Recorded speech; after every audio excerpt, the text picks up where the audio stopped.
are completely compromised, right? So, I mean, they don't know that. So all they hear is cutting taxes. I heard somebody say the other day, I can't wait till they stop taxing tips.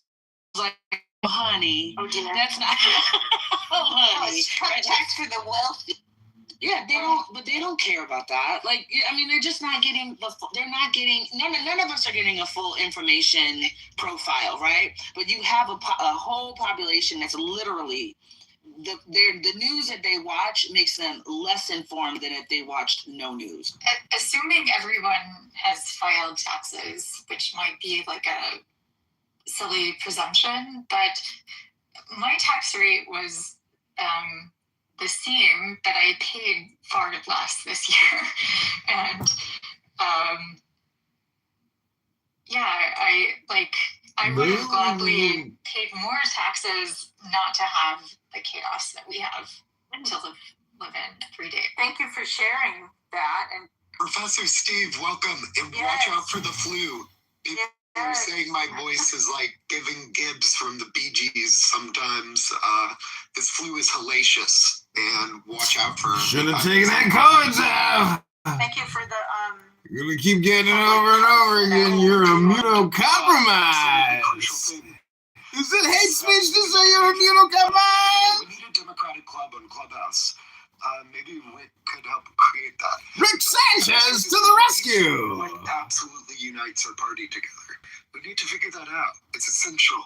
and What party? I agree. I am the party! Steve Crone looks like he's free now, and we had asked him to come. I want to be respectful of people's time too. We're hoping to keep it to an hour, but we're going to the 90 minutes. So, and Steve, if you're free and can do a little SCOTUS briefing for us. Professor Steve, will there be Supreme Court confidential today?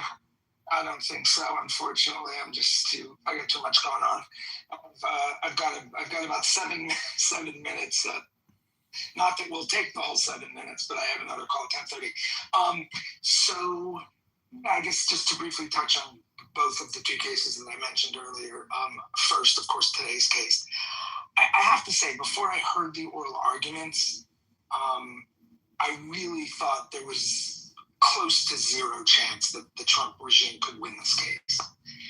I really did. After hearing the oral arguments, I'm slightly less confident, only slightly. I don't believe they're going to win. But the basis on which the case will be decided and what the split will be, it to me is a little unclear after today. And again, this is not in the area of analysis. I mean, this is strictly just, prognosticating about the result. I haven't said one thing about the substance yet. But my best guess of how the case is going to turn out,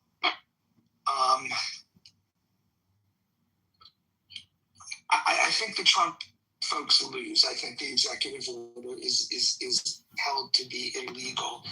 I think there's a decent chance that they just rely on a statute and say that it violates the Immigration Naturalization Act.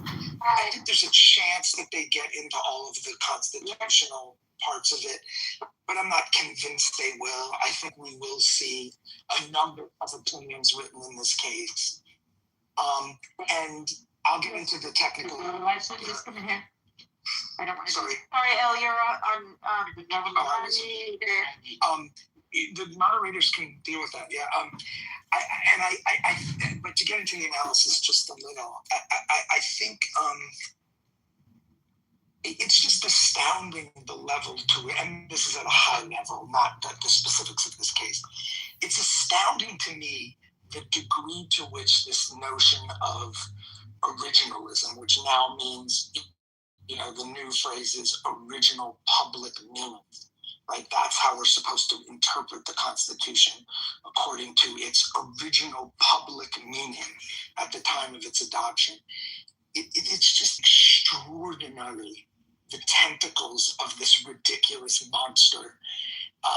It just creates the most absurd of arguments. The executive order specifically denies birthright citizenship to undocumented residents of the U.S. or undocumented people present in the U.S., even if they're not residents. Children of, right? And well, yeah, it denies birthright citizenship. Only someone being born can have, yes. So that built into that is the concept of a person being born. So it's the babies. At the time that the amendment was adopted, the concept of an undocumented person didn't even exist. And so you just get these Alice in Wonderland arguments that really, if you just take a step back, they just don't make any sense at all. Trying to argue about the quote-unquote original public meaning of the 14th Amendment and what that means with respect to a category of people that was not even a coherent concept at the time that the amendment was adopted is just, it's the same thing we saw in the abortion case. It's the same thing we've seen in the Second Amendment cases, where you just get this ridiculous kind of analysis. And I suspect there's going to be more than one justice who is going to adopt the position that was urged by the Solicitor General today. But I don't think it's going to be a majority of the court. I cannot see 5 justices ripping birthright citizenship away from, I guess, what's estimated to be, I don't know, 150, 200,000 people a year. And furthermore, mentioned in the questioning, several justices, and this is a theme with the Trump regime and their strategy at the Supreme Court, several justices asked the question, we know now you're only asking for us to say that it's legal to do what the executive order does, which is only prospectively, right? It doesn't apply to anyone who's already born. It only applies to future births. But, said the justices, the logic would apply just as much to people who were born last year or 5 years ago, or for that matter, 80 years ago. And again, all you get, and this is true in some other cases too, it was true in the abortion jurisprudence as it developed, is, well, that's all we're asking for today, right? And you really don't get any answer to the very, very scary question. The logic of your argument, if we accept your rationale of why you win this case, that rationale applies just as much to someone born last year as it does to someone who hasn't been born yet. And I just can't see a majority of the justices opening the floodgate to that possibility. Not only that it will mean that children born here tomorrow or after the decision can't be citizens, but that it could then be applied next retroactively to take the citizenship away if the number is 200,000 a year. Okay, if you go back 10 years, that's 2 million people. I don't know if the number's consistent, but you get the idea. So just on a prognostication basis, I don't think they're going to win, but I think there's a good chance they might try to go narrow, just for lack of getting 5 justices to agree. And unfortunately, I just don't have enough time to get into the substance of the arguments on both sides. Maybe at some point, later today or on another day, but I'm just in the middle of a lot of craziness. And then I just wanted to mention very briefly the other case, which is even in some ways crazier, at least it's just as crazy, which is essentially there was a case argued, I think it was only a week ago, but maybe time is compressing for me, where the government is basically arguing that because there's a federal law establishing an election day, right? The basic constitutional background here is states get to decide on the manner of doing federal elections for, Congress, for president, but the federal government can decide the time. And basically they argued because there was eventually a federal law setting a national election day, the Tuesday thing that we're all familiar with, states can't accept absentee ballots that come in after that. And to listen to that argument, it's just nuts. And the case, this is my last comment that I have to go. The case was about a jurisprudential concept called preemption, right? Because federal law trumps state law, there's this idea of preemption where the feds can come in and legislate in an area that sort of preempts all state laws. So, the feds might set some sort of standard for something, and it essentially means that the states can't come in and put in a different standard. Preemption means we've sort of occupied the field with federal law, states, and it was actually a preemption case. They were arguing law setting a national election day. That's all the law does. It just says it's got to be this date. Preempts state laws saying that absent 3 days, or as long as they're received within 5 days, they can be counted, regardless of the.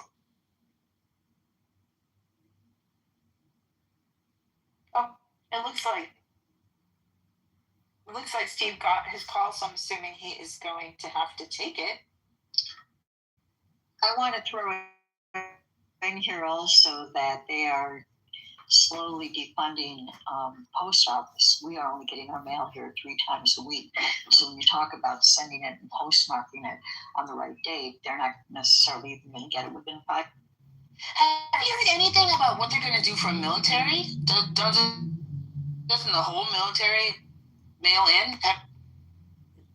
I have not yet specifically, but I think this is worth a specific roundup. I was sort of trying to get to this, but I know that the military I would assume military are, in large part overseas, so of course they would have to do mail-in ballot. Yeah, the military, and it's military and real absentee ballots aren't exempt from for now. What is a real absentee ballot? a federally approved one, or If you're really out of town, not we all vote by mail. So if you're a senior citizen, you couldn't be in the town that you vote and you just mail your ballot in. You have to go to the polling station. Well, from what I gather, and I've been watching this rather carefully as I'm a senior citizen, as far as I know, yes, but I believe that our state is going to prevail on this because we're run by Republicans and we've been voting by mail for 20 years. well, I think you're the state that's promised to do the first legal. Yeah, I mean, our Attorney General kicks ass. Well, I think what this means practically is that for anyone who has friends or family or knows any senior citizen, the very concrete thing you could do would be to maybe help them get to the polls. I think we haven't heard from Larry, Andrea. Larry, you came up on stage. Would you like to speak up? Welcome, Larry.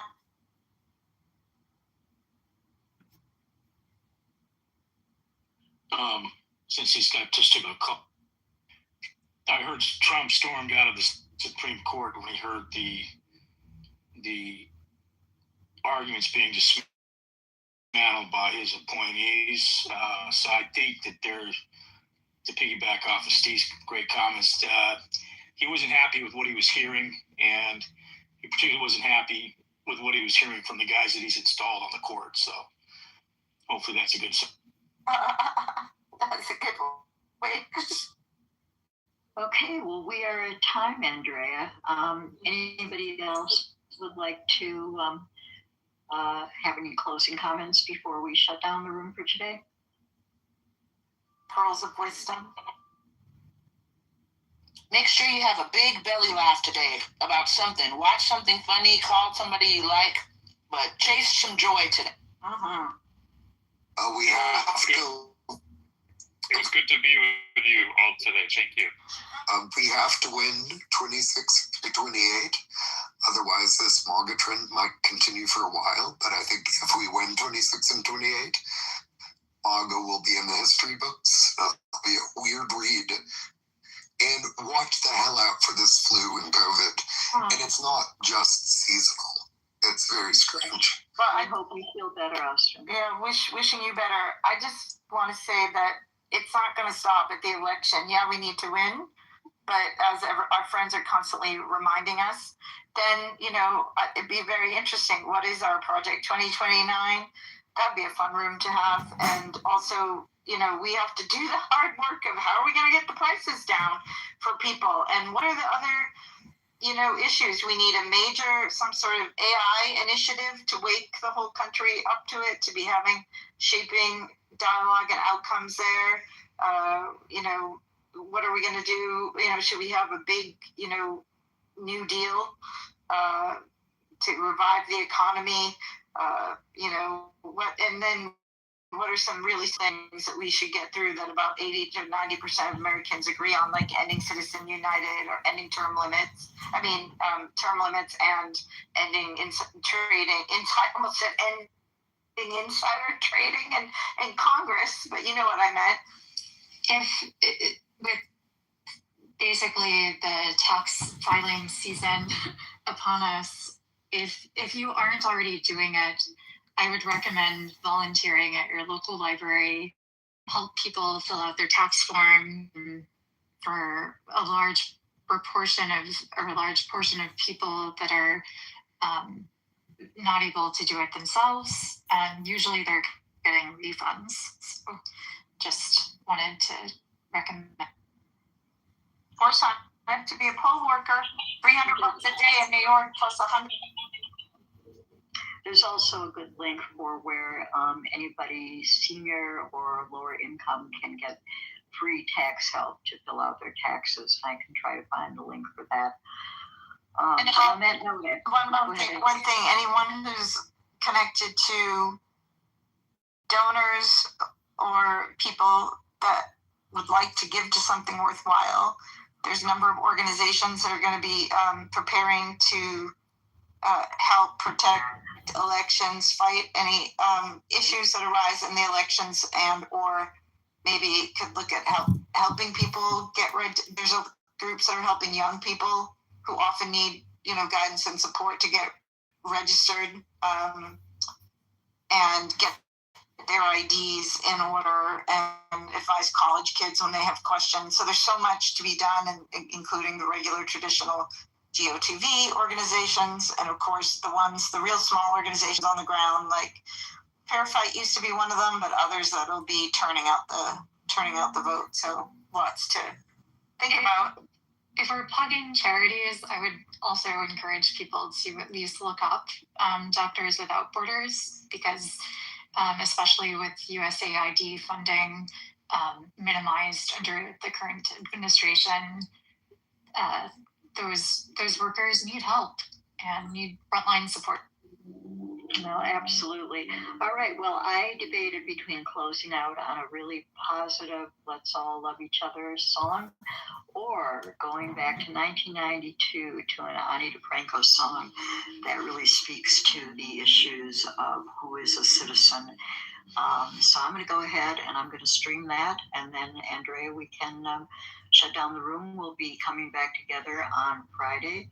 So happy April 1st, everybody. And here we go. Pull it up. And here we go.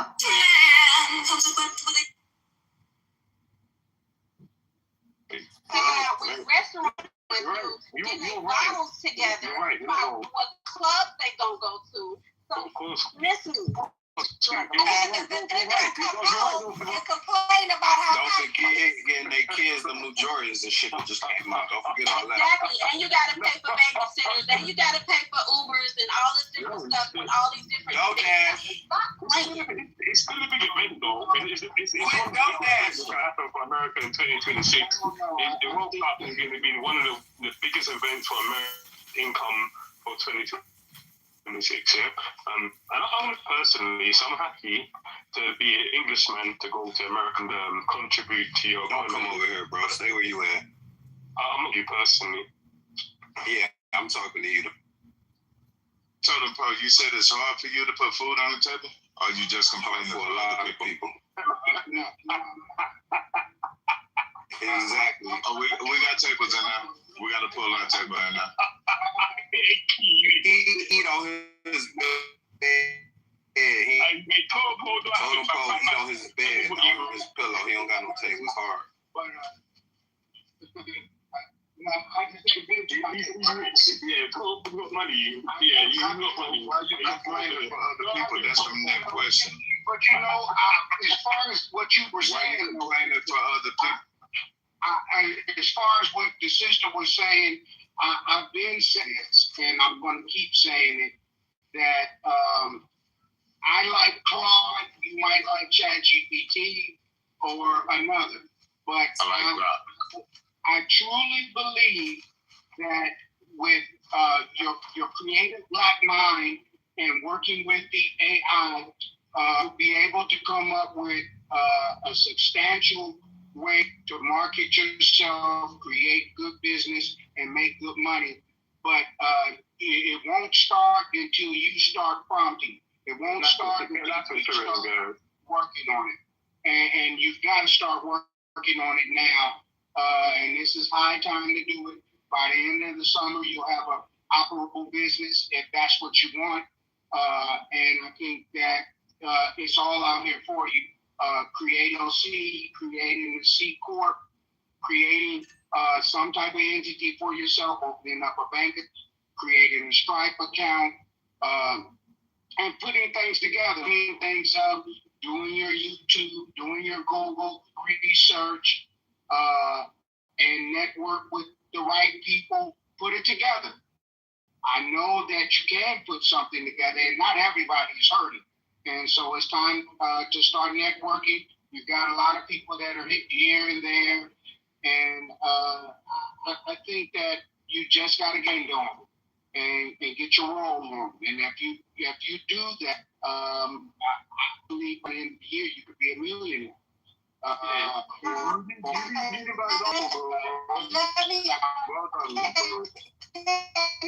jump in there real quick? Can I jump in there real quick? Hold on. Jamal, I really appreciate you in April, because it's April. Someone could create a business, a LLC or a C Corp, to your point, and then go out and get funding, and then that business be profitable to make them $1 million. I'd like to see that business model. Anybody that has that in the works, please DM me. I will give you my personal phone. I'm still talking, Jamal. I will give you my phone number for you to call. Jamal, can I finish? I will give you my phone number for you to call me, because I like to see what you have. I like to look at that business model. I may want to invest. Here's the thing. If you have a talent, okay, harvest that talent, but don't just harvest it to get into business. There are many chefs that I know that go out and restaurant but have no business acumen. The two are not synonymous. It doesn't automatically. Can you say that again, Steph, please, real quick? Yes, I said I know many chefs that have went out and said they were going to open a restaurant and failed because they have no business acumen. So all I'm saying is that there are many levels and nuances to running a business. That's not to discourage you. Do your due diligence. What I was speaking specifically had to do with how you gain more money to survive and thrive in not in the long term, in the short term. And that's why I brought up, again, other little services that you can watch us not get a lot. One step where you can make your own schedule, things of that nature to business. Listen, getting funding, all means not only do they take time, but they take know-how. All I'm going to say is if there's anyone that is listening that is having a hard time or knows someone that is, leverage your time for money. If that's what you've got to do, leverage your time for money. But in the grander scheme of business, do your due diligence. Do your due diligence, because it's not. I'm still talking. Please let me land, sir. I'm landing in 2 seconds. I'm sorry. There's some things out here trying to sell you a program. Do this, and I have many courses in creating my business. Many courses. There's a lot of repetitive information out there. So do your. There's a try. Do your due diligence. That's. Has anybody? Watch us not get a logical response to nothing she just said. Well, I mean, the first logical response is you got to get out of your bed and have some get up and go. I've been working since Sally. Right, yeah. You ain't got no get up and go about yourself. You'll never make no money. The early bird always gets the worm. Right, that been working all day. No. You gotta get your ass up out there. His words sounded because he literally just said the same thing previously. Literally. He says the same thing every day. But that's not what word salad means. The same shit every day. I agree, but that's not what word salad means. I'm giving you the tools. I'm giving them nothing but words. You're the problem. That man a specific question, and he ain't got it. Where the business model, man? I don't have to prove anything. Where the model, man? She asked a specific question. Look, nobody want to answer. Nigga want to talk about you got to get up and have some go by yourself. You got to get up and have some go, nigga. And then whatever it is you want to create, I like Claude. I don't know. I've told you this 1,000 times. I like Claude. Anything you have in your mind as an idea, start talking to Claude. Download Claude. If you can afford to pay the $10 or whatever the fuck it is, pay for it. And start talking to Claude. That gas was high. Now you want niggas to get a chat GPT subscription and put gas in the car? Hey, this nigga has no solution. I like Claude. What the business model she asked you for?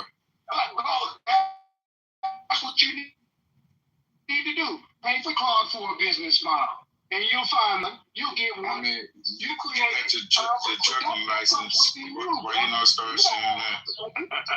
For my business model, I'm working my own business model, and I'm keeping it under until I'm ready to bring it forward. Why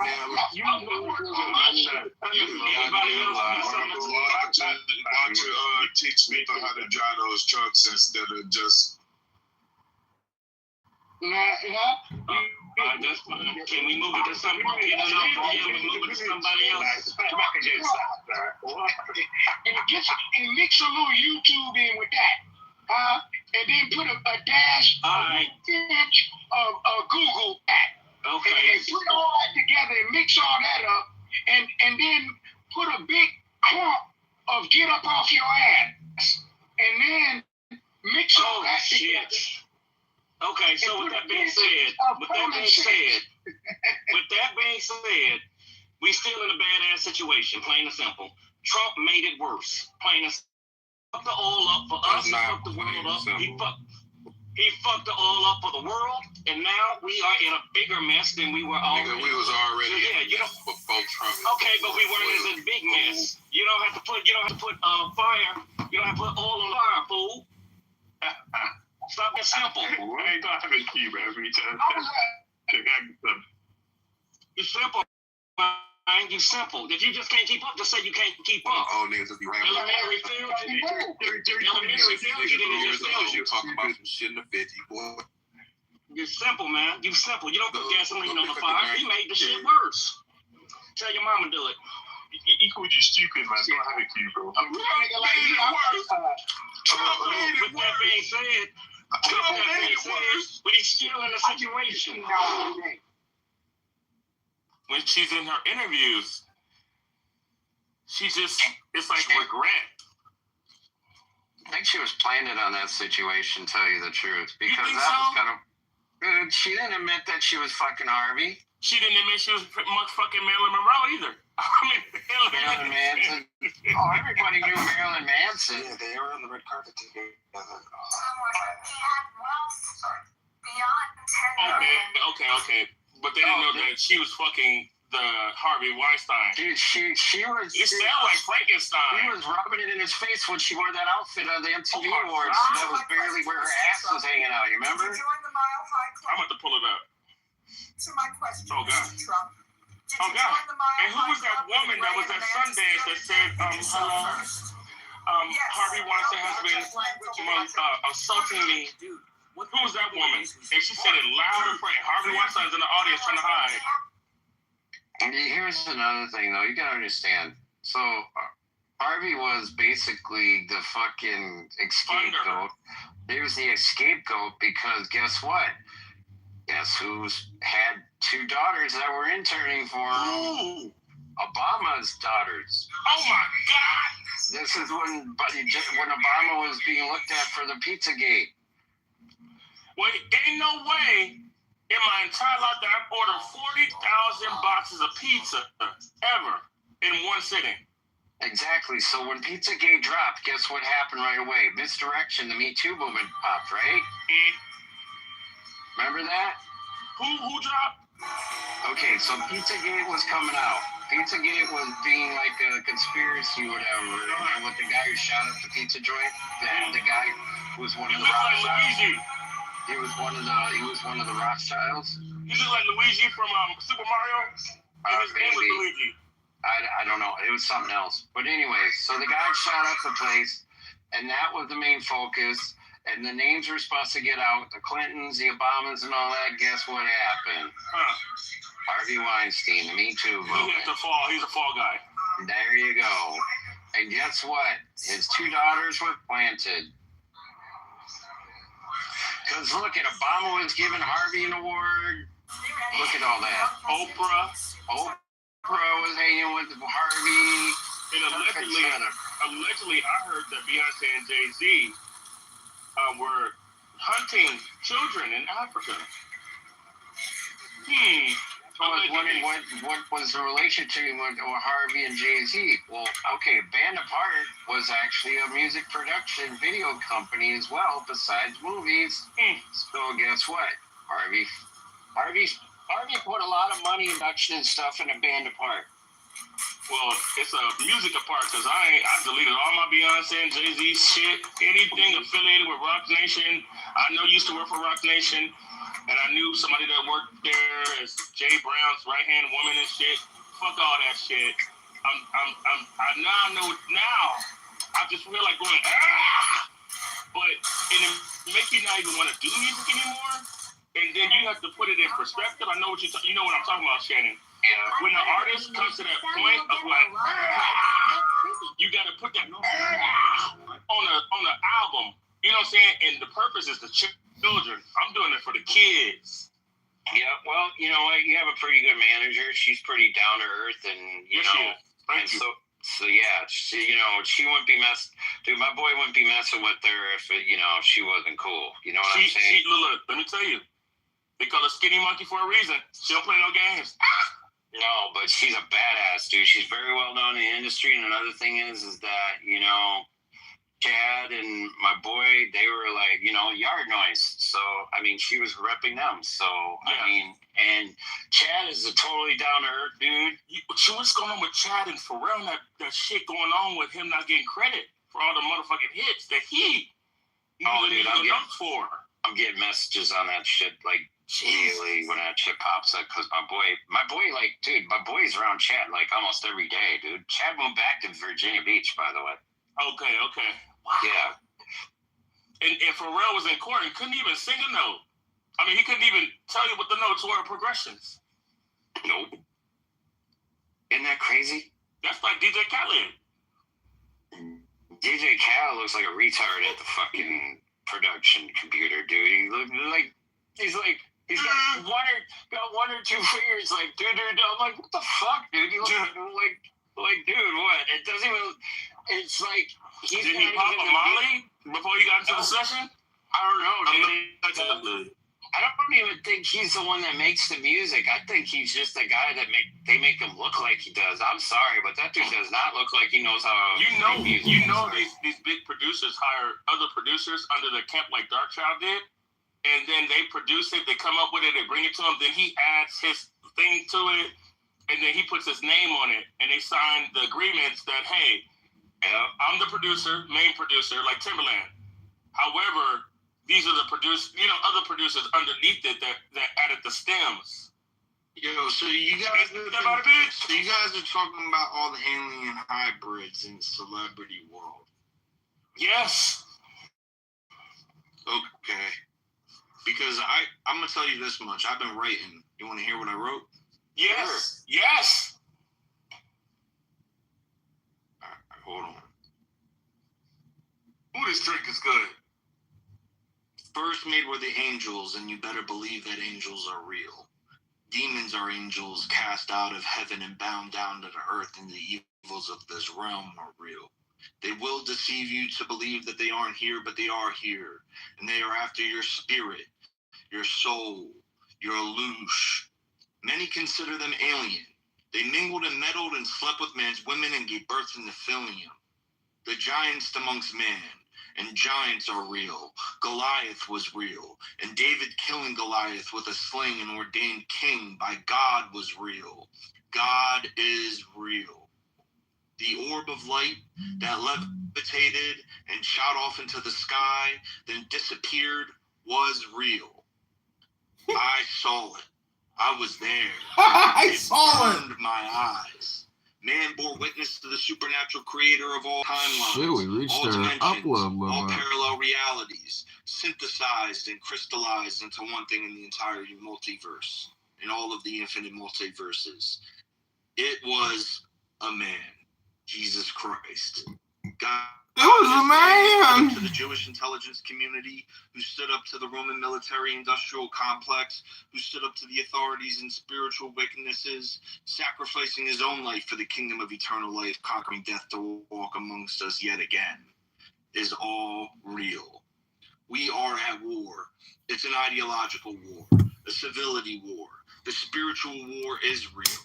The strong will survive. The preservation of the human race is dependent on its capacity for resistance. Resistance to the stripping and mining of your identity. Resistance to the comforts of technology designed to control you. Now is the time to free your mind.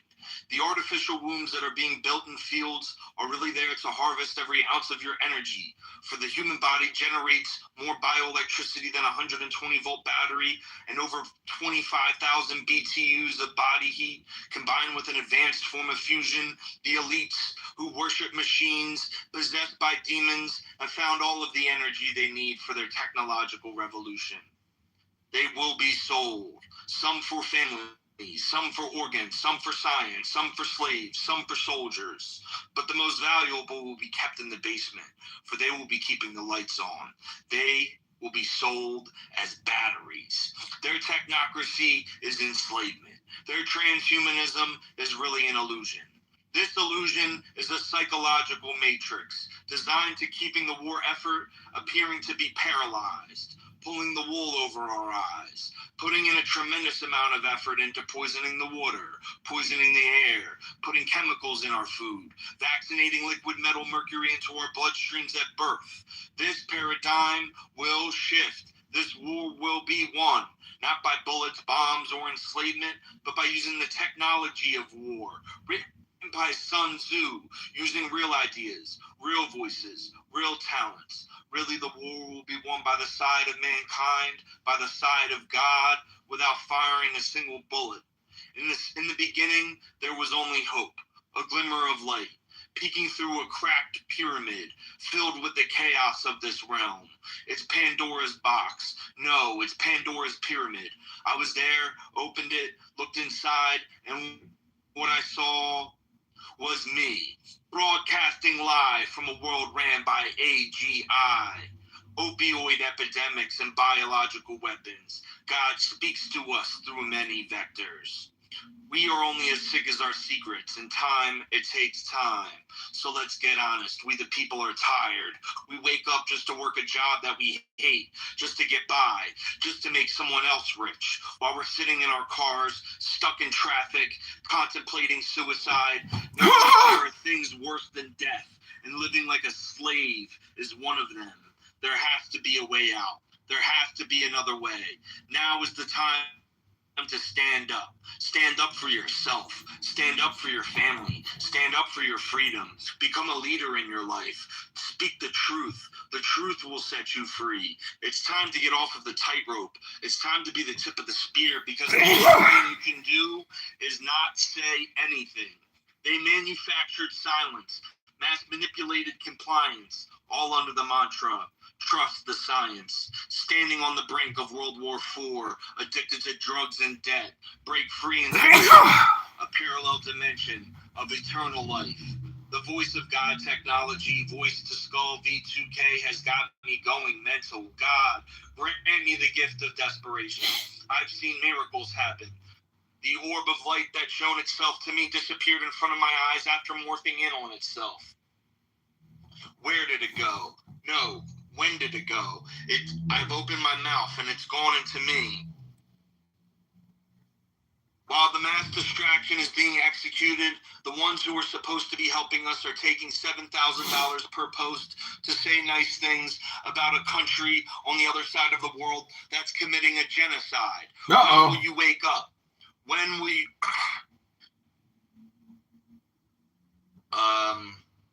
Don't listen to me. Listen to God. He's screaming from the rooftops. Open your mind. The nature of reality is not defined by your ability to bend the world to your will. It's definite. It's defiant. It's infinite. It's God's will, not ours. Through struggle, we find strength. Through hate, we find grace.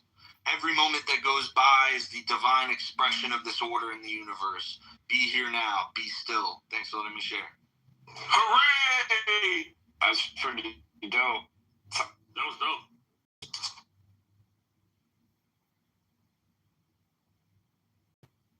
Let's give a shout out to Augustus. Thank you. Yeah. Looks like I lost some people though, but it's all good. That's me.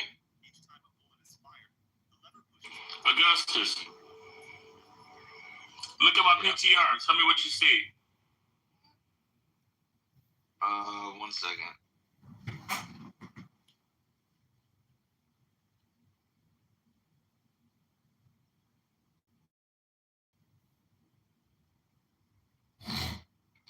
That's a street lamp. No, it's not. Yeah, it is. No, it's not. Is it a UFO? Yeah.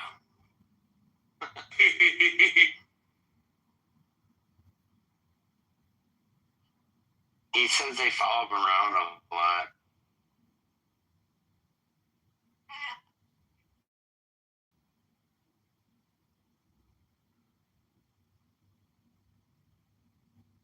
Check this PTR out, y'all. So I looked at the sky, and the sky, it looked like a firework, right? And then out of nowhere, a ship just manifested.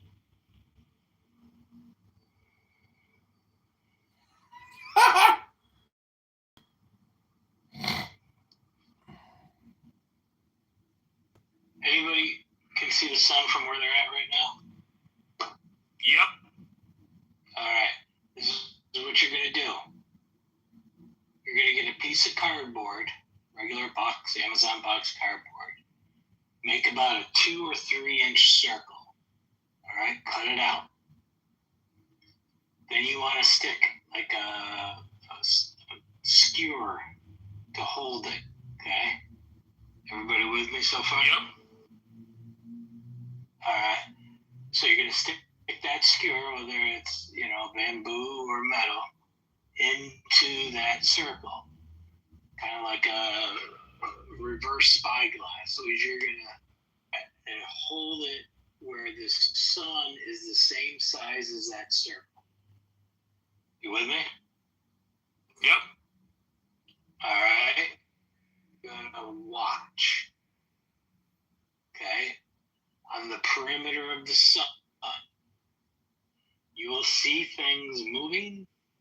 don't move in normal shapes, normal directions. Wow. You'll see debris on the way up, stuff that you never thought was in the clouds or just floating around. It really tuned your eyes to the sun. I've seen these things shoot into the sun. I've seen things shooting out of the sun. I've seen things do 90-degree turns. Yes, it's real. So if you want to do that, check it out. Make sure you get back to us on it, on what you see. Dude, it's fucking wild. Wild. A lot of times when my feet just I'm matching up to and watch.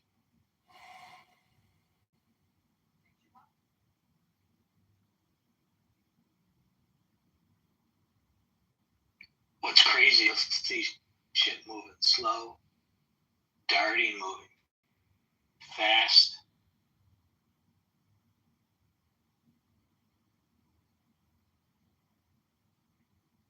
Gus, it's called Agora.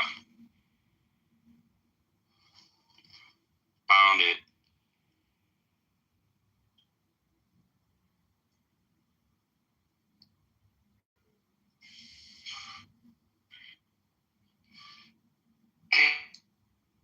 Want to play that link I put in there of Anna Pauline back and forth talking about hybrid?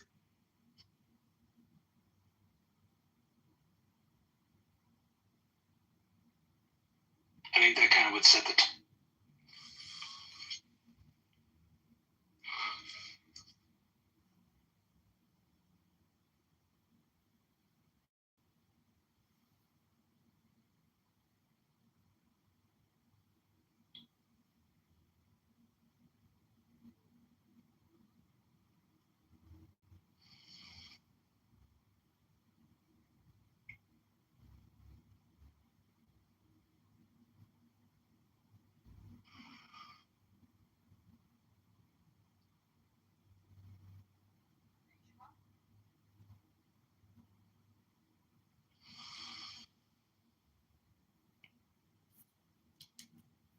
Yeah, we got to get back on topic.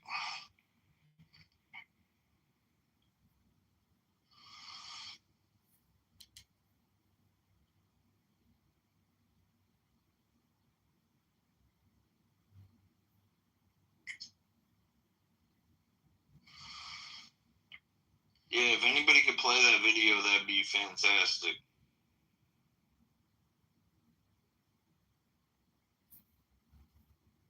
What's up, most post or high post? Yo, what's going on, bro? Thanks for joining the stage. Yeah, let's get back on topic.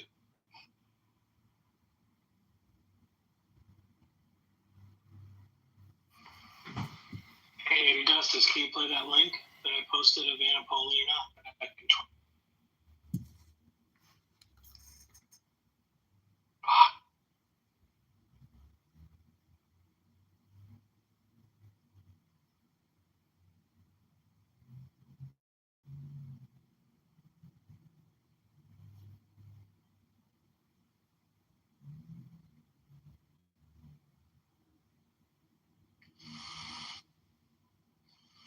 Hey, what'd you say? I posted the link. If you play that video of Anna Paulina talking about hybrids back in 2020. Yeah, I gotta make a call real quick, and then I can play the video. If someone else can play it, that would be even better.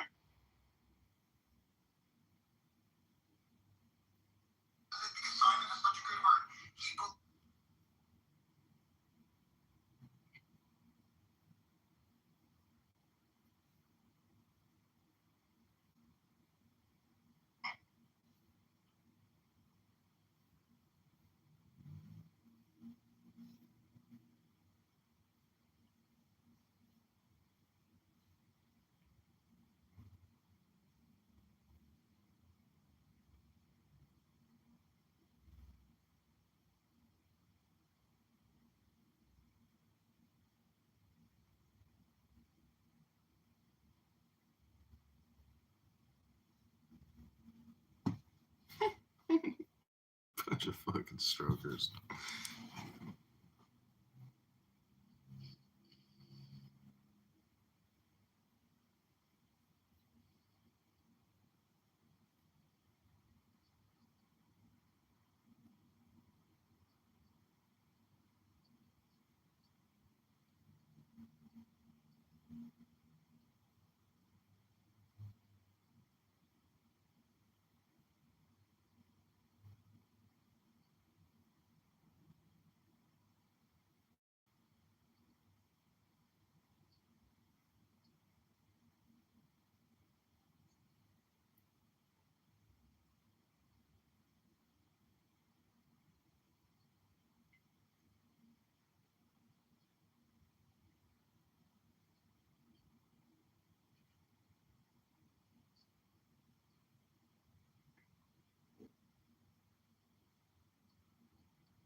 Ooh.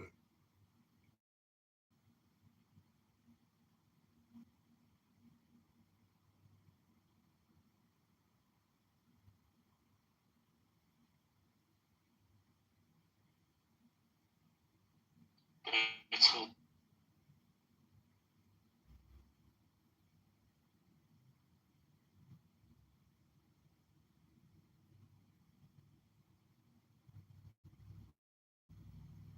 It's all good. So why do you think the release of Boyfriends. Matt Gaetz talking about disclosure on hybrids living amongst us, and then another post corroborates the entire story all in the same day?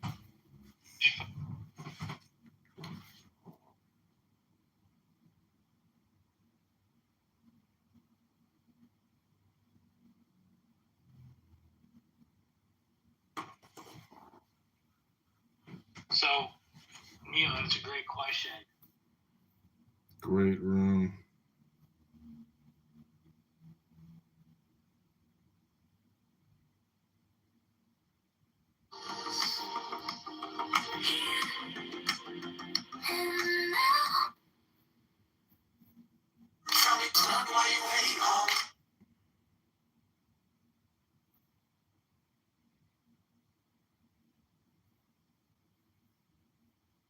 They said it's in the books on the top shelf, hidden in the codes of the stock belt. I chased every trail, every shortcut, still felt like I was stuck in the mud. And then my granddad laughed, said, "Boy, lean in. You keep asking what, but not who you've been. Secret wisdom of success ain't a mansion, ain't a check. Showing up when you feel small, making promises, then giving all, standing steady in the middle. That's the secret wisdom of success. I learned to shake hands, look them straight on, say I don't know yet, and still stay strong. Turn a late night long to a listening kid. Count my blessings more than the money I give. 'Cause every heavy door needs 1,000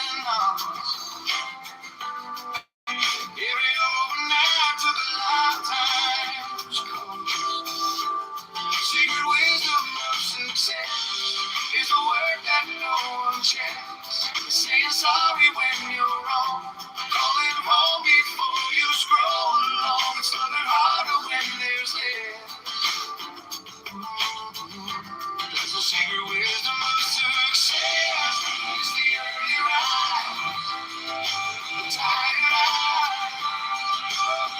Tell your friends before you rise. Keeping faith when plans fall through. Not quitting on the truth. Secret wisdom of success. More than trophies, more than flicks. It's quiet courage in your chest. Doing daily what you do the best. When your heart's the one you impress. That's the secret wisdom of success.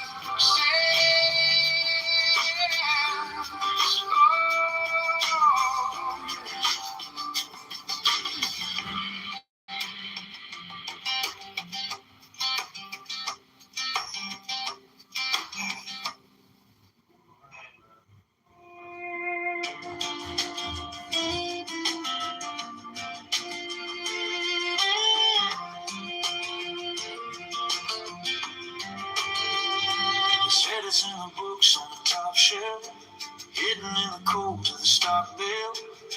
I chased every trick, every shortcut, still felt like I was stuck in the mud.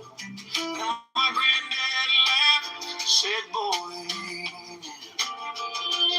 you keep asking what, not who you've been. Secret wisdom of success, ain't a mansion, ain't a check. Showing up when you feel small, making promises, then giving all. Standing steady in the mist. That's the secret wisdom of success.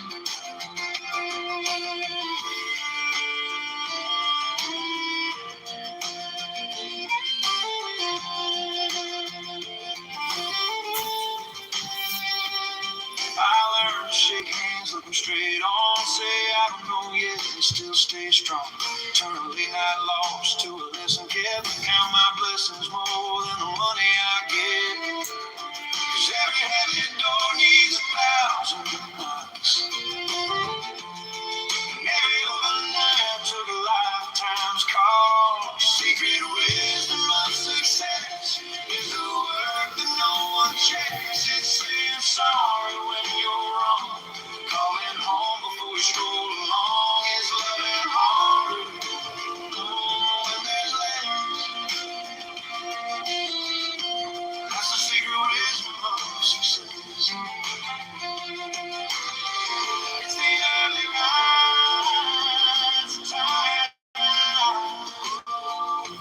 Having friends before you rise. Keeping faith when plans fall through. Not quitting on the truth. Secret wisdom of success. More than trophies, more than flexes. Quiet courage in your chest. Doing daily what you do the best. When your heart's the one you impress. That's the secret wisdom of success.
lights, but they look so cold.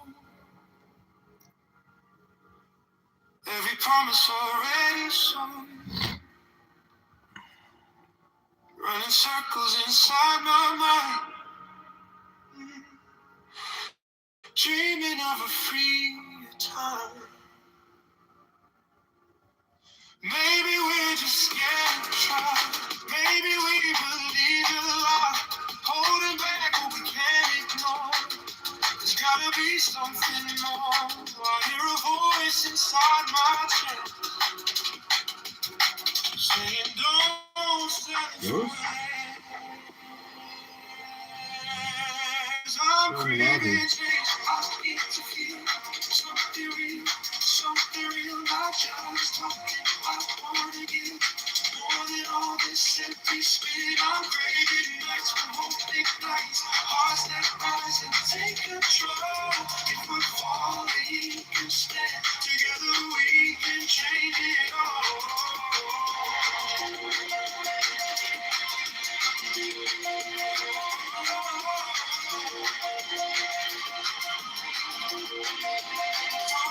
I'm an office musician and politician, Coach John the Libertarian Liberator, Republic of Chicago. Break the silence, break the chain, raise a voice in every lane. Every voice can turn the tide. No more letting life pass by. Maybe we can shake the sky. Choosing how we live and thrive. Building dreams we can't ignore. There's gotta be something more. This time.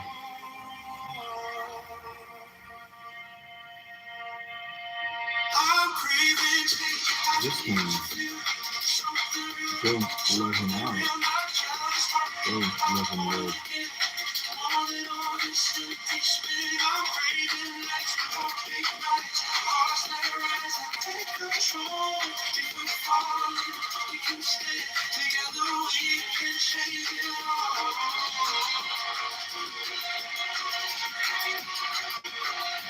The bird? I'm not one. Chicago does business.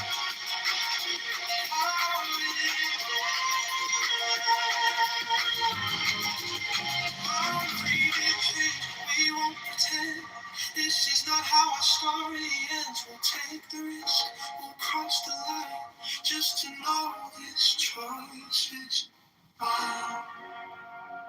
I'm not running. Chicago's in Brandon Circus Clowns.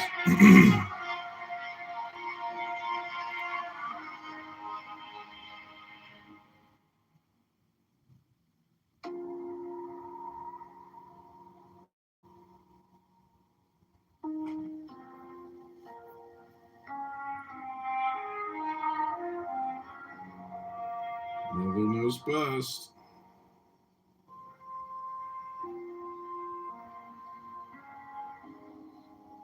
City lights, but they look so cold. Every promise already sold. Running circles inside my mind. Hello?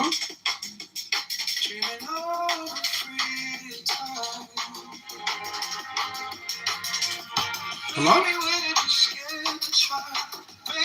I posted on Instagram in the comments section on this very liberal Democrat Chicago account called book called the Shy Book Club or whatever it is, and I'm getting roasted by Chicago residents, claiming that I'm a ghost, I'm a spook, all kinds of stuff. But I'm just writing back, hello? Hello. So we are about to engage in the book club.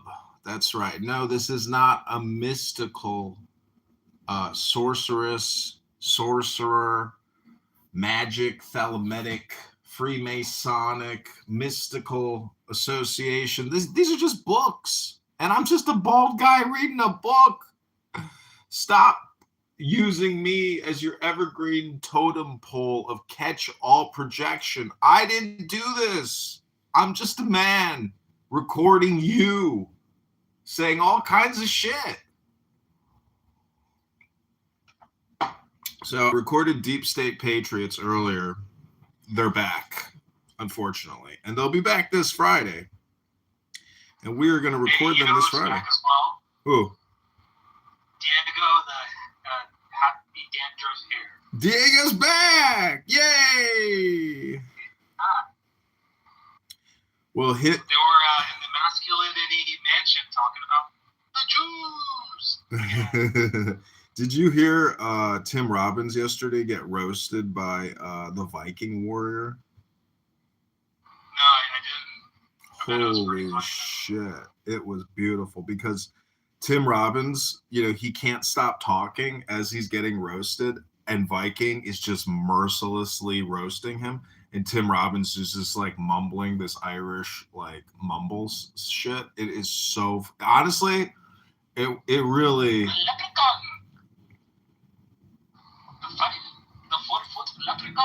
I really hope that one day in your life you will watch two enemies of yours battle it out in front of you as you sit back and just delight in watching your enemies destroy themselves.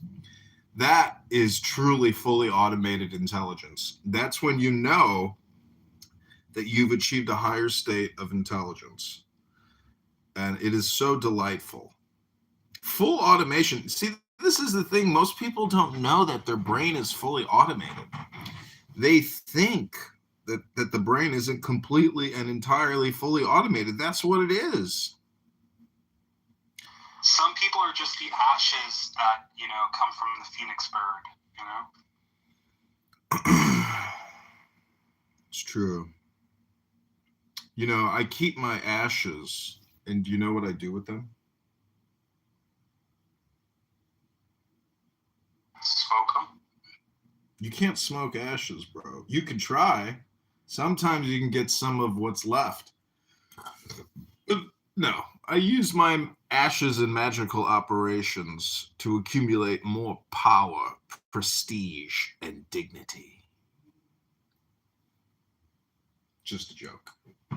But I do save my ashes because I think, it's technically you. You consumed what was on that ash. It is now a part of you, and that's what remains, is just ashes. From ashes to ashes, dust to dust, from dirt to dirt, we will all return back into the earth. What's the last time you read Ecclesiastes? A couple weeks ago, or a few months ago. Chapter 1, it's hard, especially that one verse. Those won't remember the ones in the past, just like the ones in the future won't remember you in the present. Mm-hmm. Yeah, Marcus Aurelius says the same thing. You're basically just in the Dhammapada, the sayings of the Buddha, it actually calls men and women foam. That to me is one of the funniest analogies for a human, is foam. Or a bubble.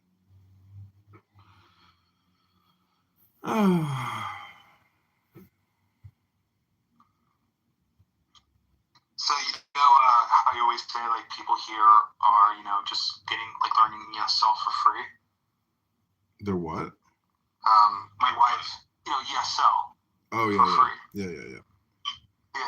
My wife actually gets paid, to teach ESL. That's her job as a professor. So she's the one that, she's right now tutoring a student for $120 an hour. So. Damn. Personally, which is it's pretty good. Damn, that's amazing. Yeah, and like it's really like word of mouth, communication, hypnosis, where one person will then like hypnotize another person by saying, "Oh, this person's a really great professor," and so she's building her clientele right now, which is fantastic. Like she's teaching at a university, but then after like the classes end, she then contacts the students saying, "Hey, do you want like private tutoring, to continue your education?" That's great. Yeah. Well, I got a nonprofit dedicated to just that. It's called the Chicago Book Poetry and Meditation Society. I'm the founder and president. And no, it's not just an income and tax shield. It's an actual passion of mine. So that little begonia flower, she clipped you, didn't she? That's crazy. Yeah, her and She-Wolf. If it was them, it was genius. I did not see it coming. I didn't see it coming. The fact that they came in there and like said prohibitive things and then blamed it on me, and then Clubhouse is like, oh, okay, this is a bad actor, delete. But it was only because I let them speak that they had the evidence to delete me. So you can kill with a word. Bind it in time. Time Bandits. Yeah, that's a good movie. It's a pretty good movie. Been a very long time since I've seen it. So what are the books of? What are the books for today? What books are we getting into? Well, yesterday we read What is Zen by Watts. We read Wisdom of Insecurity by Watts. We read the Kabbalah, the Mystic Quest in Judaism, and then we also have Sylvia Brown, The Mystical Life of Jesus, an uncommon perspective on guess who? The life of JC. Christ consciousness. Right on. You know, it was all because of a black man. I got baptized by a black guy at the YMCA. And then I stopped going to church, and my dad was like, John, why did you stop going? Everyone is so upset. I said, well, you don't really believe in angels, do you? He goes, yeah, absolutely, I believe in angels. I said, well, then you must be a Kabbalist. But, you know, I prefer different comic books. He was like, angels aren't comic book characters. And I said, well, how are they any different? And so my dad got very upset with me. But the truth is, I didn't want to go sit in a room for a couple hours every Saturday. You know, eventually it got a little old. But the guy that baptized me, he passed on. You know, like the best option though is like not to actually go to like the sermon portion of like church and just go to like the actual Sunday studies, whatever. Mm-hmm. You know, like that's where you get like real sort of like gleans of wisdom from other people, like their own interpretations of the Bible. That's I prefer that to the actual sermon when I'm just like, you know, being sort of like talked to for about an hour. It's not really worth it. Well, we would watch videos of the founder of the church. His name was Garner Ted Armstrong, and my dad would sleep and fall asleep, and I was so embarrassed because I was like, I can't believe we come here and it's like so disrespectful to the you know, to the preacher or to the pastor.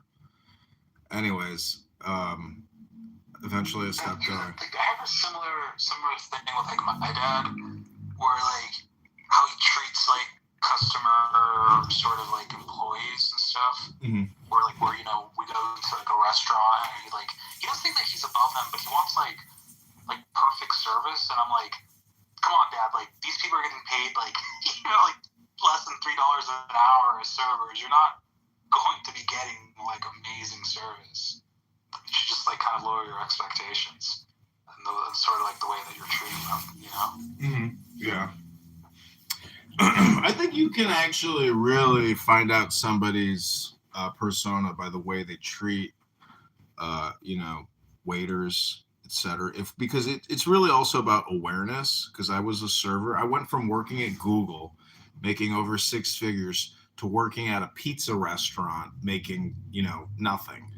And the respect that you get as a server just doesn't exist. People just basically think you're a robot. They have no idea that you're a real human breathing human. They talk to you and treat you as if you are literally just a robot and not a real person. And, you know, be careful who you're rude to, really. Like on the internet, like even making this comment on like making an insensitive comment, even if it's accurate, can still lead to significant friction. So, especially with like Dr. Adams, how he has that ban button, you know, that he can like instantly like ban anyone. It was given to him by like it was given to him by like clubhouse overlords. So he literally has it pulled up. He just press it and like boom, you're gone. if you suck one security head's dick, apparently you can, you know, control who uses a dying app. Yeah, it's called sex intelligence. You're the one that brought it up. You know, Epstein was practicing it as well. It's interesting. I never heard it put that way, but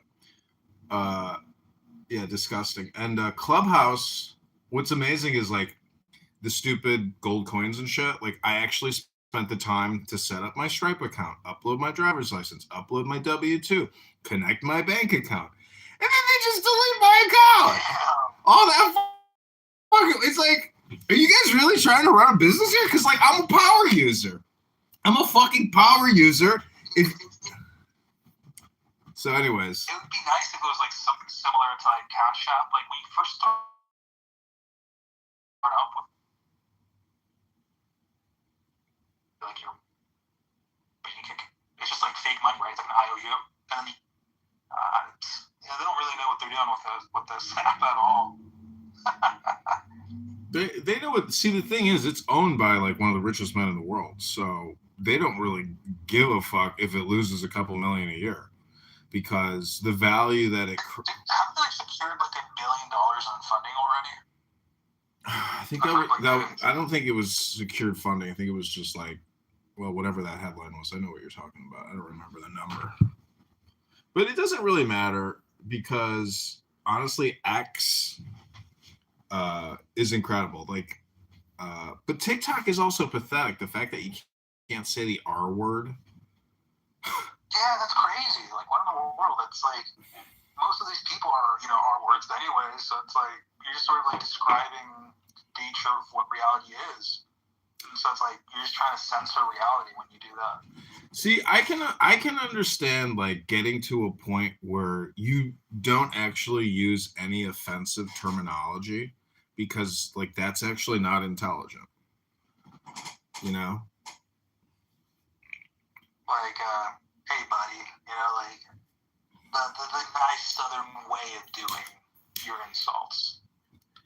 No, I guess what I'm saying is there's no real reason to intentionally try to insult people. That is just not intelligent. Even if you're offended by what they're saying, to just cascade and create additional friction is not intelligence.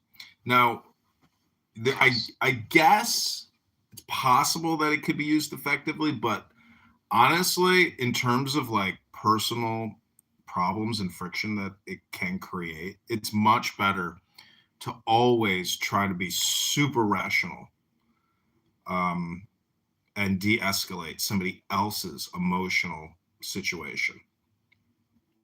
Yeah, it's like to embody the logos. Yeah.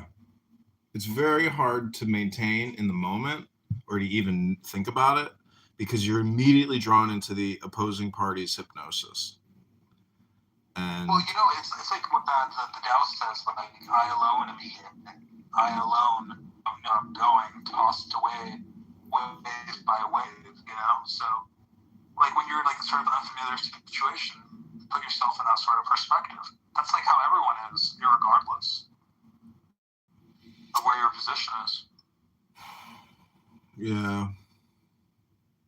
I don't know. I guess regret is a concept, but like intelligence transcends and improves all systems.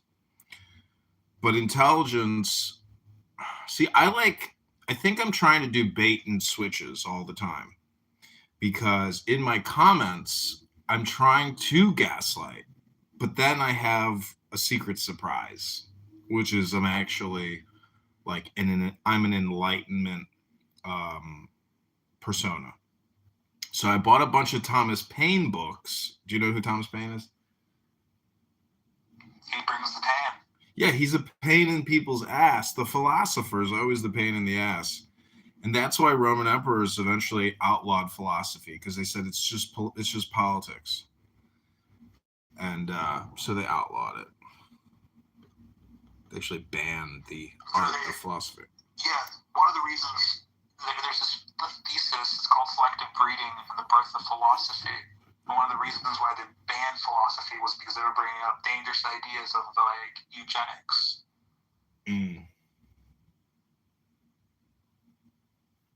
What's interesting too is I think most people think they're philosophers. And so if I gaslight and then they re-gaslight, I failed to note their philosophy, meaning that they're not expressive of it, but also this is like another thing. Like if I take a chick out on a date and, you know, she's beautiful, she's wonderful, I'm in love, etc. If you believe in magic, what you're actually doing is you're being attracted to somebody's magic and their magnetism. But every single person has this magic potential. And it's not just potential, it's actuality. But it's hard to actually know that everybody walking around on Earth is a magician, a sorcerer, or a sorceress. Well, it's you know, like that's in regards to like the super stimulus, right? People that smile more, that laugh, they stimulate that sort of portion of your brain, and that's sort of like the magic potential that they're kind of tapping into.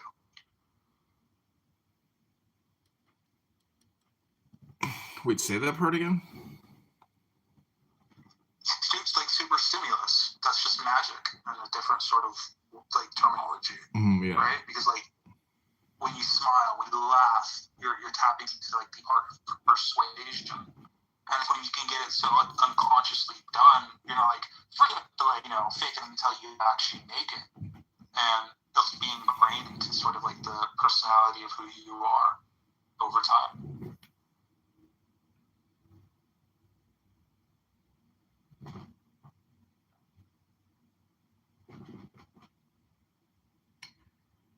You know what's interesting is Sora has these Trump videos of him in like Judge Judy's court, smoking weed, like tonguing and kissing Barack Obama, like crazy Trump videos. Some really unfortunate like point of view as a Trump. Like it's really it's like info hazard. Well, what I'm saying is, what was I gonna say? Anyways, that is super stimulus, and I've been posting the videos just to see if the algorithm will pick it up. But also, like, I have so much content out there and so many accounts. This is what's kind of interesting is that I have achieved a state with my enemies, like whoever reported my accounts and got me deleted or gets other accounts deleted over the years, is that the sheer amount of accounts that I have makes finding specific content difficult to even report. Because when you see the number of YouTube videos I have and how long the live streams are, to like actually try to find that moment that some individual wants to complain about is difficult. But do you like do like neural analysis, like AI automated like a transcript of all those hours that you've recorded for YouTube creates transcripts, and they also do closed captioning, which is amazing. And the closed captioning is where you can see how the algorithm actually determines, okay, this is abusive, this is hate speech, this is a violation. And it's really all in the transcript. It's not even there's context to the statement, but anyways. Hey, what's up, Abby? I heard what's his name? Diego. He's back, right, to the app. Happy hair, Mr. Dandruff. I also like kicked and blocked Nora from her room the other day because she was like sitting in the audience, like, you know, shit posting me. And she was also attacking me in some other rooms. Like, she's a very aggressive person. Scarface? Yeah, Scarface. Like, blocking her and avoiding her is like one of those things where in life where I definitely recognize out of sight, out of mind is a good thing. And it's good for them too, because I am a gaslight. And I don't want people fixated on me who I gaslight. Like, hit it and quit it and block it and forget it. Like, some people are toxic, and the highest level of toxicity to me as an artist and a creator is someone who gets my content removed. But it's also a me problem, as I admitted before, that intelligence doesn't actually intentionally cause friction. I really am just interested in exceeding and improving myself, intellectually, intelligently. So this app is like a breeding ground for bad behavior. Begonia, right? Yeah, Begonia, and what's her face? She-Wolf. The other one, She-Wolf. Yeah, that got you clipped. Well, we don't know for sure. It's impossible to ever really know because we have so many enemies. Abby, do you want to come up and say anything? And by the way, I was just teasing you about your PTR. Like, you're a beautiful person, and you're not a toxic creature that came out of Chernobyl. You're a beautiful person, and I only like bringing it up because, like, weirdos on this app love to say, "Hey, you want to see Abby's photo?" It's like, wow. I mean, Abby, I live stream myself every day, 24 hours a day. Like, there's no shame in my game, like, you can see me. I think John, you're just super curious to see how Abby looks like. I think that's what it comes down to. You have like this voice, you just want to put an image to No, I know what she looks like now because Bussy showed me her photos, and Bussy showed me other photos. That's AI. Like, I'm telling you. Well, it doesn't really matter what you look like. You know that he's an AI person. Like, yeah, it doesn't really matter. But yeah, I don't care if you make fun of my looks. Like, it's funny to me too.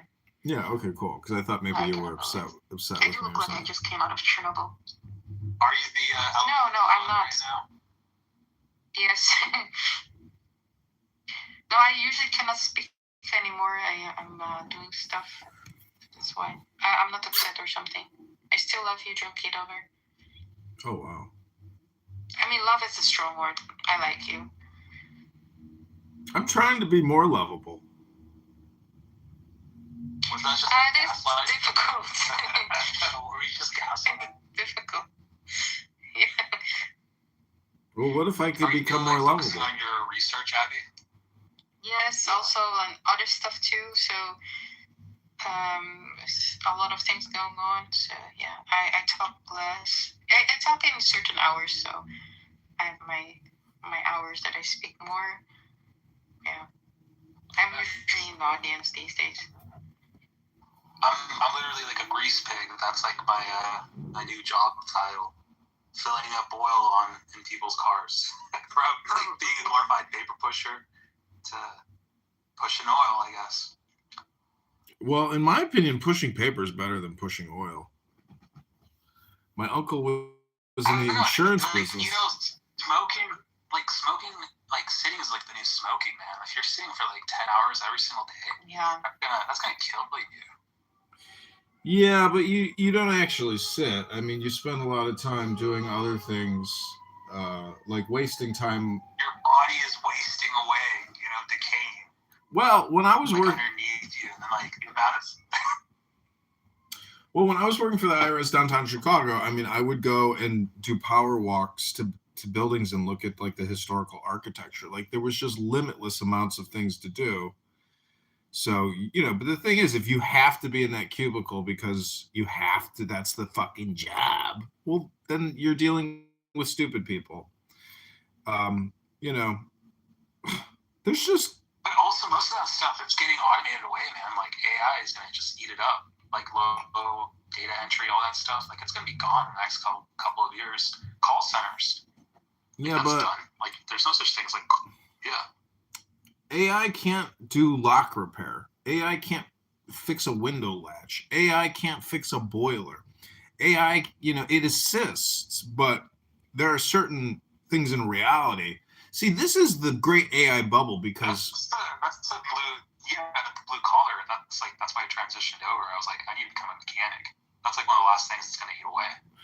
Well, you're at that point where, in my opinion, because you understand the power of communication and maybe the commodification or commercialization of communication, that game is just so much fun to compete in and try to make money that putting oil in people's car eventually will become redundant, and you'll hate it because it's too redundant, and you'll know the value of communication. Well, there's the portion of the communication is when we try to sell them the services, like the customers. Yeah. I'm trying to become a master hypnotist so I can get my sales up. Matt comes in, then he leaves. He is so. He's always like, "Hello, can anyone hear me?" Yeah, Hello, can anyone hear me? You're so passive aggressive, Matt. Are you like this in the real world? I'm my true self. Oh, this is you, huh? Yeah. Do you think you're a disappointment to your parents? No, I don't. Come on, that's not a nice question. Well, No, it's okay. It's okay. No, I mean, I think all communication is projection. And so I'm risking my own self-esteem by asking that question.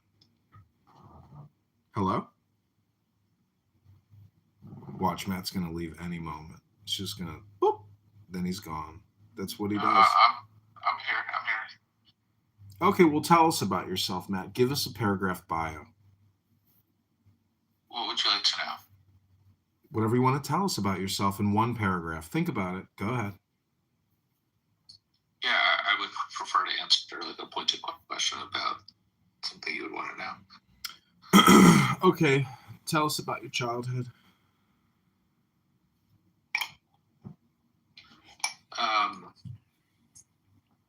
Oh, thank you. Thank you. Oh, did I just send you some a couple gold? Hours to go.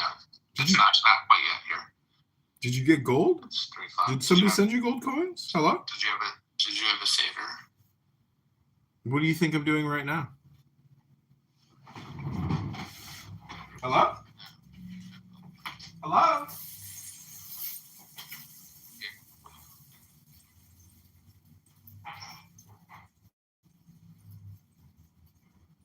Yeah, we're gonna have our Passover Seder soon. Yeah, first it's already started. Yeah, 8 days. Yeah, I have to go to Home Depot. You crack me up. You really do. Do you know they took the foreskins of little babies and then they fried it in this calamari that you eat in Red Lobster? That's the first part I have to mark my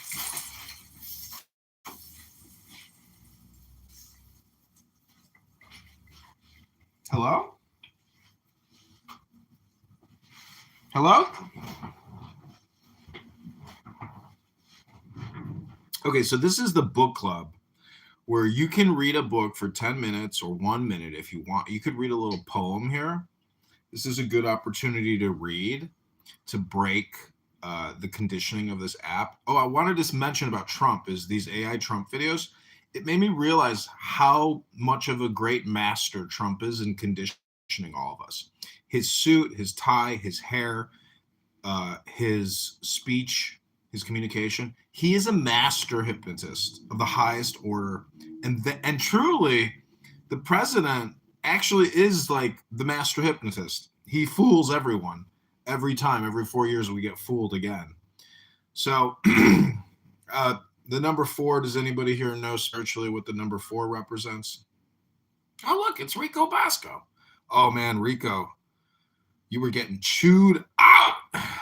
Dude, hilarious. The Viking warrior is truly a berserker. Brad Stauffenberger from... You're talking about that one. Did you just burp, Matt? Rico, welcome to the room.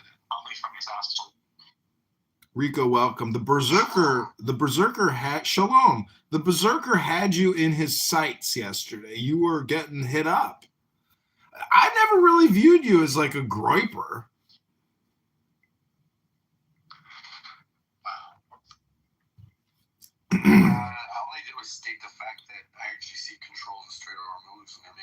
big tolls. Yeah. Isn't that kind of crazy that they're toll keepers on a fucking in the ocean? Like, how the fuck do they get away with that?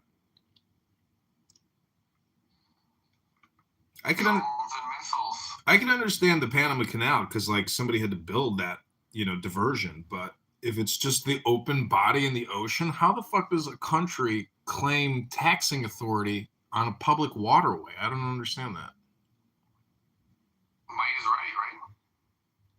Might is right. That's what the fascists say. Isn't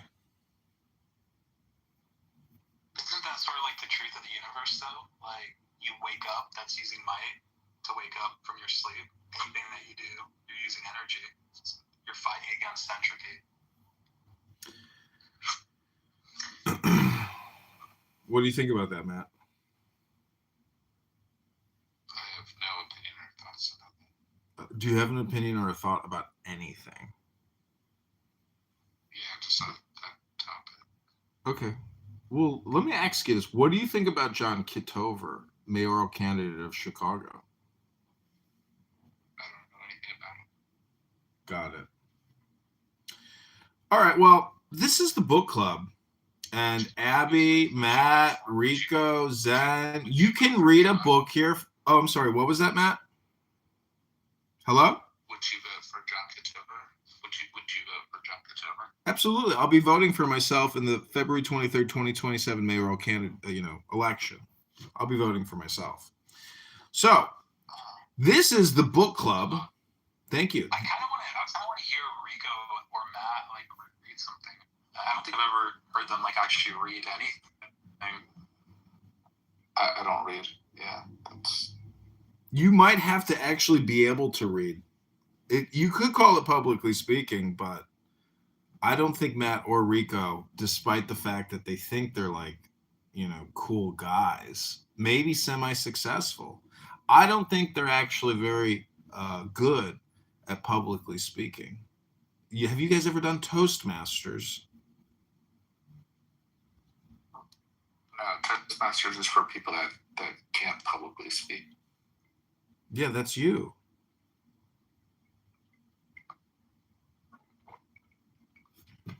Toastmasters was created. What's the last book, Matt, that you've read? Toastmasters was created for guys like Matt. Hello, Matt.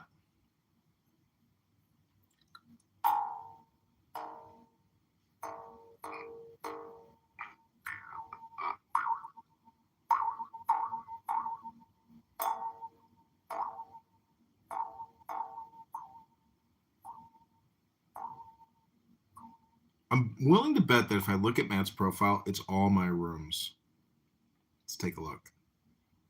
No, nothing.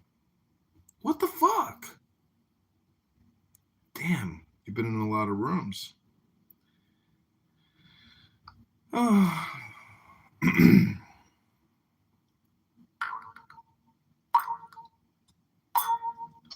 couple days ago, it's called American Diner Gothic. Have you guys heard about this essay?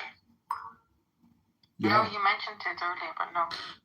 It's really, really good. It sort of describes like what's going on in middle America. Zen, why don't you give us the compression?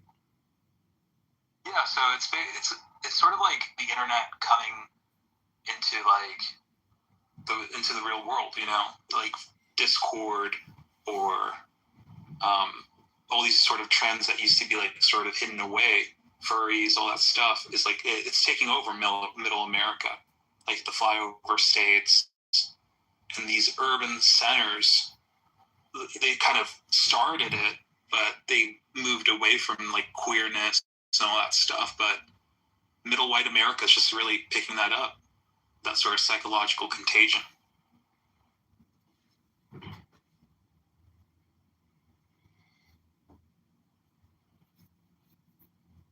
Okay, this is the book club.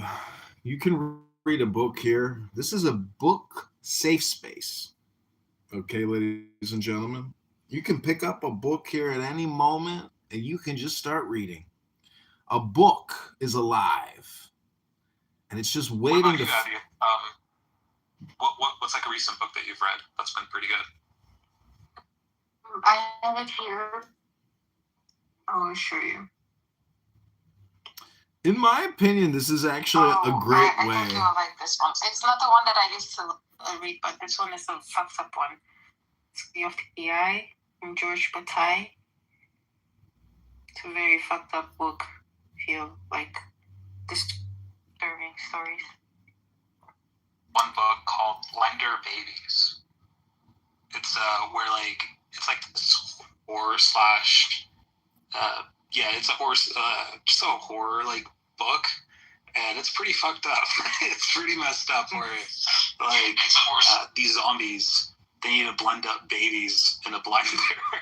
Oh wow. Yeah. No, this is not really horror. It's slightly horror, but it's also not. It's like two teenagers exploring their sexual desires, but it's like it's really written in details and very disturbing in a way.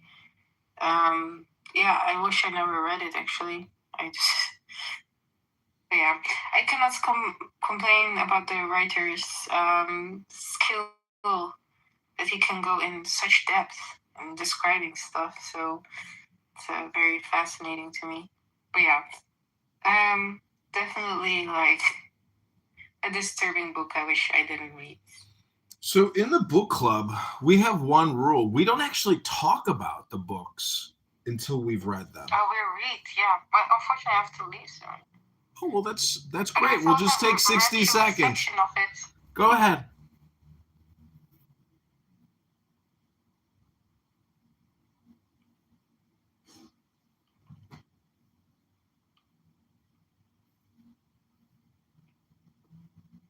Have you read 120 Days of Sodom? No. That's a pretty messed up one, too. It's by Marquise de Sade, and it was written in 1785, but wasn't published until 1904 because it detailed the depraved sexual acts of like 4 libertines in a secluded castle. It's pretty messed up. And one book that John recommended as well, which was like Satanic Sex by Arlene Fitzgerald, and I've been trying to find it, and I can't find it anywhere. It's like, we have the book? I think he's focused selling our communication through his channels. I can't believe you're monetizing off me. Yeah, I know. Well, I'm trying to start this nonprofit called the Chicago Book Poetry Meditation Society. And basically, we help people read books. And you get 1 minute to 10 minutes to read a book. Hello? We have one rule in the book club. We don't talk about books. We read books. Hello? So I did pull up The Story of the Eye by George Bataille. I don't know. Bataille. And here's some of the quotes from the book. Extreme seductiveness is at the boundary of horror. Another one is, to others the universe seems decent because decent people have gilded eyes. That is why they fear lewdness. They are never frightened by the crowing of a rooster or when strolling under a starry heaven. In general, people savor the pleasures of the flesh only on condition that they be insipid. But as of then, no doubt existed for me. I did not care for what is known as pleasures of the flesh, because they really are insipid. I cared only for what is classified as dirty. On the other hand, I was not even satisfied with the usual debauchery. The only thing it dirties is debauchery itself, while in some way or another, anything sublime and perfectly pure is left intact by it. My kind of debauchery soils not only my body and my thoughts, but also anything I may give in its course. That is to say, the vast starry universe, which merely serves as a backdrop. That was pretty nice. It wasn't as bad as what you were making it out to be, Abby. I think you can finish with it in 2 nights, maybe. I don't know how long you go usually in one go. Happy birthday, Julian.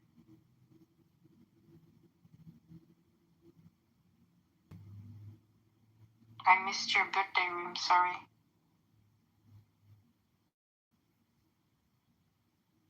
Oh, here's another quote that's a little bit more disturbing from the book.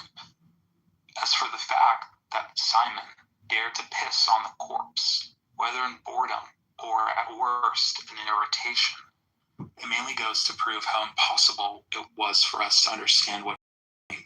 And of course, it is no more understandable today than it was then. Simon, being truly incapable of conceiving death such as one normally considers it, was frightened and furious, but in no way awestruck. Marcel belonged to us so deeply in our isolation that we could not see her as just another corpse. Nothing about her death could be measured by common standard, and the contradictory impulses overtaking us in this circumstance neutralized one another, leaving us blind and, as it were, very remote from anything we touched, in a world where gestures have no carrying power, like voices in a space that is absolutely soundless. And the decision that was made at the council. Okay, so the decision that was made at the Jerusalem Council, they were sent by their churches, like Paul and Barnabas were sent as delegates from Antioch, right? And the decision that was binding was made at the council. They didn't go back. They didn't go back to the. Here, I called black people over 1,000 times the N-word. Chicks, beaners, niggers, kites. So when twinks experience twink death. It's literally the end of the world. I don't even consider that a slur. So it's like, yeah. I'm not talking about you, but I'm just saying in general, the twinks. When they start saying, hey, there's like a bald spot growing, it's kind of over for them. Yeah, it's just over. Why wouldn't it be the most decent thing to do? Look at Ryan. Oh, he wanted to add me on Instagram. His profile. Yeah, I didn't do it, but his profile is open. I'm like, I saw some of his earlier photos and some of the current ones that he's posted. And yeah, it's definitely a decline over time. I mean, these are still old pictures. The intelligence that you have. Oh, no. So I think whenever you try to muddy the waters and dirty like your language, it doesn't add any justice to you. It doesn't give you any fucking goals. You know what I mean? Because I think you have. Guess what? We made a Diego sighting. Of teaching people as opposed. Thank you. I gotta say, Pepe's a face. He got moved down, and I just accidentally moved him back up. Hey, yeah, Rich, I'm gonna move you back down, nigga, if you don't cut off. Stop interrupting people, bro. But and Pepe's a fence BB, but you notice what happened. There was a lot of tension when Pepe first opened up White America, but you notice towards the end, all the black people were in there smoking and joking, laughing with him, and they actually learned to respect him.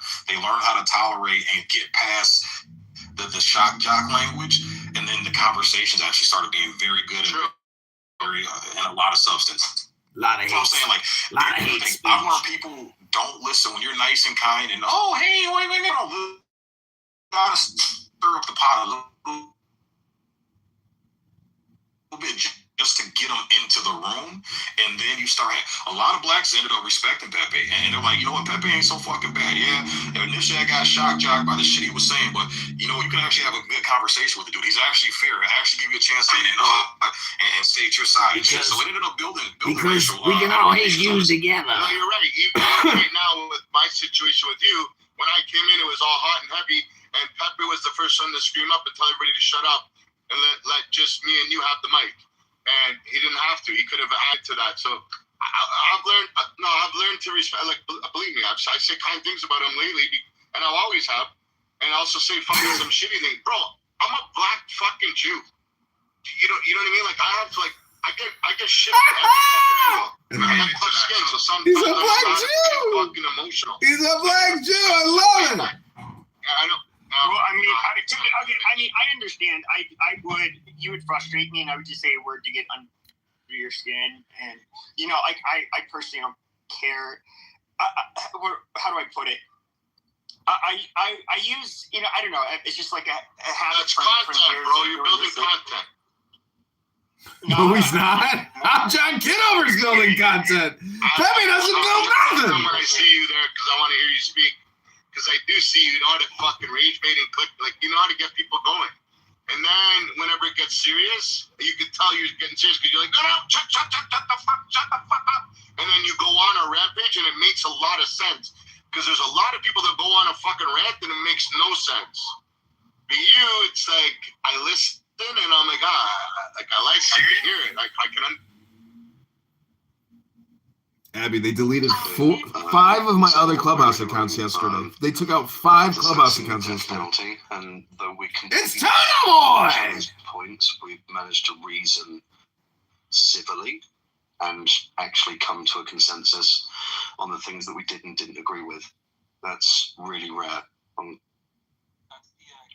I'm basically willing to put a monetary bet that when Pepe meets someone that he is absolutely in love with, there will be absolutely no wording like this that will be coming out of his mouth towards that person. I think some of it's defense mechanism. What if they're 23andMe or something? I've always had a big mouth. That's always been, how do you put it? Since I was a little boy, something I've it's been my potty mouth. The same thing. You're like that little Johnny in the corner. Me? Johnny? Well, I was like, I how do I put it? I was actually really small at one point. So I'm 5'11" now. I'm like average height, average everything. But I was the smallest kid in 8th grade, and there's me and this kid Ronnie. When we started freshman year, we're like the 2 smallest kids in the school. But yes, I was. This is like going to the observatory deck of a retard convention. Oh, did I say the R word? I meant an R word convention. But we're in the viewing gallery, ladies and gentlemen, looking down on these people, and we're just like amazed that they're spending all their time sitting here having this conversation. But what's the convo about, I know really? you guys want to get off topic, though. What do you guys think about what's going on with Trump today in Iran? So the latest thing I heard is, so when I started the room this morning, and then I had to go, I had a couple meetings to go to, but Trump said they are asking for a ceasefire, begging for one, and he's not giving them one. And then right now, I heard one of the defense or somebody in the IRGC say, hell no, we didn't even have a fucking conversation. I think the second part's probably more correct. They're going to give them a letter. The Iranian RGC is going to drop a letter in a few hours, they're saying, from their leader. But I'm waiting for it because I have some put options for next week. You think the market's going down next week, Takashi? On certain things. I think defense and oil is going and energy. Because with the past Easter lining up, they're going to be inclined to make some type of retaliation or attack. I am wondering what this is. The weird thing about him going live tonight at 9 is that normally you get like leaks of what he's going to talk about, but I haven't seen anything about that. Who, Trump's going live tonight at 9? Yeah. Oh man, I would love to fucking bet on that. You guys think he's going to engage in a full scale war? Like it's going to be he's got no choice. They're going to send monkeys. Yeah, no choice. Do you think it's going to be a ground invasion scene? Oh yeah, they're ramping up right now, bro. Like all the signs. So they're getting a bunch of troops ready right now. They're doing ground exercises. They're also they raised the enlistment age to 42. Yeah, there's a bunch of signs, bro. Yeah, it's the same shit as 2003. Exact same. They're waving a bunch of shit. Yeah, they're waving a bunch of sending out a bunch of waivers. That's exactly how it was when I got enlisted, bro. They're just waving everything to get as many bodies in. Well, what did you think? Like I started off 2.8 and then transitioned 2.25. You Marine? Oh, Super 5, brother. Started off do or die. Yeah, I started off 0311, transition 332, and then I retired This is Steppy, a brain dead Marine. 6170, and I just He transferred. just wants to fit in with everybody. Okay. Just sign up. Nice, brother. Yeah, I was 6283, so EA6B Prowler, electronic warfare. And then my tour in Iraq in 07, did FOB security. Got pulled out to a security cadre and did FOB patrol and FOB secure. Oh, EA6B is so cool. I have a model sitting on my desk. Yeah, beautiful plane. I built it right near my house. The ground What's going on, Yacho? Yeah. So 6170. Nice to see you. So 6170 is a crew chief. Nice crew to chief see on 35 you. Super Stallion. So I went to that route after I did a 2-year recruitment contract. And when I go transition back into 3-4, I ended up talking to the XO, and he was like, "Hey, you want to requal and see if you want to go to Rotary?" I was like, "Fuck yeah, why not?" So my last 9 years active, I was 6170 crew chief on a Super Stallion. Nice, brother. Nice. That's the big boy, right? Yeah, that's the Super Stallion. That's the big helo, man. Yeah, that's the biggest one, right? So Diogenes, you kicked me down. You kicked me off your stage the other day. And that account has been deleted now. Apparently, you can't stand to be interrupted. Hell yeah. Hey, you know what? I'll have you know, Edmund, I go into these white national spaces, they fucking love me. Okay? So you be careful, because I will put together an army. They were telling me just a moment ago, but they need to defend me. They need to support me, that I might be the reincarnation of Adolf Hitler. And that makes too much for my pride. That's a fucking lie. That's not true. You both are fucking Jewish. Something the Jews you hate. I know. You look just like me. You know, you and I, we have the same Ashkenazic facial structure. What is it called when... Exactly, wake that up. It's called craniology, or what's the name for a skull science? What's it called? Phrenology. Yeah, so what I'm trying to say is you just maintained your hair, luckily, but technically we're like 99% genetically identical. No, my hair's going. Oh, you're thinning out? I expect it to be gone in 10 years. Oh my Absolutely. God, what a tragedy. How will you live? No, time and tides, man. Time and tides. Well, I was at a bar one time and the bouncer was bald, and I was like, "When did you lose your hair?" He goes, like 20 years ago, peach fuzz." And I was like, "What do you mean peach fuzz?" He goes, "Yeah, you got peach fuzz on your head. You're going bald." I was like, "No!"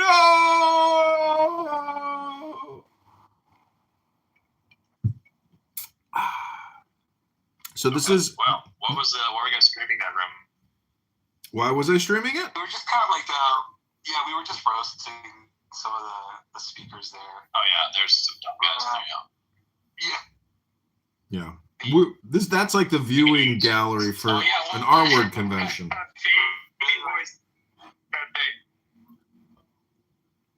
No, like it really is. Like if you pay attention, it's effeminate. Yeah, it's super effeminate. Like it's pleading and entreating constantly. Yeah, there's no chest in it. I mean, yeah. And then how easily topics can be deviated from the primary conversation, and people bring up their own personal myself to where I can understand where he was coming from. So my goal is to squash the stigma, man. It's criticism doesn't equal people. Opportunity to talk about it's where the gefilte fish and the hot sauce meet with the pumpkin spice. Even crazy autistic people are welcome in this place. That's right.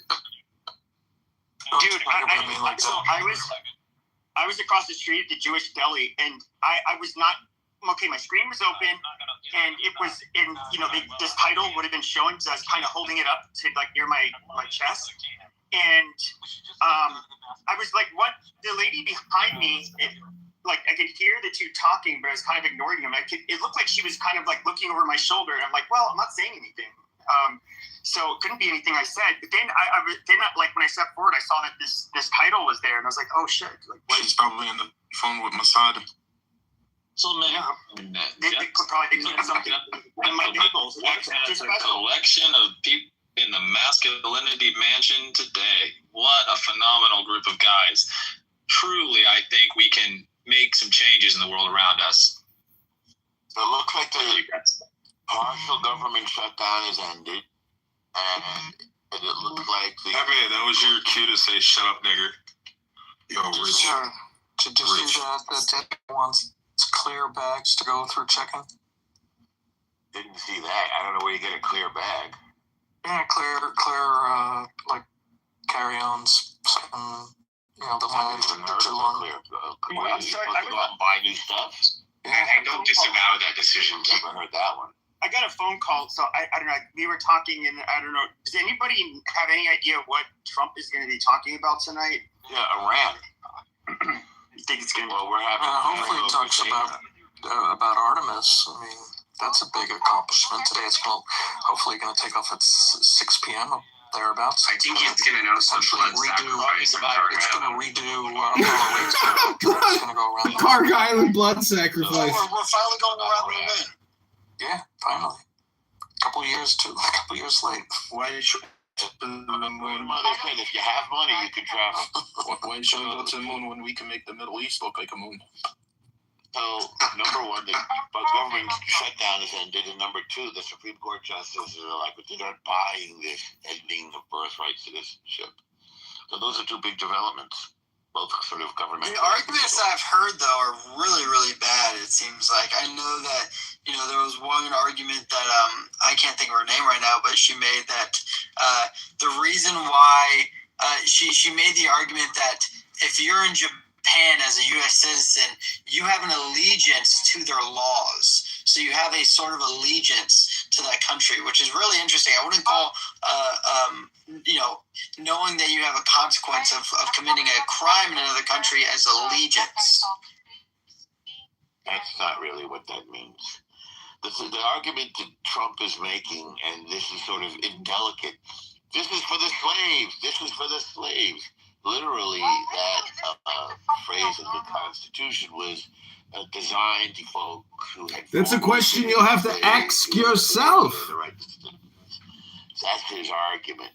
That has nothing to do with, again, as he put it, Chinese billionaires visiting the United States, having a kid here, and then making them all family citizens because of course you can't just have the kid who's a citizen staying here and have to leave. Abby, what are you doing listening to El Normo? It doesn't look like he's going to win on that one. Because the Constitution is pretty specific. In other words, he's arguing... Why are you listening to him if you don't want to? Just click leave. Not on the actual words, which are very clear. If you're born here... Hello?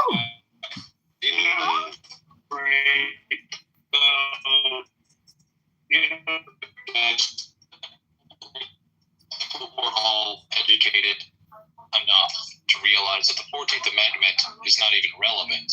It was never properly ratified, and it could not have been properly ratified. We don't need to have useless conversations about whether or not an illegitimate extension of an illegitimate what am I doing right now? Is going to say one thing or another. The entire government is illegitimate. If you'd like to get into the weeds and understand, are you visiting from another solar system or something? Please don't interrupt me. I find it hard as a rule to listen to you whine. It's a question, not a whine. I think the term is kvetch. Are you visiting from another solar system? As a matter of fact, I think it's going to be easier for you and your conception of what I say if you do consider me to be from another solar system. Okay. I am so vastly. How easy was that? Can I ask you to explain your position? Where's some amendment, right? Yeah, I would like someone who shares something in common with me to ask me a question. If there are questions about why the 14th Amendment is not valid, so not you, not Norm. Keegan could. No, I get why. Come on, why are you exclusionary? Because he's illegitimate. He's an open racist. I am an open racist. So. Okay, well, I accept your racism, and I what's wrong with that? I Yeah, I accept it. If you're willing to accept my racism, I'm willing to help you understand the 14th Not Amendment. that there's anything. Yeah, no, I understand the 14th Amendment. My question is, why wasn't it ratified? Correct. Thank you. From your perspective. Oh my God, your pussy is as sore as your. So ultimately, you have what is called the Civil War. You may know it by some other name. What's relevant is that we understand the time frame of facts. You have 1861, the opening of hostility. The Union and the Confederate States of America. Ultimately, the Union, the law. Hello, Kevin. Hey, Elmer. Hello. This is the argument from Alpha Centauri. Yes, call it whatever you'd like to call it. So the basis for the legitimacy of the government. Let me just say very clearly, if we want something succinct, is that an illegitimate government cannot commit a legitimate act, and that really is the crux of my argument here. That is my argument. And he's not just talking about Israel. I'm not just talking about Israel. I'm talking about all things at all times. He's talking about what was once his country. His argument is, once you're a pickle, you can never be a cucumber again. There you go. No, David, there we don't go.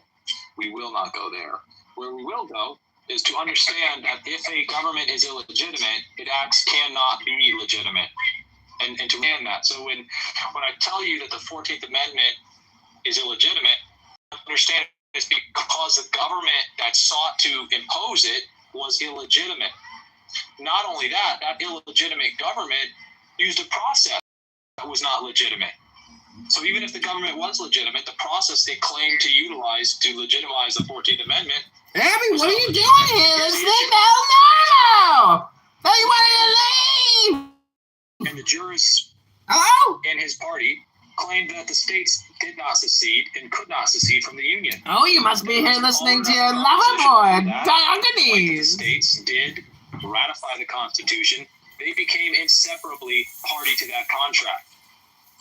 That contract to which they were a party specifically laid out the process for the ratification of amendments to the Constitution. After the conclusion of hostilities between the states, who's got an open mic? This is very disrespectful. I'll mute you. Who is it? Thank you. What was their religion? After the cessation of hostilities at the end of the so-called Civil War, the southern states who were not seceded, this is very disrespectful. I will use this green bean that I have been bestowed with to bring order and discipline if necessary. Okay. Thank you, Norm. I don't know why. Are we following I don't even Robert's know why rules? you were allowed onto the stage. I'm going to imagine it was a mistake or somebody was bored. But no. So look, if you have something productive to add, maybe we'll give you some time to dry out. Go ahead and put a bow on this. So at the conclusion of hostilities, certain states were still required to send delegates and representatives, House of Representatives, into the Senate, and they refused to ratify the 13th, 14th, and 15th Amendments. And then the lawmaker said, well, it doesn't matter what you have to say because you lost the war. Look it up. I'm not making it up. The ratification process laid out in the Constitution, which is supposed to establish the legitimacy of the state, was not even pretended to be followed to amend the Constitution. So, not to mention that Colorado has a different copy of the 13th Amendment. I don't know if you've ever looked into that. I have looked into that, and I think that it's valid. I've looked into it. I think there's several other areas. But I think what we could agree on, Diego, is that the wheels came off in 1861, and arguing about something that doesn't exist, that is the legitimacy of the government, is a completely fruitless endeavor. There's no point in spending time arguing about what an illegitimate apparatus will or will not do. You have to recognize that it is illegitimate. So whether it works in your favor or against your favor, it needs to be replaced. I don't know why I was given the green bean, but I do enjoy it. So it's Somebody had a question. Yeah, it's interesting. I was just looking this up as you were reading it. I understand now. So your issue is that the states revoked, they voted against it.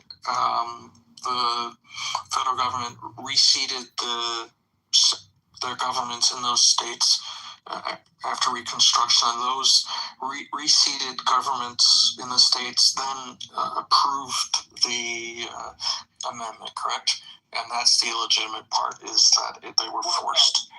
No, the illegitimate part is that the Constitution, was fundamentally violated in 1861 when the northern states invaded the southern states.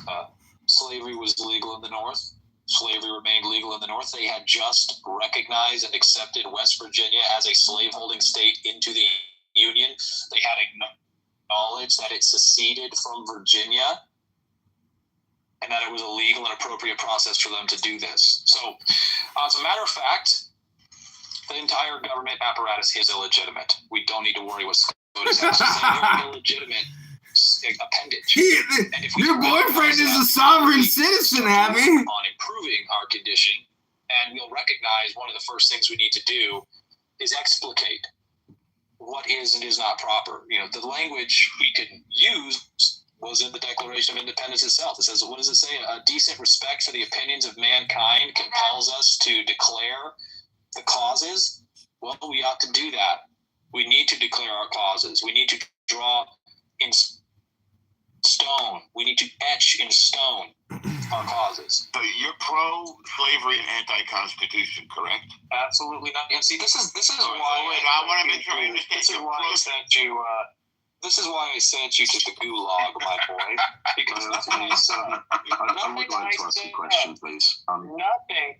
Nothing that I said in any way, shape, or form condones slavery as an institution. It's just a troll. Direction is rather than getting distracted by trolls. So let's take the Who is the ultimate troll? The government has been operating without a legal mandate, that there is an ongoing fraud. How practicably do the people take that power back without mass bloodshed? Given the differences in weaponry strategy and the organized state, comparing the American Civil War to. Yeah, thank you, Tina. That's a great question, and there's a question that I'm sure all of us need to mull over. I can't pretend that I have the single definitive answer, but I will give you the best I can, and that is to tell you that ultimately, we have to create a different system. We have to be able to articulate it. We have to say, this is right and this is wrong. The government is illegitimate, does not have a legal mandate, as you said. We have to be able to say that, and then to conceive of the actions of the government with that being true. You've got an open mind.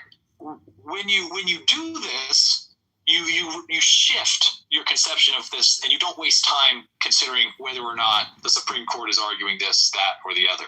Because you understand, well, the state doesn't have a legal right to do this.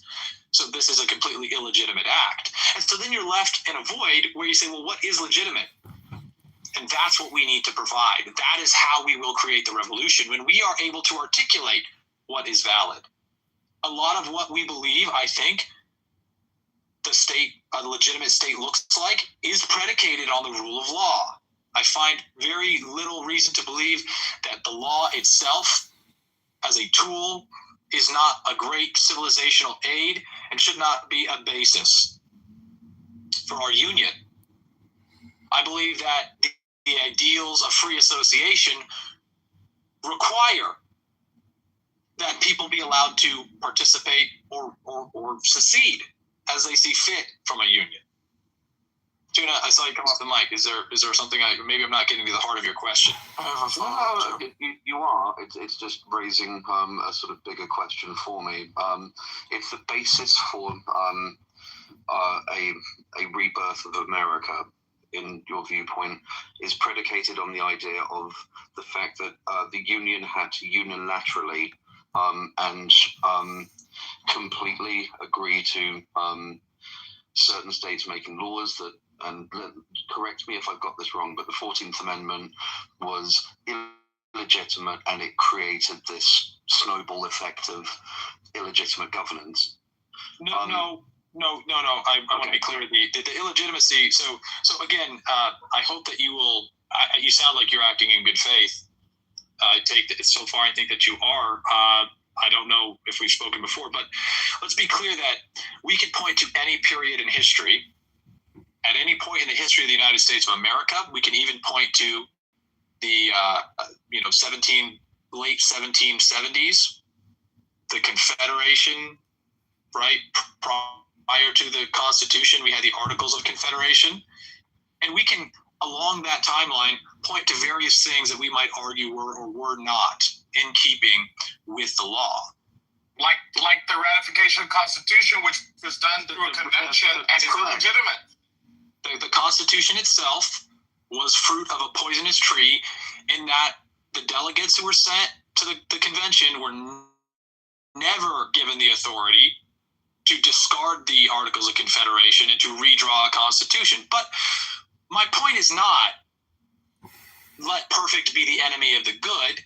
It's that at every step in our agency and existence, we have the ability to use tools like writing, like the law, to ensure that violence is not what governs us, that the whims of the powerful and the wealthy are not what governs us, and that we can have a system that is more natural and that respects the right of individuals before a law, derived from a higher power and a higher purpose than greed and mammonism and the capacity to hurt other people. Did you say not a libertarian law or a law? You can hear whatever you'd like. So I don't think it's fruitful to go back and try to poke holes. I think that it is necessary to accept that in 1861, there could not be an argument that the state was legitimate, because it chose the law, which clearly said that slavery was legal. And I've argued so many times, but I hope that you will understand, listeners, I hope you will understand that the law has to come first. The law has to be more important than your feelings. And so if you feel that the law is wrong, you have an obligation to change the law, not to act on your feelings against the law. And even the National Socialist German Workers' Party, the biggest, baddest bogeyman that has ever been conjured in the mind of the effeminate left, understood and gained power through legal means. Adolf Hitler himself, in the beer hall putsch, locked arm in arm with fellows from the NSDAP, marched on the police in their attempt to illegally seize control of the public, and they were met with gunfire from police officers. Adolf Hitler was imprisoned. Several members, important members of the movement, were killed, and others went into hiding, and then people thought the movement was destroyed. And Adolf Hitler came out of this stronger than ever, but committed to following the law. And he said, if we are going to have success for ourselves and for our people, if we believe that our ideas are better, that our laws are better, then we have to follow the laws that exist to obtain power. We have to respect the law that we will impose. Because if we teach a disrespect for the law, how then can we use the law to serve us? And so we have all these people out here on the right and the left who believe that we can just enforce the laws we like, ignore the ones we don't. And this will always result in discord, in strife, in pain, in suffering, and exploitation, and a total lack of our sovereignty. The law wasn't made to condemn someone, it was to save them. Don't worry about what the Supreme Court has to say. They are an illegitimate and unconstitutional appendage. Hey, Locke's theory, yeah. Can you hear me? With that said, you're saying don't listen to the Supreme Court, but they did pass Dred v. Oh, you're in the Matrix, Diego. You're in the Matrix. I think Yago. Yeah, Yago want to say something. Yago, you got it. Yeah, John Locke, who probably one of the best political theorists who really influenced Thomas Jefferson, the founding fathers, the Declaration of Independence, and the French Revolution, said governments inherently draw their liberty from the consent of the governed, based on three things: ensuring that the government provide life, liberty, and property, meaning the protection of property, meaning if the government takes some property, they have to provide you compensation. They just can't, rip your farm from you and say it's ours.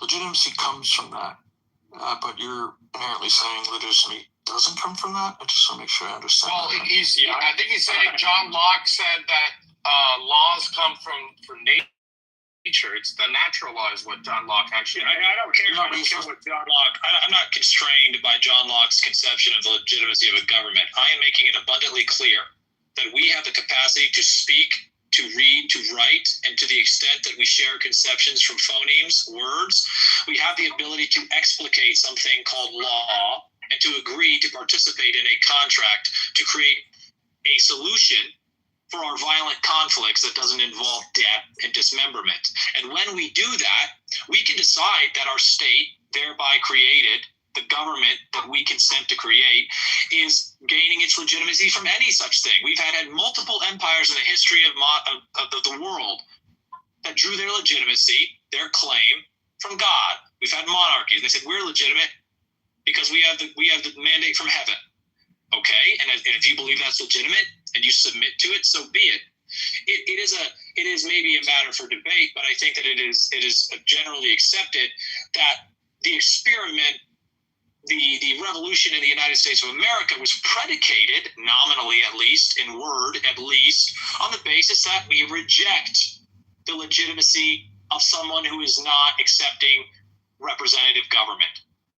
We reject the idea that someone who is not here and claims something from before we were born can have legitimacy, and that legitimacy must be predicated on something else. They confer and they describe this as the consent to the governed, because everyone has a natural right from God to be free and sovereign and independent. And we know that those people will want to naturally cooperate with others, and that where they cooperate, that cooperation should be explicitly bound in a contract. And as long as the contract's performance is delivered, then it is legitimate. And I'm telling you that the contractual obligation of the federal government created by the Constitution has not been performed. It is not a Democrat issue. It is not a Republican issue. It has just flat out been ignored. We don't have to go as far back as 1861 if that's distasteful for you and you're so ignorant that you can't disassociate those events from slavery is bad.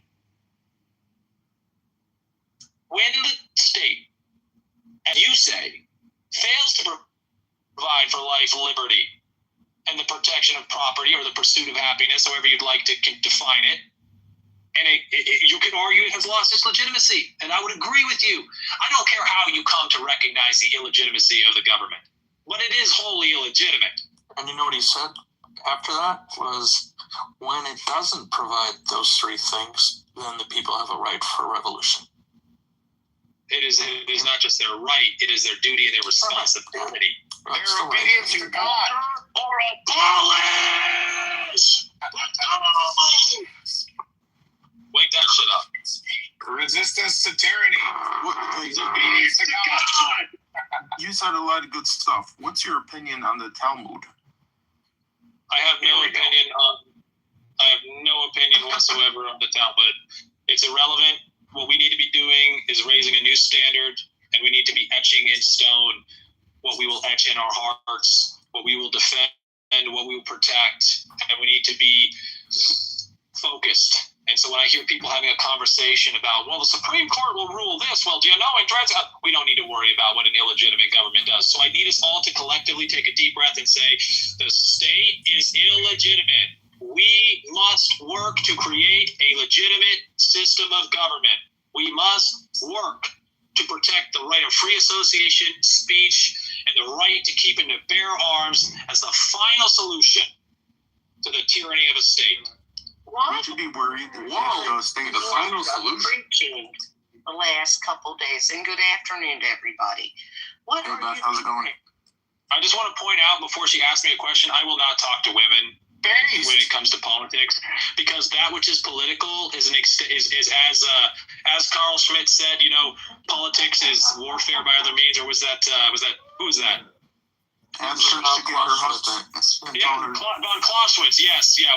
The political is the extension of war by other means, and women have no place in war. I will not send my daughter, my wives, or my mother to go fight in a war, and I will not have them fight in a proxy for war. So I will not have anything to do with anything women have to say on the matter. Tell her you'll talk to her husband at best. Very good. You may send your husband, and I'll take those questions. Okay, so did we all take a deep breath? Are we all ready to engage in a little group activity where we can say, hey, definitively, the state is illegitimate. I recognize that, and I'm going to stop pretending or allowing this insidious idea to creep into my speech and into my actions, where I take something that is wholly illegitimate, that I recognize could only rationally, logically be illegitimate, and treating it as legitimate. What if they're trying to take away your rights, and while they're doing it, they're quoting the Sanhedrins? I'm not going to speak to you any longer. Thank you so much for participating. I guess no one wants to participate in that group activity, but I assure you it'd be very fun. The state is illegitimate, and I'm tired of pretending it's not. Let's go! Proud to count you among the members of the Red Party, Diego. You turn on the news and you see Ted Cruz. He's talking about the Sanhedrins. Diego's the only one with the courage to do it. So are you saying the Sanhedrin, they're like good? That's good, or? Let me help you. Let me help you with the understanding of Sanhedrin here. There we go. Now you'll have all the knowledge you need about the Sanhedrin. So I already know about it. Everything you need to know, my boy. You switched up sides. You got some power. Switched up. Are you like an Israeli type of person? And I just want to know Are you talking to me? No, I'm not like an Israeli type of person. You must I am the persecutor of the Jews. You don't allow any questions, do you? The immunity is there. But when you allow questions, I just want to see. I just want to ask questions about stuff because I don't know which side to take. The United States or the Israelis. So I don't know which one to take. But both of them have to deny it. Those are the same side. I'm not really understanding why you see them as sides. They're not on opposite sides. They're on the same side. They're all working in the interest of transnational capital. Let me give you an example of this, okay? In World War II, a necessary precursor to the creation of the Israeli state. My bad. I didn't mean the United States as far as Trump being sucked into the Israel thing. I meant the people who are trying to divide from the Israel thing. So when I say United States, I mean that side of the United States, the people that are trying to disassociate from Israel, and there's a part of the United States that are in a sense slaves to the Israel based. That's right, my brother. Why did he get back up on stage? I'm not Supermod, I'm not God, but I want to understand your question, Young. I'm not really quite clear on what you're trying to ask. Let me give you a little example, though, that I think will be informative. At least, Diego, you might appreciate this. Do a little research and you'll find out that while English boys between the ages of 17 and 25 were fighting and dying at the hands of German soldiers, a bank vault in London held thousands of pounds of German gold for the Germans. Now, do you see the problem with that? The Germans are killing the Englishmen, but the English banks are holding and protecting the gold for the Germans who are killing them. This is transnational capital at work. That is the enemy that I seek to dispossess and destroy in the vein of the great Andrew Jackson, Old Hickory, apocryphally saying, "You are a den of vipers and thieves, and by the eternal God, I will rout you out." Oy vey, who's running those banks? Sorry, just say it. Just say it. How do I shut him up for good? How do I put him in the oven? Is there an oven? Is there an oven? Where's the oven? He's got a point, right? Why does the British royal family have a boil? I mean, he has a point. Well, here's the thing: if you go back to the First World Wars, Chase was a man behind what Diogenes is talking about, and Chase is not a Jew. Okay, so this really has to do with greedy fucking bankers looking to capitalize on both sides and not really being loyal to any side, but enriching themselves and fattening their fucking pockets. Well said, Sig. Wake that up and make sure that everyone fucking hears it, because this is so fucking counterproductive for you to get hung up on this idea. Oh, it's the Jews. They love it. They don't exist unless you recognize them. And so they constantly fucking interrupt and try to make it about them because they are pathetic, servile little fuck sticks who have never been able to successfully establish a nation. They are parasites. Cut them out. You are being actively betrayed by rich fucking white men, rich fucking black men, by rich fucking yellow men. It doesn't matter. The only constant thread is their ability to manipulate your conception of value and exploit you. To get you to send your blood to die while they enrich themselves thereby. That is the rule, and that is transnational capital. I agree. I'm going to say something too also very quick, and I'm going to give it back. I'm going to say this very quick. In the Bible, it talks about the kings and God saying, hey, don't give yourself to these kings. You're going to be selling your sons off, and they're going to have to go to war, and they'll run in front of the chariots. And the kings will have this, they'll do all these things to you. And it's crazy you just got to mention that. And so our whole world is full of this manipulation. Yeah, so that's a good point, man. And that's why they said no kings thing. That's a good ass point. That also. But yeah. Did somebody say adrenochrome? Are you in the reserves, Diogenes? No, I'm not. The only way that they could possibly get me back, Diego, is if they have a draft. I've already served all my time. My active time and my individual ready reserve time has already been served in full. All right. Yeah, so I'm not. I got a friend, though. I got a friend who just got out, and I asked him, I was like, you good? He's like, yeah, unless they draft, I'm good. I already did. My IRR time was good, too. I was like, all right. I was worried about you, because he was actually stationed. He was stationed with the 33rd MU. He just got out, like, literally a month before the deployment, so. I mean, we might have our political disagreements amongst Americans, but I'm praying for all Americans that do, if they end up getting deployed or drafted, because this is a bad one.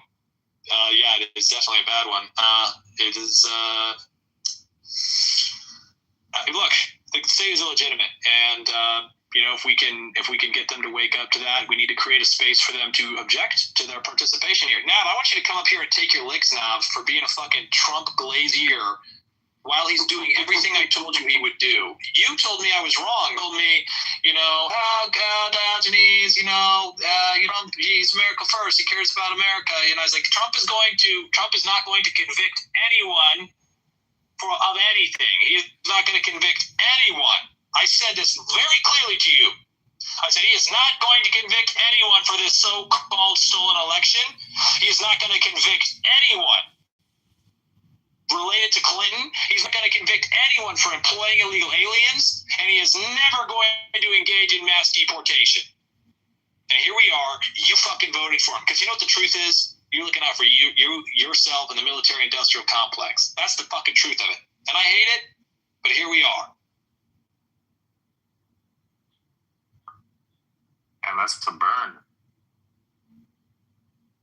Yep, and look you know what? It's great that Brad jumped into the room, because Brad and I have had a disagreement on the basis that I was willing to criticize the blind participation in the United States military, and most importantly, the approbation and acclaim we unquestioningly are called to visit on them for their continual support for an illegitimate state. As I was saying, Diego, we should try to create a safe environment for those people who are actively participating and going to do the bleeding and the dying. And there are thousands of U.S. servicemen who are dead at this point. The United States is not admitting it to you, but there are thousands of dead U.S. soldiers from the Iranian strikes. We should try to wake up the other boys and girls who are being sent to die. I saw pictures from the well deck of the 11th MU, and I deployed with the 11th MU. And I saw pictures from the well decks from these guys getting on the LCACs.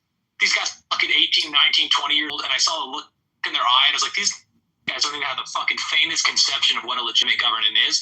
And we have an obligation to protect them from giving their lives for something so goddamn foolish and worthless as money that's being printed right now as the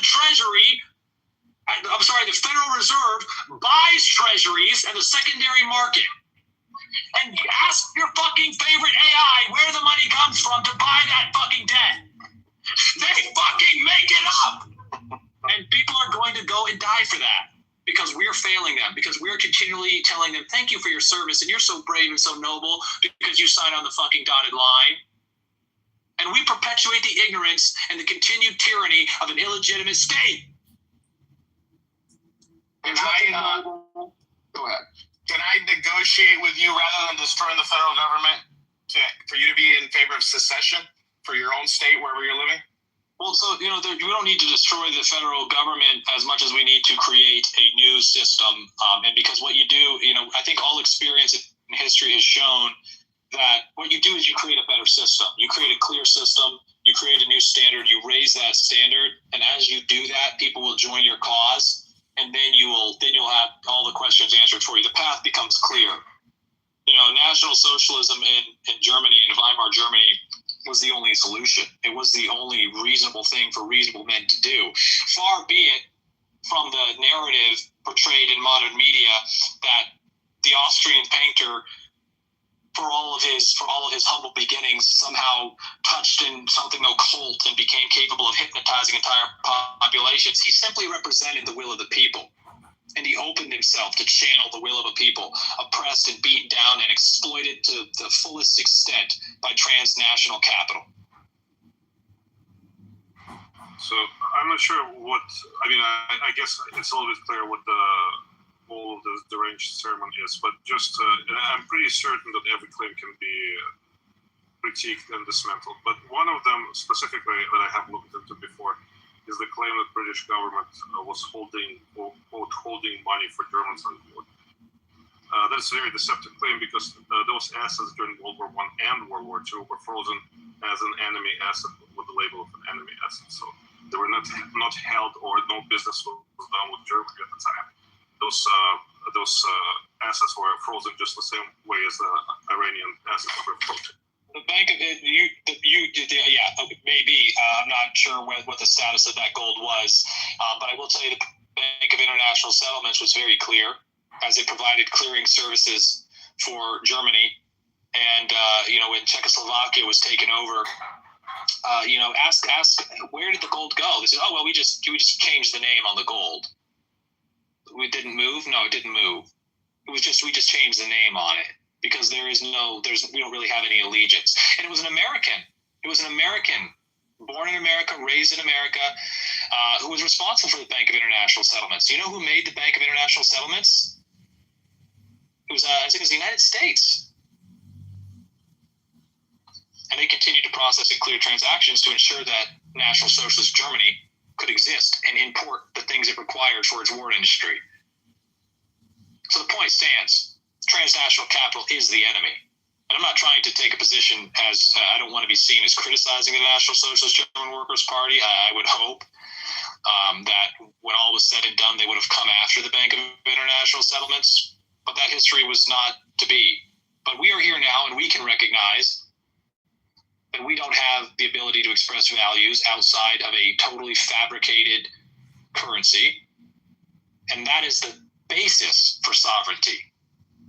Everything that you buy, everything that you sell is mediated by a create out of nothing. That means that it is worthless. It has no value. And they're printing it right now, by the way. He's on the phone. That's not fair.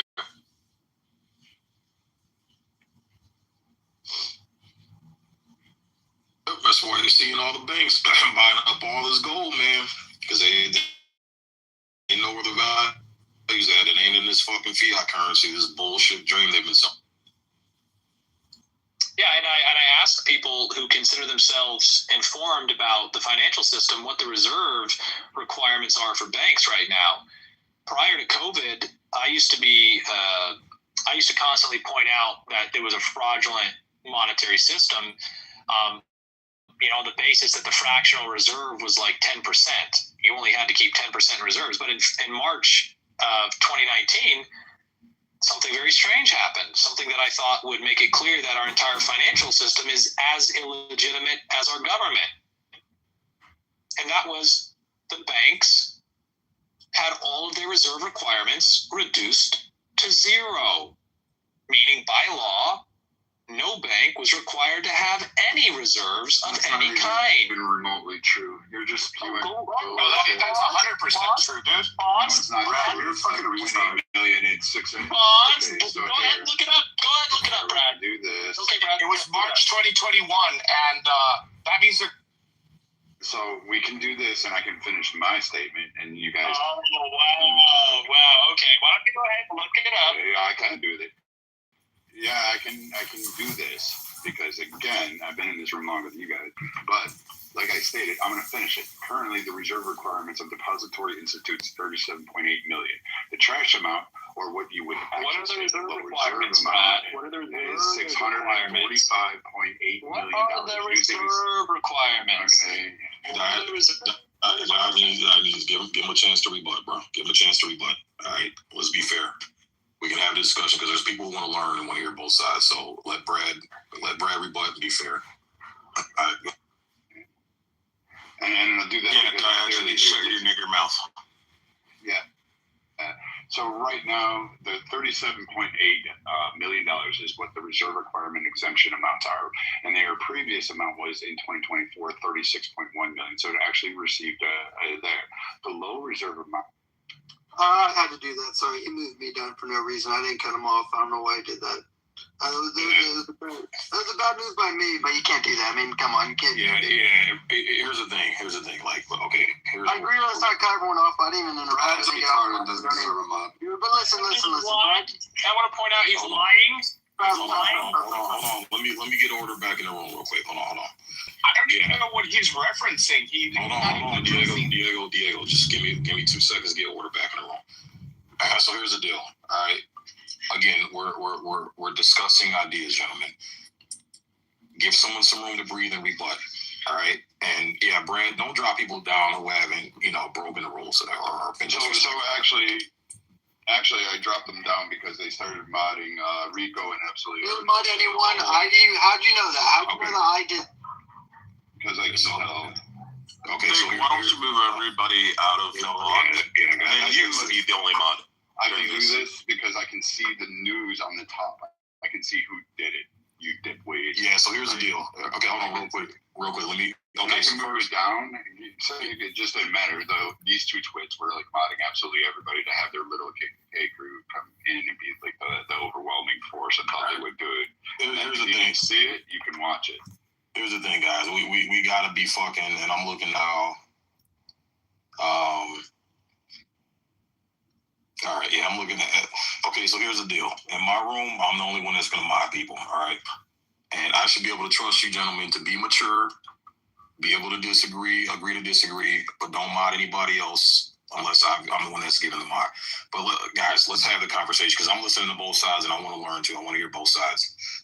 Let me hold on. Let me turn hand raising off so I can get Diogenes back up here. Yo, who just fucking kicked Brad back? I had to. I had my leg back. I had to get my leg. Brad's a faggot, Sig. I don't know what you respect. All right, I moved you down, Keegan. Nobody's getting hard. Keegan, Diogenes. The last thing you want is crazy to make me a fucking grown ass man. All right, so not needed. Hand raising. Everybody come up. Hand raising's off. Come on up. It'll be, I guess, me and Pepe because we got a bunch of fucking vaginal tampons. This is crazy, bro. This is crazy. Trying to hear this shit. All right. This is crazy, bro. What's up, Sig? What's going on? What's going on, bro? All right, come back up. Diogenes, come back up, man. What's going on, man? What's everybody on their fucking? I want to be clear, Sig. Because we'll have conversations after this. Brad got on the stage, interrupted me, and then I let him talk. Diego said something, and he kicked Diego down. He advertised it. He said, "This is what I'm going to do to you," and he kicked Diego down. When he did that, I brought Diego back up and tried to mod him for being. All right, stop talking about bitches. Okay. All right. No, that makes sense, Diogenes. Yeah. Okay. All right. Well. All right, let's keep the conversation going, gents, because I'm learning a lot here. Yeah, here's the point. What Brad tried to do is lie by bringing up something that's completely ancillary to the fact that I stated, which is objectively true. There is a zero reserve requirement since March 2000. I was wrong in the year 2020. I thought it was 2019. 2020. There is no reserve requirement, which means that the money is completely fake. You can argue, they said that these reserves exist, but there's no reserve requirement whatsoever. You would have to audit every financial institution right now to verify what they did have and what they did not have on their balance sheets. And guess what? They legally have to have no value on their balance sheet. That's a fact. Well, and they didn't have it before. I mean, you're just talking about physical dollars, but those dollars they are instruments of debt, so they didn't have any value to begin with.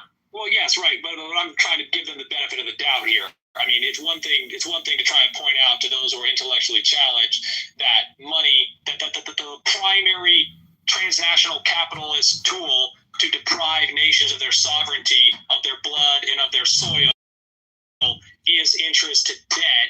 It's another to simply point out that how can you claim that your value expression is legitimate in any way, shape, or form when there's zero reserve requirements actively printing money? It's actively doing that. It's right now, as a matter of fact. So the argument is, remember when I said, basically what they're trying to claim, I kind of believe what you're saying, but they're trying to claim, though, that in short-term T-bills, and it's only to get liquidity control and not for economic stimulus. Right. But three. You got to understand. Yeah. They're always, your mic is a little low. I think I heard most of what you're saying. You got to understand. They're always going to have a practical excuse that depends on them being smarter than you are to justify what they're doing. And what you really need to look at is what is the actual legitimacy of their action. Fundamentally, legitimacy is obtained by productivity. Is what you're doing productive, and do other people agree to participate, especially when it comes to an economic model? The entire economic model in the United States is predicated on deception and your inability to conceive of the fact that the money comes from nowhere. It is not tied to anything. The idea, if you are to take them seriously to some extent, not the fullest extent, you maintain some healthy skepticism. You're not fully well, but you've got some healthy skepticism. They make an argument about gross domestic product. But gross domestic product is not measuring any real productivity. It includes money that is simply changing hands regardless of whether or not a good or service has entered the economy. And as I said, and you can verify this for yourself, the Federal Reserve is creating money from nothing. It is literally getting on a keyboard and telling the secondary market, give us treasuries and we will credit your account. The money, has there been an increase in the productivity in the United States? No, in fact, there's been a decrease. Not only has there been a decrease in the productivity in the United States, but globally, a world that has up to this point, and it can be argued still, depends on U.S. dollars as the primary clearing tool, is gridlocked with the closure of the Strait of Hormuz. And they're printing more money. You can't deny that productivity globally is declining rapidly with the closure of the Strait. Yet we're printing more money. Clearly, money is not connected to real goods and services. And if money is not connected to real goods and services, I challenge you to show me a legitimate basis.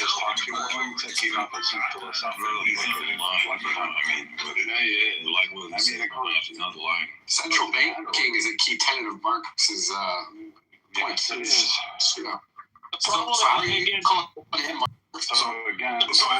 The problem is not whether or not there is a central bank. You can have a central bank that is legitimate and issues money in a direct quantity to the goods and services. So let's hear Brad. Let's hear Brad. As a discrete nation. This guy just likes the. I don't have time in the office. I actually have a job. I'm not working part time and then crying about. So, Brad. situations. Well, lives are to go get angry. So Brad, Brad? Dude, you still let me. All right, guys. Jesus fucking Christ. Okay, so Brad, I want to hear your rebuttal because everything that I've been researching the past few weeks. It's literally about captives or resources. Have you? Well, I want to hear it. That's why I want to hear your rebuttal. I want to hear what you know about reserve requirements and all that stuff. So, like, you're saying the Rico. You know what? You know what? You got it. So, like, I mean, you're gonna let these guys do it, man. Because then you can't mod them. Because hold on. You know what? You can keep the Keegans. You can keep the Because you're making this personal like you always do, Brad. It's not personal. I want to hear both sides, Brad, and just quit making this shit personal. You don't want. Wait, that's why I just called on you and I said I want to hear your side. What I mean? Guys, shut the fuck up. It's fine. Shut the fuck up. I'm just saying we're gonna mod abuse all the fuck out of all of you. All right. So again. We'll block Keegan. Again. That's what I'm talking about, man. Yo, Rich, shut the fuck up. So, yeah, I want to hear what your rebuttal is, Brad, because everything I've been researching the last few weeks, Diogenes, from what I've seen, is spot on. So what's your rebuttal and why? So the current reserve requirement for all U.S. depository institutions is 0, but it changed over time.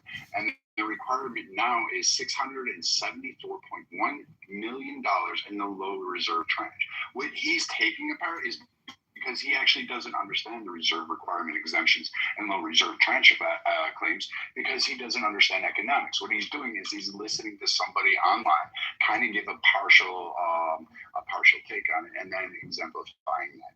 The requirement is actually an exemption that's set at $39.2 million since 2026. So that the issue that he just stated is null and void because he actually doesn't understand economics. Neither do the twits in here, nor do they understand federal regulations or actually IORBs. They don't have anything on this, and they don't understand the ONRRPs that exist within the financial realm. So, I mean, again, if you're going to have that kind of discussion, make sure you cover it from top to bottom and not just cherry pick it off as some Tinder thing and then think somehow or another this idiot's right. Hey, Brad, I just looked it up, though, and it says that there is no reserve requirement. Of course, it does say that, but go on to further. The reserve requirement exemption and the low reserve tranche is 0. However, the Federal Reserve's continue to publish its annual indexes and reserve requirements exemptions. Amounts of low reserve is required by the statute for 2026. The reserve requirement exemption is set as $39.2 million. Each is set at $674.1 million. So you can look those up and understand that, hey, guess what? What he's saying is partially true just to try to trick you into giving it. It's like saying, oh my God, look at how evil this person is, but actually not looking at the whole structure behind it. And if you're not an economist, or if you're a part-time truck driver who just thinks you can articulate stands off of some Marxism or read it off some Reddit page to try to help facilitate your point without actually reading it yourself and making some conditions like this idiot just did. Brad, just listen to me, bro. Hold on, Diogenes. Just listen to me because I'm very curious about what both of y'all are talking about, and I want the right answer. So I just looked up what is the trench set at, and does it matter? And it says the low reserve trench was a cutoff level of old deposits, but it's irrelevant. That's what it's saying. That's what it's basically telling me. The reserve requirement being set at 0 allows banks to sit there and lend out 100% of their net transactions. That's all that means. No shit, Sherlock! Jesus Christ. It's just the fact that they don't have to have anything on hand, and the fact that they're a fucking bank, retard. Oh, it's partially true. It's partially true, but actually totally factually accurate to say, without any doubt, that there are 0 reserve requirements. There are 0 reserve requirements. 0 reserve requirements. Full fucking stop. Waving your fucking hand. You're not going to be so bro. I'm trying to learn, bro. Can y'all stop arguing? Because I'm just trying to learn from both of y'all. Because what you said, Brad, it says what you said in 2020, but it says that shit stopped in 2020 though. That's 6 years ago. So let me tell you what the zero reserve requirement actually means. It's subject only to the capital and the liquidity of regulations. The Federal Reserve currently uses interest on the reserve balance, or the IORB rate, which for those of you that work in finance or insurance will know regularly because you see that on a daily basis. Well, the IORB, the interest on reserve balances. And then you have the ONRRP, which is overnight reserve repurchase agreements that help set short-term interest rates and manage liquidity in the banking system.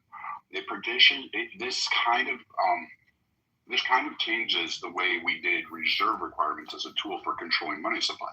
So idiots like Digenese couldn't figure out how they couldn't freaking go and falsify on debts. They couldn't fucking take out more than they wanted to spend. So they basically changed these requirements to ensure big corporates. And while these guys are spinning and freaking about it, they actually don't know how the system actually works. So they're just spinning this on one approach. It doesn't mean that there's not money in the bank. It doesn't mean that the requirements are somehow nefarious. What it does allow is a better, broader complication of loaning and lending while being able to recoup it at a faster rate. They don't require it to because he's absolutely trying to respond to my argument and not giving me a chance to respond, and he's spreading horseshit. And I'm not moving. Well, you're letting three.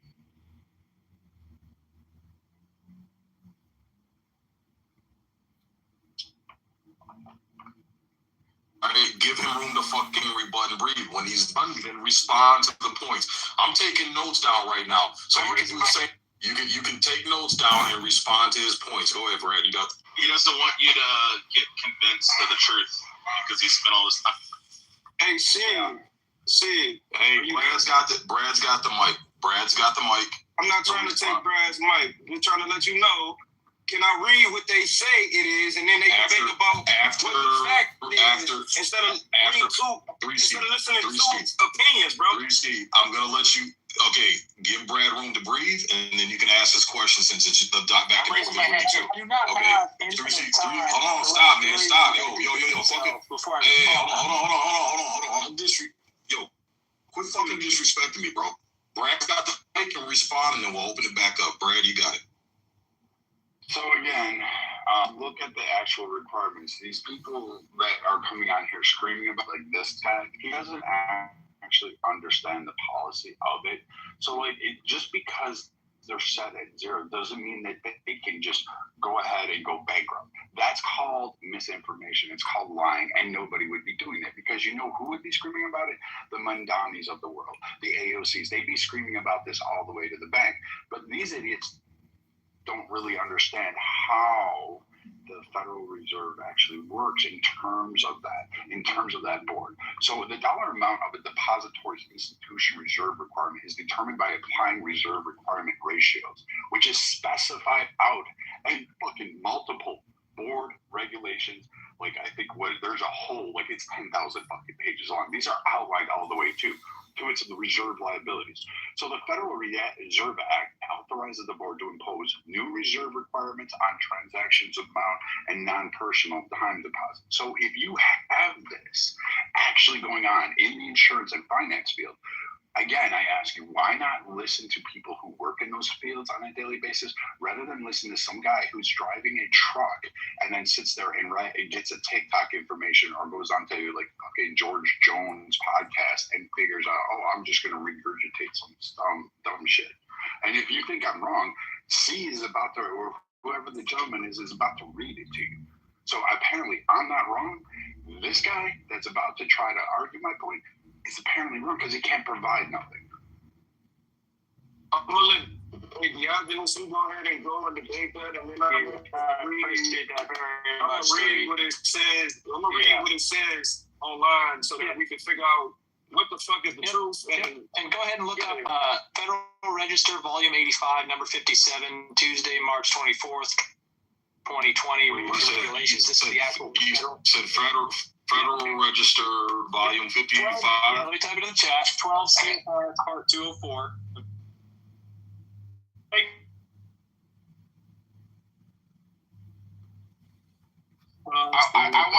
specifically address the IORB. Diego, yes, and I want you to have the opportunity to do that, Diego. I want you guys to be able to pick apart the horse shit that he just tried to hand wave to convince people. Like you see how his argument went from Diogenes is lying to, well, Diogenes is partially right to, well, Diogenes is right about that, but he doesn't understand how that's not relevant.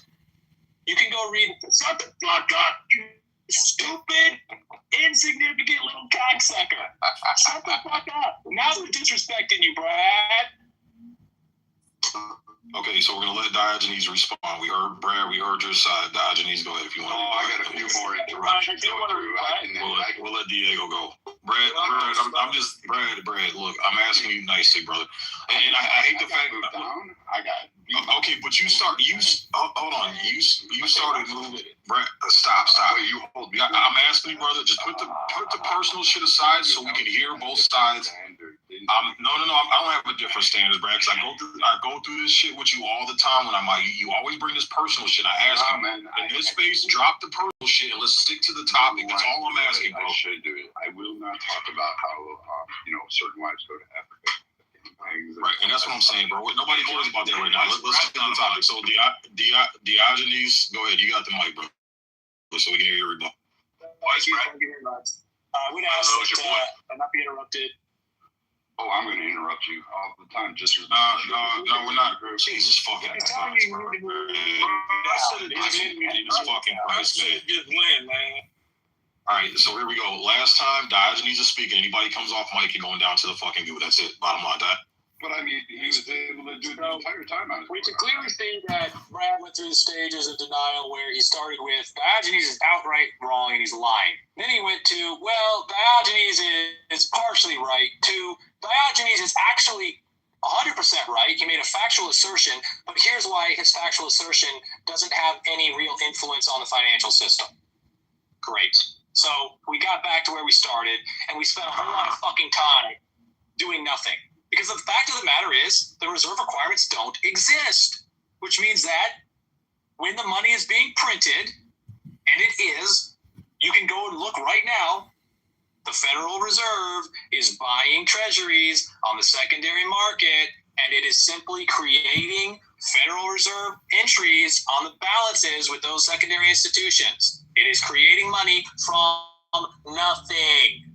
So it's creating money from nothing. The banks aren't required to hold any money, and you're going to tell me that this system has any legitimacy? Yeah. 3, I want to point you in the right direction. Ultimately, you're going to waste your time if you're trying to go through all of the different justifications that have been offered. As a matter of fact, the Federal Reserve did argue that eliminating the Federal Reserve requirements is just a sensible thing to do to improve financial conditions. But I ask you to have more sense than that, to understand that money needs to be tied to something that has value or has some persistence, some value that you can conceive of if you're going to use it accurately. Because at the point where it's fucking printed, brother, you're a fucking slave when you depend on it. And because the whip doesn't bite as hard, and the manacles are not as tight, does not mean that you have any more freedom or sovereignty, because your entire conception, your mortgage, your rent, the food that you buy at the store is mediated by whether or not that counterparty can stop fucking interrupting me, you cocksucker. You are the most disrespectful. I can't believe Sig gives you a time of day. You are so disrespectful. Shut the fuck up. The point is not about what kind of excuses are used to justify the removal of the reserve requirement. It's that the reserve requirement was removed. And it was removed because, in essence, they needed to ensure that they could continue to keep the Ponzi scheme going. They needed to continue to manipulate the public's perception of the value expressed in US dollars. And I want us to all collectively recognize that the economy is as illegitimate as the state. That's it. And if you guys want to look into that, you want to research that, cool, do it. But understand that they are not smarter than you. These people who spend all day figuring out how to justify their fraud and exploitation are not smarter than you. They wear suits and they dress up and they are well groomed in the hopes that this will convey a sense of betterness. But they're not. It's the age-old fraud. They're literally just making money that you have to work for. And they tell you, oh, we're making it because we need to make sure there's adequate liquidity. It's like, okay, well then give that liquidity to me, bitch. Because if you understand, and this is an irrefutable fact, that if you have a fixed amount of currency representing a certain quantity of goods and services in an economy, and while holding the goods and services in the economy equal, you increase the currency competing for the same quantity, you have just created inflation. You have just devalued the purchasing power for everyone else who holds that currency. And so the appropriate course of action is to only increase the currency in an amount directly equivalent to the productivity, the goods and services that have entered the economy to avoid deflation. Okay, acceptable. And if you are going to increase the currency, you're going to increase the amount of currency in that fixed system, then you should do it justly and fairly before the law, wherefore our men are equal, and ensure that in direct proportion to the purchasing power loss, you remunerate the individuals who hold that currency. Don't accept excuses for why we can't do this when you are required to file a tax return every year to tell the federal government exactly where you are, exactly how much money you made, exactly how much purchasing power you have. Right. They know this about you as a matter of federal law, and they refuse to ensure that your purchasing power is protected when they print the money, and they hand it to the banks that have no reserve requirement to keep it. I got a question for you, Diogenes, based on your submission. Because one thing I've seen that constantly came up as a rebuttal as this might be a 40 chess move to devalue our dollar to bring manufacturing back into the United States the same way China has done over the past 6 decades or so. What do you have? Yeah, what I have to say, Sig, is that ultimately you can get in bed with the devil because you think he's going to make you rich, or you can get in bed with the devil because you think he's going to make you young, or you can get in bed with the devil because you're just a faggot. But at the end of the day, you got in bed with the devil. No 4D chess moves add legitimacy to an illegitimate act that does not represent the will of the people and only serves to enslave them to interest on debt. Diogenes and Sig, if I may, I want to educate Sig on a couple of very important things about American law. Number one is, I want to say out from the outset so you know where I'm going with this. The reason that they're doing all of this is to bring about a controlled by a central bank of the United States. They're trying to central bank of the United States. But, okay, the law is very clear. The Constitution, the first article, the first set of laws of the Constitution clearly state what a dollar is, who has the power to set the standards of weights and measures, and more importantly, the Federal Reserve creates these instruments of debt, which are not by any statute money, okay? 12 U.S.C. 411, they are instruments redeemable in lawful money, and they are illegitimate, or they are void ab initio, because there is no appropriation made by Congress for these instruments, which is a requirement, Article 1, Section 9, okay? So they're completely void, man. It's a complete Ponzi scheme designed to bring about total control on this population. It's not about making money for U.S. industries or anything. It's about basically laundering. So Diego, how do we, as the people, what do we do about it? What's the solution? How do we fight against it? Well, some people do Plan B. Are you familiar with Plan B? No, what's Plan B? Plan B is it's a thing called Bitcoin. That's one option. Some people do gold and silver. That's kind of like the Plan A. That's the old school plan. But isn't Bitcoin the digital currency you just talked about as far as the method of? No, it's not. No, Bitcoin is a private protocol, maintained by voluntary participants, and it's not controlled by a sovereign. Okay. Copy that. So and it's not money. Okay, it's a system designed to facilitate barter. 2026, we're still explaining. So I got it. But what I'm saying is basically, do you think that our money that we have in the United States, do you think it will ever be backed by anything again, or is this what they're running with? So Yes, I mean it'll have to be, right, because eventually the legal system is going to be where you have Article 1, Sections 8 and 10, which basically say that you can't do these things. You cannot create paper money. It's right there in the Constitution. And whenever it actually touches the Supreme Court, there's likely going to be a referendum, and they will eliminate the Federal Reserve note. They're going to have to bring back, Treasury notes at the very least, if not just straight up make physical money again, because that's the only thing that the Constitution affords. There's no other. I mean, you'd have to have some kind of amendment that will never get voted on. No one will ever accept it. So something's going to happen. So, Diego, question for you. What's the difference between the central bank cryptocurrency and Bitcoin's cryptocurrency?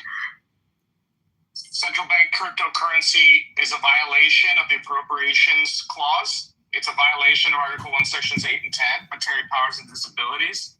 And you said articles. You said articles section 1. What was that? Sections 8, 9, and 10. Okay. Let me tell you how bad the situation is right now.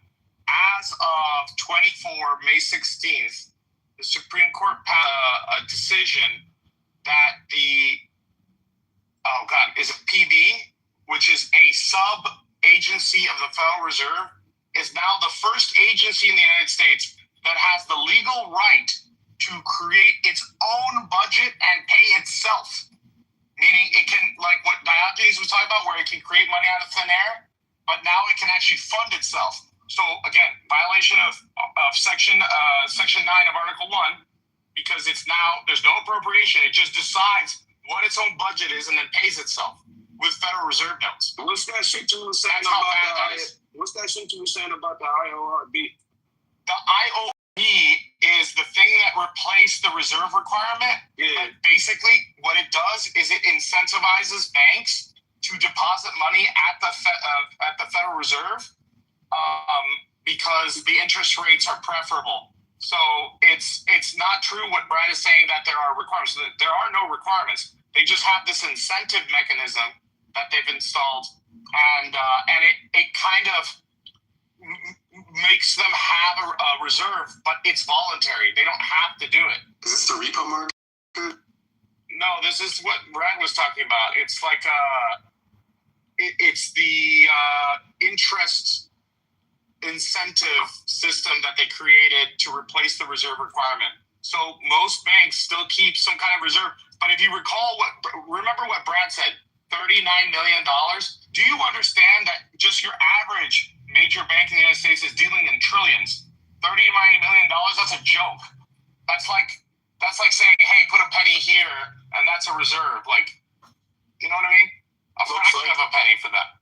Looks like China came early this year. Yeah, so I saw baseball was in the chat disagreeing. Yo, baseball, what up, bro? Are you able to come up? Because I want to hear your side. Because you're disagreeing. If you're able to come up, bro, definitely. It sounds like you work in the industry too. And I want to hear your take. And Brad, look, man, I love you to death, bro, but you're not being fair right now, bro. And I'm trying to. These men have been respectful to let you fucking speak, bro. Because I want to hear your side too. I think everybody deserves to hear your side as well. But you gotta be fair, Brad. When were they respects? No, first off, Tweedledee and Tweedlefuck, the guy who's getting his wife is getting fucked in the ass by a gangbang, and the other guy who can't afford child support. These two idiots, spare me about your fairness. Don't give me fair. You put me down in the queue so they could sit there and disparage me as well. And then you had Diego, who contradicted himself. It's literally a Bitcoin Ponzi scheme. That's all it is. And then he says, there's no reserve requirements, but it's incentivized. But there are reserve requirements. The 30.9 million, whatever it was, 35.9, that is actually required per bank, per financial institution. So no, it doesn't need to have any of those set up, but it does need to have a lot more on top of that. And again, if you're looking at only major banks, yeah, but you forget that there's a whole freaking banking network across the country, and you're leaving those out. So the idea that you're going to take and manufacture into fucking Bitcoin, and that's the only solution to go forward, that's absurd. Like you're just investing in trade shared stocks. You're not investing in Bitcoin. It's nothing more than a share of a part ownership. You're not doing anything because it has no intrinsic value. It isn't gold. It isn't some consumable. It isn't any of that stuff.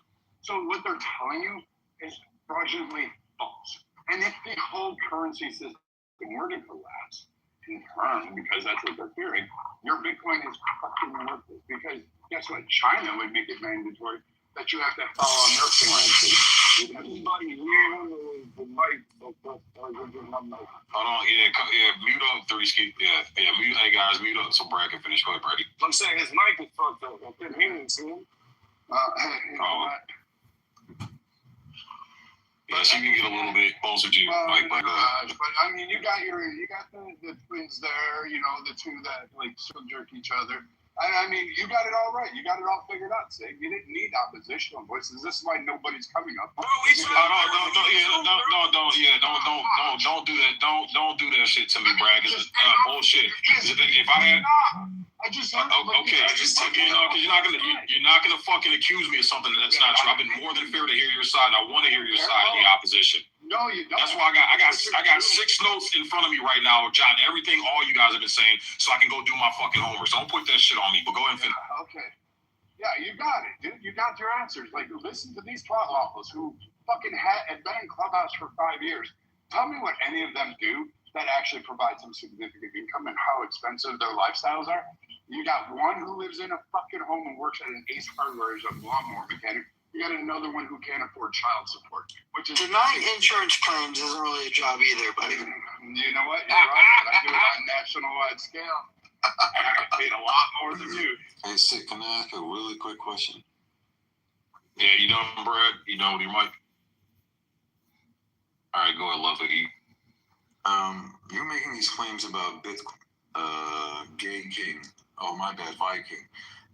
Can you tell us in 59 seconds, without using the gay app, ChatGDP, LGBTQ, what blockchain technology is? Thank you, Gay King. Is it the same one? Is that the same one that gave you the powder milk for your? Oh, so now you're gonna ask me. So you don't know what blockchain is. Thank you, Gay Lords. Thank you. You're amazing. That whole thing of where thank you. That was it. Thank you, Gay Lords. Where that failed. I'll send you $20 for your new butt plug. Thank you. You are amazing. On an amateur card. Can we get back to the topic? For the record, I wasn't saying it was Bitcoin for the United States government. I was just saying that's an option for you as a personal individual. No, obviously I want the. Equating to, Diego. Obviously, I believe in the U.S. government. The Coinage Act of 1792. I believe that the U.S. dollar is a certain amount of grams of silver, and that's what I want to bring back. Obviously, I'm not like. So you want to go back to the gold standard? No, we never had a gold standard. We had a silver standard. Silver standard. You want to go to a gold standard universally overall? I want to go back to hard money. Let's not change the subject. We can have a. We're talking. You can just be quiet and sit down. Go back to work. Turn those fries. And go buy because that's the point, right? If you guys listen closely, you'll notice that when you're really trying to understand what makes sense to Brad, whether or not something is true, you'll see that he refers to the same authority that 3 is questioning, that there seems to be this idea that the better dressed you are, the better groomed you are, the better you are, the more of a claim to truth you can make. He's a certificate whore, is what he is. Yeah, exactly. And he's essentially admitting it. He says, well, I make more money than you make. If I make more money than you make, then what I have to say is more important. When I am making it very clear, and this is the reason Brad is really upset, that the money he's making is essentially worthless. And so in an environment where money is worthless, when it is based on nothing, goods or services actually exist to back it, the thing that actually has value, friends, your family, your ability to produce primary goods like agricultural commodities, So here's what I'm gonna say, man, because this is, and I got 6 pages of notes in front of me because I've been taking notes down to do my research. But what I can see with my own eyes is that yes, the fiat currency, American dollar, has gone down in value. My buying power is not as strong as it was 10 years ago. But what I can constantly see is that gold and silver and precious metals, which is what we used to back our dollar on before World War I, is steadily going up, and that's what I see. The central banks are currently. Hold on, Brad. But here, I'm giving you my take and what I witness and what I see, and I'll be more than happy to let you rebut when I'm done. But what I'm seeing is the thing that the central banks are currently hoarding and buying right. They're buying it up. This is why the shit's going up right now, because there's a fucking demand for it, and a big chunk of that demand is coming from these fucking banks. Okay, so what I've seen is the value of precious metals has gone up. The value of the fiat currency has gone down. I can clearly see this with my own eye, brother. The dollar I'm putting in my retirement right now is not going to be able to give me $1 worth of goods when I go to pull it out here in another 20-something years. So that's what I'm saying. I hear what you're saying. I'm going to do my research, but it's hard to get that side and trust the system when I can clearly see that everything I'm busting my ass and scraping my knuckles for, it is becoming worthless and more worthless and more worthless every single day. Well, go ahead, Brad. If you want to rebut, you got it. It's not becoming more worthless. First off, we're talking about trends and dynamics while inflationary growth occurs. But you're sitting there and equating that to a less buying power. Okay, maybe, possibly, consumerism at its finest, capitalism, great. You should be able to make that product and charge. If you can't afford it, well, sorry, your dollar doesn't work. But at the end of the day, that's what capitalism does. Now, the problem with what these idiots are proposing is that you either join in some socialist Bitcoin fucking Ponzi scheme, in which case socialism works great for the first, 3% of its term until it runs out of other people's money. Once it does that, these idiots, they don't know it because they're too stupid. They don't know that shit is exactly what they're proposing. They're just trying to dice it up. These guys are just proposing Marxist economics and probably putting it on some kind of spin because they think somehow they'll have it. When in reality, these guys aren't economists. They don't work in the finance sector. They sit there and read like whatever fucking Reddit threads tell them about economy, and you're taking advice from them. And that's fine. It's in the baseball. He works in the economy. He works on economics. You have a mother who fucking is an actual accountant who can go into further detail. You have a couple. You have Bill on here who's an economist, economic professor. But shit, why listen to any of us? You got it with these guys. I'm a financial lord. I please point out that appealing to authority as some kind of argument is actually a logical fallacy. To say that you should listen to my argument because somebody told me that I was right is actually a very, no pun intended, bankrupt defense. And this entire conception that in fact what's happening is inflationary growth is I don't know if that's tongue in cheek. I don't know if there's something else going on there, but definitely when you have inflation, you have a growth. It's a very bad growth. It's a growth and a decrease of your purchasing power because they're printing. No, Brad, what I want to know is do you understand how? Go back. Yeah, but I want to show everyone that I am acting in good faith. I don't care about your good faith. I know. And I don't know why Sig continues to offer you a platform when you're so clearly a worthless, angry, ranting lunatic. You really are. And I don't understand why Sig left you. Hold on 1 second, man, because here's the thing, man, and you told a lie on me and you're inferring something that's not true, Brad. I don't appreciate that. So again, my mind isn't 100% made up. And I'm not just taking their advice and just dropping it, okay? What I'm doing is I'm trying to hear both sides because I've done a lot of deep digging these past few weeks on this shit. And what happens is the things that I've come across, the articles I've read, the things that I've watched from people who are respected in the economics. And it aligns with what they're saying. So again, don't put it on me that, oh, you're just taking their advice. And no, what I'm doing is I'm listening. I say, okay, that aligns closely with the things that I've researched, but I'm willing to hear the opposing side. And again, this is why I have 6 pages of notes sitting in front of me right now, jotting down everything that you told me, Brad.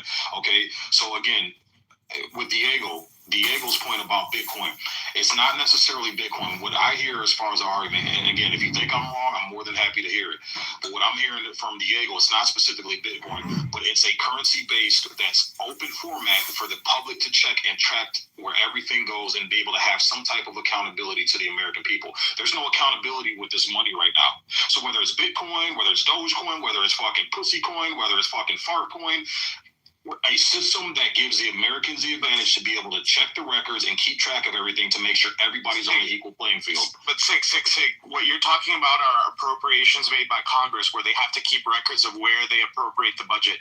But just to be clear, the purpose of the US dollar as defined by law is specifically designed to be private, to protect the privacy of every American citizen. It is the opposite of what you're calling for. If that's what you mean. What Diego's trying to point out is that people are supposed to be free and secure in their persons and in their property, and the idea that the state will always know how much purchasing power you have, and that somehow is a good thing for them to have, has to be rejected. The state has granted itself, the illegitimate state has granted itself the ability, in the same way that the Federal Reserve created an excuse for removing reserve requirements, it creates a problem in inclusion, which always is that we're going to have more ability to determine and control your value expression and currency. We should not accept central bank digital currencies. We should not accept any kind of currency that is wholly and totally controlled or totally and wholly de-anonymized by the government. They will absolutely use it to prevent you from doing anything that they don't want. We saw what happened with the trucker protests. Nobody was convicted for abusing the truckers that way. They literally proved to you that if we know where the money is and where the money goes, if it goes a place that we don't like, we'll stop it. Your ability to freely express yourself will not exist. It cannot exist, and you're a fool to trust an illegitimate state to properly have that power. The Founding Fathers knew they should never have that power. The only power they need, the only power you should give up, voluntarily delegate to your state and to your federal government, is their ability to mint the money, to create the money, and the person who needs to be transparent is the government. The government has turned that on its head and said, oh, well, we need to know what money you have and where your money is and where you spend your money. When in actuality, the truth is that we are the ones with the power and the privacy and the right.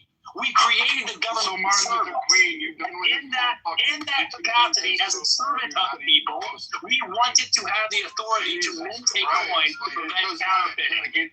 Shut the fuck up, let him talk. You are insufferable. And there is no nothing in your life. Again, you still don't. You're like the Founding Fathers didn't want us to know where our money was spent. They actually did. They actually did. My thing is though, you could debate this shit in a better way, bro. I don't have to debate it with these incel bros. Here's the thing. The idea that somehow hear me out. I'm trying to learn from both of y'all. Okay, I do think you may have good points, but you know the extra shit you doing is overshadowing the information that you doing because that's all that they got. And all right, go ahead. You're doing it because do your shit. Stand for your shit. You got it. And he's 100% correct, Brad. You're getting emotional. I mean, again, it's not a good look, bro. You're trying to prove your point. Give me the stuff. So he went off and said, "Oh, the Founding Fathers never intended to have this." Well, first off, the Founding Fathers really weren't totally concerned with any of the aspects that he was saying in the Federalist or Anti-Federalist papers. But you know what? We digress from that. In fact, the Founding Fathers were kind of wonky. They actually believed in taxes. And, let's not hit, they wanted to cling on to their wealth. So they made sure they held on to it. They weren't in for a collectivism fucking bug on fucking burns. See, in fact, they wanted a broad separation of it as outlined in many of the state legislations and the houses. In fact, they let the church in one of the primary reasons under Payne and access to the funds and create distributions because why? They wanted to keep it. But you know what? These guys all want to take the Alex Jones fucking Martin Luther Queen speech and fucking put it on steroids and then tell you, this is what the founding fathers wanted. But it's not even remotely true. But you guys are reading this, right? So you're actually going back and looking all this up, and you're reading their articles, and then you're reading the antithesis to the articles, right? You're reading why decisions were made in our current environment, why the modernality, and why certain taxes even have to remain, and why your buying power is actually decreasing versus what actually may or may not be happening, right? You're actually reading up on those. You're reading economic books in mass that grasp an understanding, or are you just reading the sources that these guys pull you from fucking Twitter? No, what I'm doing is I'm looking at respected economists who have a good following, a good reputation. I'm looking at economists who. Can I answer your question? You gonna let me answer the fucking question, Brad? I'm fucking letting you answer, but did you? Okay, then don't cut me off. Don't ask me a question and then 5 words into it, you fucking cut me off. Ask me a question and give me the fucking respect to respond to your question. So what I'm saying is, I'm looking at economists who were laughed at when they were talking the same shit 5 years ago, 2008, shit like that. Everybody laughed at them. And then what they ended up predicting and saying has been true. Okay? And it makes a lot of fucking sense. So I'm asking you now, why is our fiat currency, why is my dollar devaluing then if what you're saying is true? There's not one fucking reason for all of it. There's multiple reasons. Back to fucking inherent wealth has increased exponential fold. Fucking trade agreements, decrease in manufacturing you can blame on. You can blame it on the math. Hold on, Diogenes. Let him finish. Let him finish, Diogenes. Let him finish. Eat the shit. Come on. I want you to come to my house. Boys, come on. I'll show you the back of your fucking skull. Let's go. Hey, Diogenes, you let him finish, man. Go ahead and finish. Go ahead and finish, Brad. Go ahead and finish, Brad. Then fuck your wife tonight. Dude, your kids fucking, yeah, you're all gonna enjoy it. So there you go. Fucking A, I don't give a fuck about you fucking KK wannabe lights, you latte fucking white supremacists. You guys all have the same fucking jihaded fucking mind. Look, give me Bitcoin. You fucking want to decentralize, tear down the economic system. You want to say, oh, it'll prevent your fucking dollar from decreasing. But you got to invest in Bitcoin, which fucking, hey, last I checked, only one of us on the stage can afford to go buy a Bitcoin currently, and it ain't none of you, because you don't have the cash in hand. Well, I know, here's the one thing, Brad. I know, and I can, again, this is what I'm seeing with my own eyes. I know more people who have increased their wealth investing in Bitcoin than going out and working a normal fucking 9 to 5 every day. That's one thing I can say for sure. I've seen personally. You believe that? It's not a matter of believing, it's a fucking fact. You see the economic pictures? Oh, God.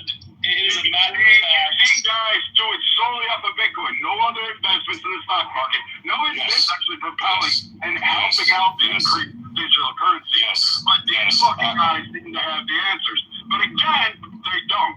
They don't even know what they have. So to answer your question, yes, when it comes to common working 9 to 5 blue collar guys that are on the same level as me, I saw them accrue more wealth with their investment in Bitcoin than fucking decades of just going and working at fucking 9 to 5 with no other investments. Yes, Can I touch on that? Can I touch on that without because I want to help you understand. I want to help everybody understand like that is a sign that the economy is illegitimate because no people who value productivity would ever allow a situation where speculation was offered a greater return on investment than productive labor, than productive contribution to the total social welfare. No one would accept that.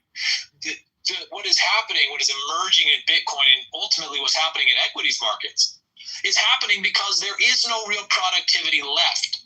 And you have bubbles in AI and in real estate that are being propped up by circuit accounting at the same time that even more money is being pumped into by the Federal Reserve. I don't want to hyper focus on the economy. I know it's really important, but it should be sufficient to say that if it is is disconnected from goods and services. It is just a general rule that it has to chase fewer and fewer goods when you print more of it. This is not. I mean, this is just a fact, and there's no amount of hand waving, and there's nothing that can do to change that fact. This is just a plain law. The entire basis for Brad's argument, and I pity him for it. And again, I don't understand how anyone who really wants to understand what's happening and work to solve it could deal with these kind of personal insults and just repeated unnecessary digressions. I want Brad to be successful. I want Brad to have things that have real value, because if we're all playing a fair game where we're equal before the law and we are able to constrain our government to transparently issuing currency only as the legislators permit, we don't allow a pseudo-private entity like the Federal Reserve to simply announce that it's going to create money to purchase treasuries, that it's going to monetize debt, but call it something else. We could actually fight back against the illegal immigrants. We could actually fight back against the traitors in our government. We could actually have representative government with free expression. We could. Baseball, I'm not propping up outliers. The truth of the matter is, and the National Socialist German Workers' Party recognized this, money is a tool, nothing more, nothing less. Sig doesn't work all day because he loves the way the presidents look on the paper. Brad will do that. Brad loves Donald Trump, so when Donald Trump successfully puts his face on the central bank digital currency, I'm sure Brad is going to go collect it because he likes the way it looks. Fantastic. But that's not what Sig does. Sig has real shit to worry about. I have real shit to worry about. I don't want the paper. I don't want the currency. I don't want the money. I want the things. I want the food in my kid's mouth. I want a house. I want gasoline in my tank. I want real fucking things that really change the way that I live. They nourish me. They nourish my children. They improve my quality of life. And when you're telling me that in order to get those things, I have to use these tokens, then I'll use the tokens. But when I find out that those tokens are being created on a computer somewhere, I can see that that is unjust and unfair, and I don't want to play this game anymore. And I would hope red-blooded men would rise up and cooperate with me to rectify that grave injustice. It is the most serious crime against our sovereignty and our integrity that we would be deprived of our value expression. They are printing the money out of thin air. All right, Dad, and they are doing it so quickly. Monica, I don't talk about it, man. No, he's ridiculous. Do what? Do what? What do you cut? You know what? I'm so tired of you emotional motherfuckers, man. Get the fuck off my stage, bro. Tired of this shit, man. Fucking tired of this shit. Shut the fuck up, Monica. Go create a fucking woman space and you can do your little vaginal fucking bullshit, but the man is fucking talking, yo. Based. So we want real things with real value. We want wives to have security. We want our family to flower and grow and develop, and we can't do that when we're relying on the ability to purchase bread, and then we find out when we go to the store that breaded beef, ground beef, for example, has almost doubled in price. 22 tons of beef. I don't want to abuse the people who clearly want to engage in a contentious debate and fail to accept my principles and predicates for my arguments. But I urge everyone not to be mystified by a man behind a curtain telling you that, well, you don't understand, there's exchange rates and there's the velocity of money and there's of course the tariffs and there's all these other considerations. Those things would be relevant if the money had integrity in the first place. But it doesn't. And I welcome anyone to challenge the integrity of the money on those simple bases. And I yield. And that's the one thing too, you know, again, what I've been looking at is 1913 seems to be the fucking key year all this shit fucking popped off. American citizens weren't charged income tax. It's what he needed. That's what you said?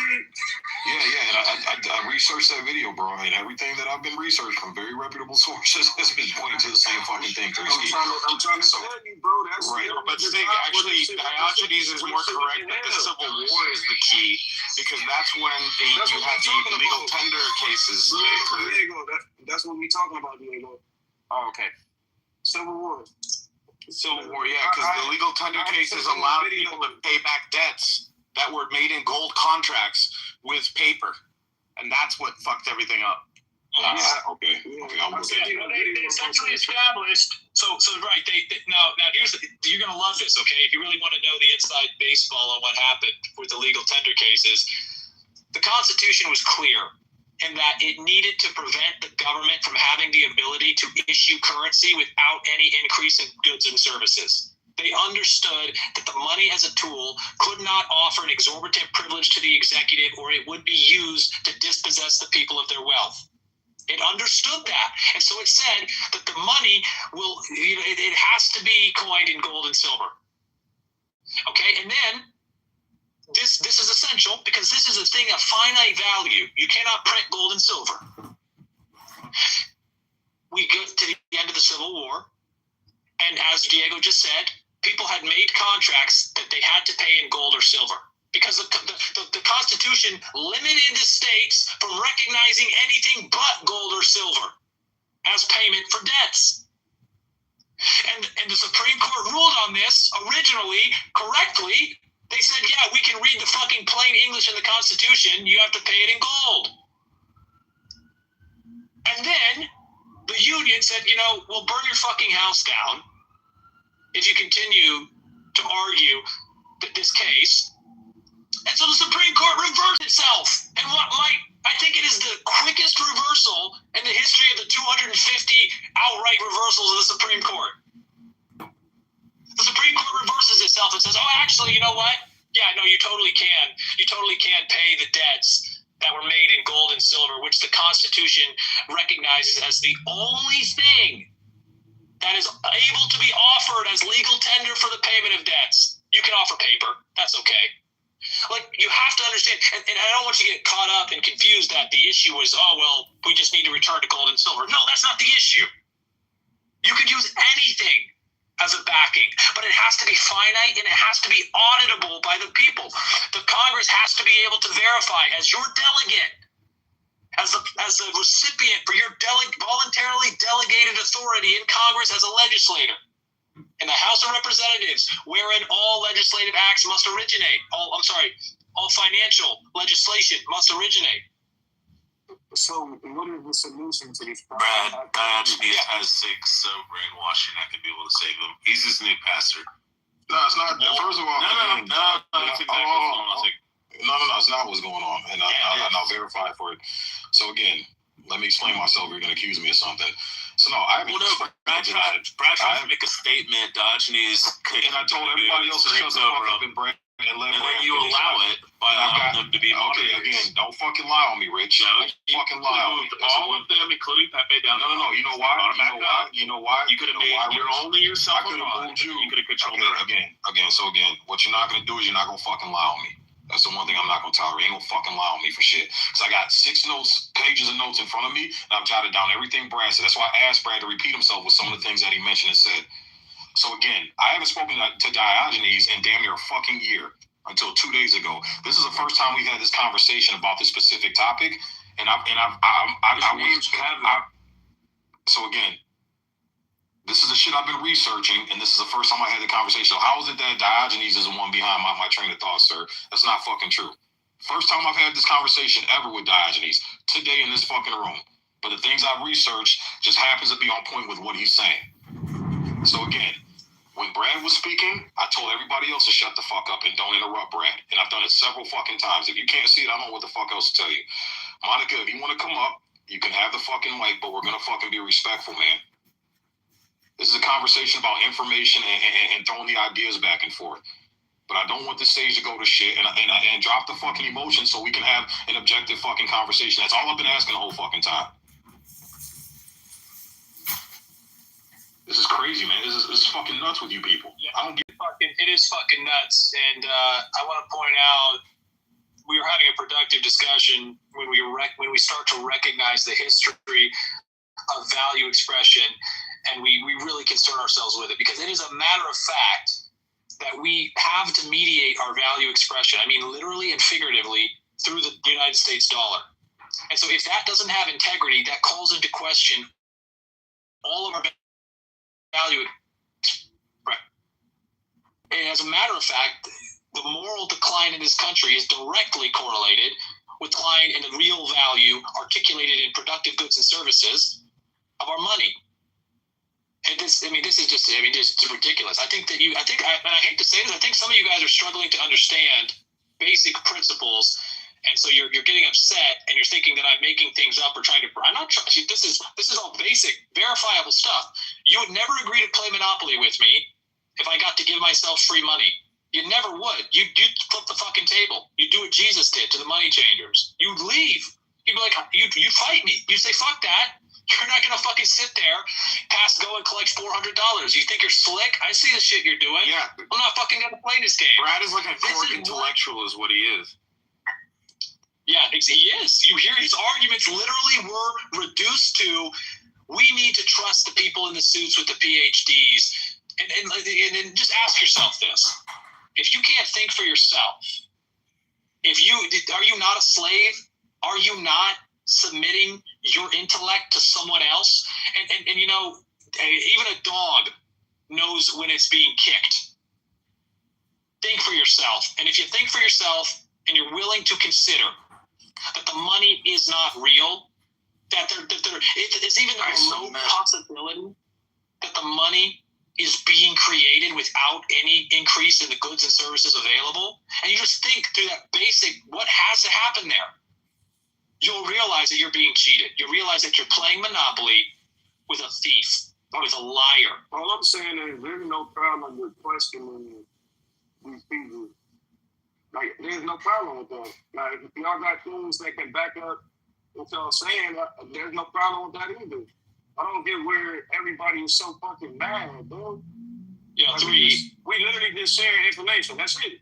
Well, Brad is angry because Brad owes me $1,000 because he made a bet that he doesn't want to pay, and then his reaction to saying things that he's not going to deliver on is to issue violent threats, profanity, vulgarity, obscenity, unceasingly. He doesn't have an argument. There's no argument to make. You literally heard him go from Diogenes is lying about the Federal Reserve requirement to Diogenes is only telling a partial truth to Diogenes is telling the truth, but the truth doesn't matter. Here's how it's been explained. Came nowhere near out of my mouth, dipshit. So now that I have time, that never came out of my mouth that way, and you know damn well it did it. So first off, you are fucking lying. You cherry picked one line out of it, and then thought you'd run with it and cook with it. And you even got the Civil War wrong. The reason being is that states were printing their own money, mostly the Confederate fucking states, were printing their own money, and as a precautionary tale to prevent any further revolutions, it was actually a genius act to prevent states from printing their own fucking money, and in order to have the states say, hey, the only currency you can actually do that would be acceptable in a federal society under a union would be gold and silver. Not fucking whatever you want it to be, and then label it whatever its worth would be, which would be fucking discombobulated, which would be an economic nightmare, which would allow for fucking states like California to be the prevailing authorities, and New York, and every other state having to sit down there and say, my currency is not accepted anywhere else, but this is all I can make. But you didn't look at that because you don't look at the economic picture. You just like to cherry pick something without actually researching it, and then give this drawn out pontification of fucking Martin Luther Queen speeches and think somehow you own on it. And you don't. You really are retarded. What are you even talking about? You are a fucking Alex Jones fucking type. Brad, what are you even arguing? What the fuck are you even arguing? What the fuck are you arguing? Baseball, get your ass up here and defend that.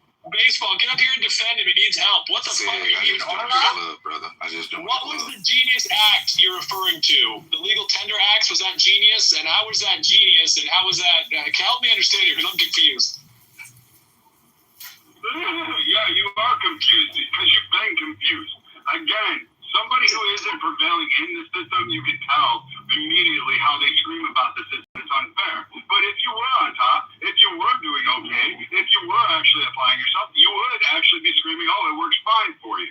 But since it's not working fine for you because you have to pay court debts, you're not accountable for them, you have to pay child support or whatever the fuck you got going on in your life, is not anything that everybody has to tune an entire system for.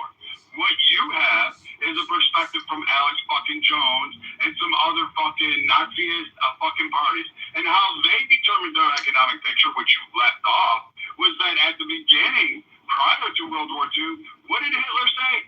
Fuck the debt. We're just not going to pay the debt. And that's how they inflated their fucking currency, because they didn't pay the debts were actually owed. That they were penalized under. That is absolutely 100% true. And then they went through and said this, and then again, you're going to go on this whole fucking, the Nazi socialist fucking extreme experiment was an economic picturesque, which had no sustainability, which had no fucking bearing, had no measurements, because they basically determined their own wealth. And guess what? It went fucking corrupt. But you left that key card on. Yeah, the Socialist German Workers' Party certainly did not go bankrupt, and I think you're conflating the Weimar Republic with the National Socialist German Workers' Party seizure of the apparatus of power in Germany. I'm definitely going to remain confused as long as I try to understand your arguments. And absolutely, the idea that you would continue to be a slave to interest on debt when the state can simply issue the money in direct proportion to the needs of the people to transact and express their values in real terms, that's a fundamental truth that I think every sovereign nation ought to enforce fucking money and their legitimacy on. Doesn't even work that way under the Fed in what you're saying. So again, you can place multiple points. We obviously hold on, 3Ski. Let Brad finish his talk. Go ahead, Brad. Go ahead. No, 3Ski, go ahead, because it's like watching paint dry twice. Because I want to hear from both of y'all, but obviously y'all both have different standpoints. So I just want to hear what both of y'all's solution would be to the problem, because we obviously have a problem with this currency and what the fuck is going on with our economy. Well, Brad doesn't agree with that. I just want to hear some solutions. Yeah, Brad doesn't agree with the assertion that we have a problem. Talking about me. I'm trying to do that though. I don't want y'all to fight.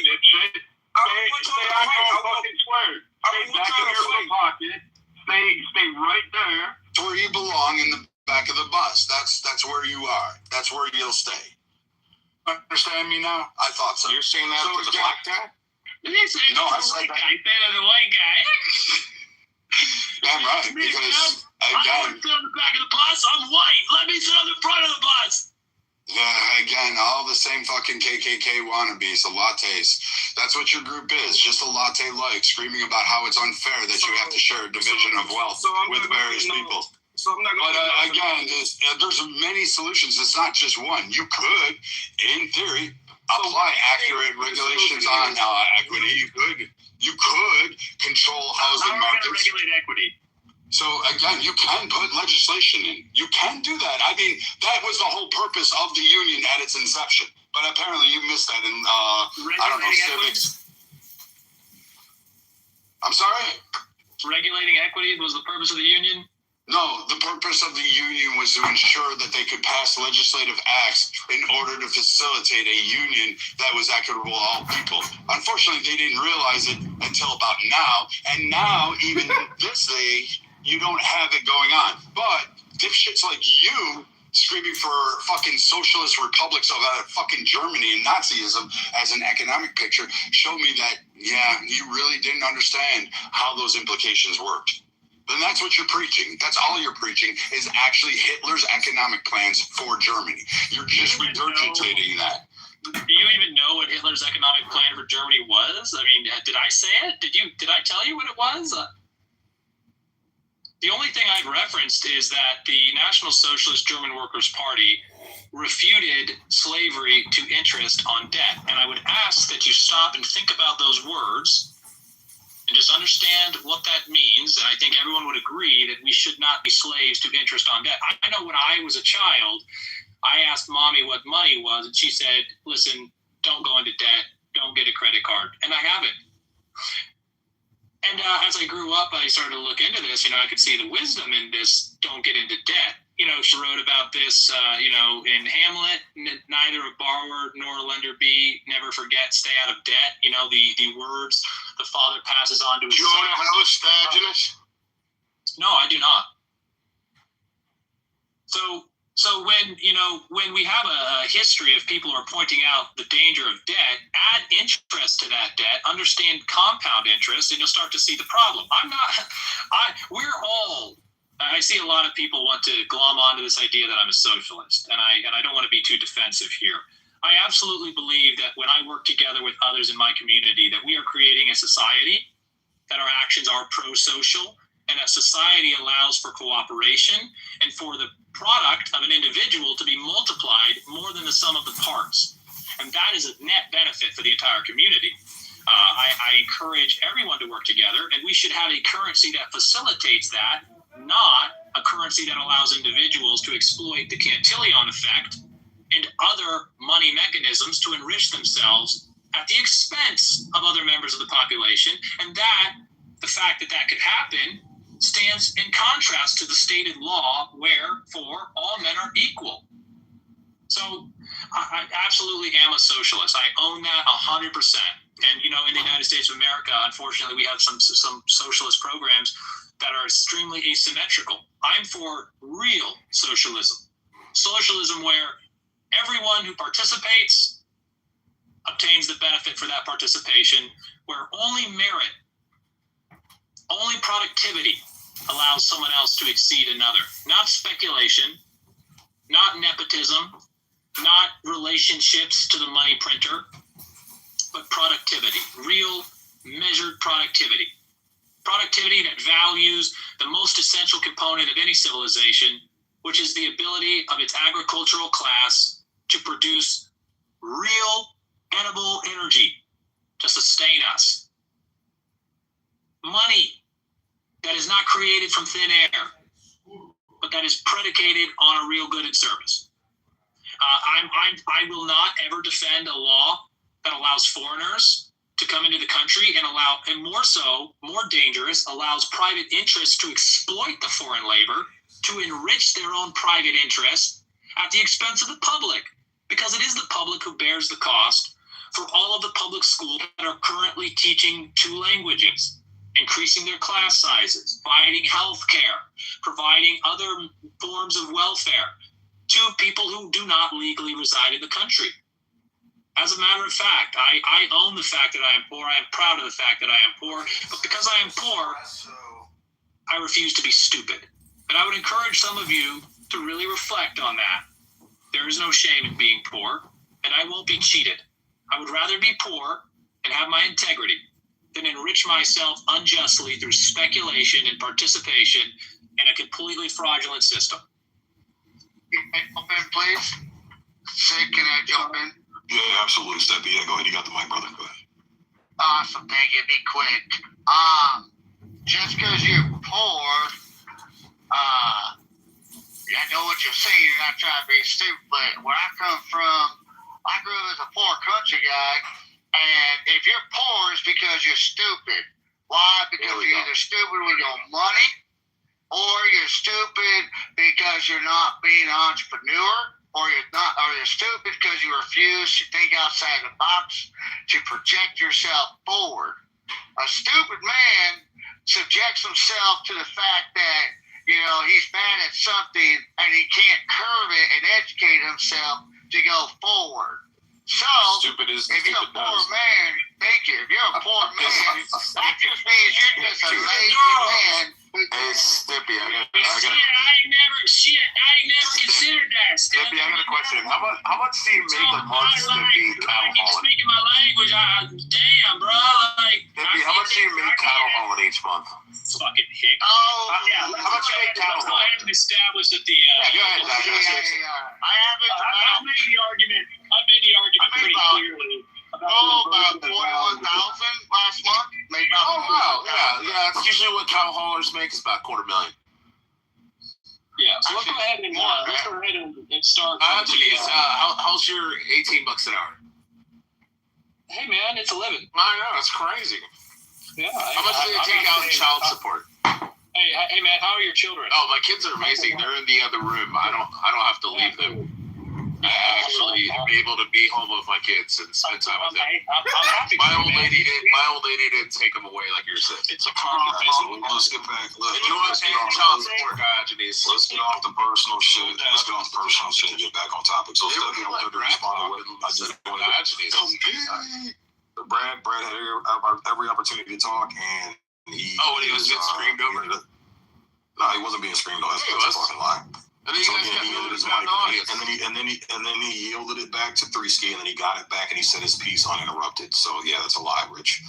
So again, Seppi, I got a question. I hear what you're saying, Seppi, and I agree with you. A lot of people are stupid with their money. Unfortunately, the problem right now is that a lot of people don't have financial literacy and financial education, right? But still, no excuse. But even if what you said, what you're saying is true, as far as being an entrepreneur and shit like that, again, not everybody's going to be an entrepreneur. The vast majority of people are going to be 9-to-5 employees. And I don't know if you're familiar with Henry. I don't know if you're familiar with Henry Ford's model, and kind of what he did with Ford when he pioneered Ford. He had a heavy belief of taking away the power. I mean, goddamn, bro. I mean, you guys just want to fucking interrupt her or what? You guys have no fucking decorum, no self-control. This is crazy. Grown-ass fucking men, bro. Grown-ass fucking men. Can't even have a fucking conversation without stupid shit. So, Steppy, I don't know if you're familiar with Ford's model. Ford actually took the power away from the shareholders and believed in investing it into the workers, right? And that's how he blew up. And then I forgot old boy's name who founded fucking GM. But he took the exact opposite approach and gave powers to the shareholders. And I believe the Supreme Court ruled against Ford in taking away his ability to take those earnings away and take the returns away from the shareholders and investing it back into his company. But it looked like Ford's model worked and the workers got paid fairly. They had fair benefits. Like the Ford workers had a leg up, and then it seemed like once we went back into the system of putting the doggone ball back into the field of the investors and the uber rich and uber wealthy. After you're done, Shake. Absolutely, absolutely. Yeah, because I definitely want to hear your rebuttal. William Durant. He founded. Durant. Yeah, thank you, Threesky. Durant. So it seems like when we put it back into the ball back in the court of the uber rich and uber wealthy, that's when the average person started losing. And I'm sorry, but the majority of people are going to be worker bees, man. Not everybody's going to be an entrepreneur. But go ahead, Steppy, if you want to rebut. I'm gonna go after Steppy too. No, I gotta clarify something. Like, Diogenes, shut the fuck up and let's. Hold on, Diogenes. I want to hear Steppy rebut. I don't want to lose the opportunity. No, shut up, truck driver. Yeah, but I hear you, Diogenes, but I want to be fair and let Steppy respond because I was responding directly to what he said. Your kids hate you, Diogenes. Okay, but Diogenes, I'm asking you, let Steppy respond, please. Yeah, go to the spot chair. I want to give him Well, Sid, thanks for letting me respond. I understand what you're saying, and I hear you clearly, and I get the concept that you're explaining it to, and I agree with you on that matter. But when people tell me they're poor, but they're not stupid, maybe I'm biased to it. Me and you both were cut from the same cloth, my guy. We both have been in the barracks, struggling on them 2 paychecks a month. I had some good leadership roles growing up as a kid. I had good leadership roles when I was in the military. And the thing is, you got to project that out forward. And the biggest thing that I project is you can be a worker bee 9 to 5. But if you're dumb with your money, you're going to be dumb in life. And that's all the way. It doesn't matter how it is or what you do in life. So if you could be the most intellectual, smartest guy. You could know every constitutional literature out there. You could know the fundamentals of being an Einstein. But if you're dumb with your money, intellectually, you're naturally dumb with your life. And so I respect that. Dad is one of the richest men I know. Well, okay, but yeah, let him finish what I was going to go, please. Go ahead, second. I'm going to land it.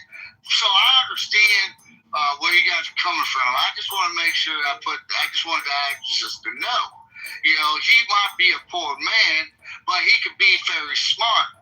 But it's hard for a worker like myself or anybody else who doesn't know the individual personally or has interacted with them. If he's saying he's poor but not stupid, some of us worker bees are going to be like, well, how can you be so smart but so dumb with your money? So go on ahead. I'm sorry for taking too much.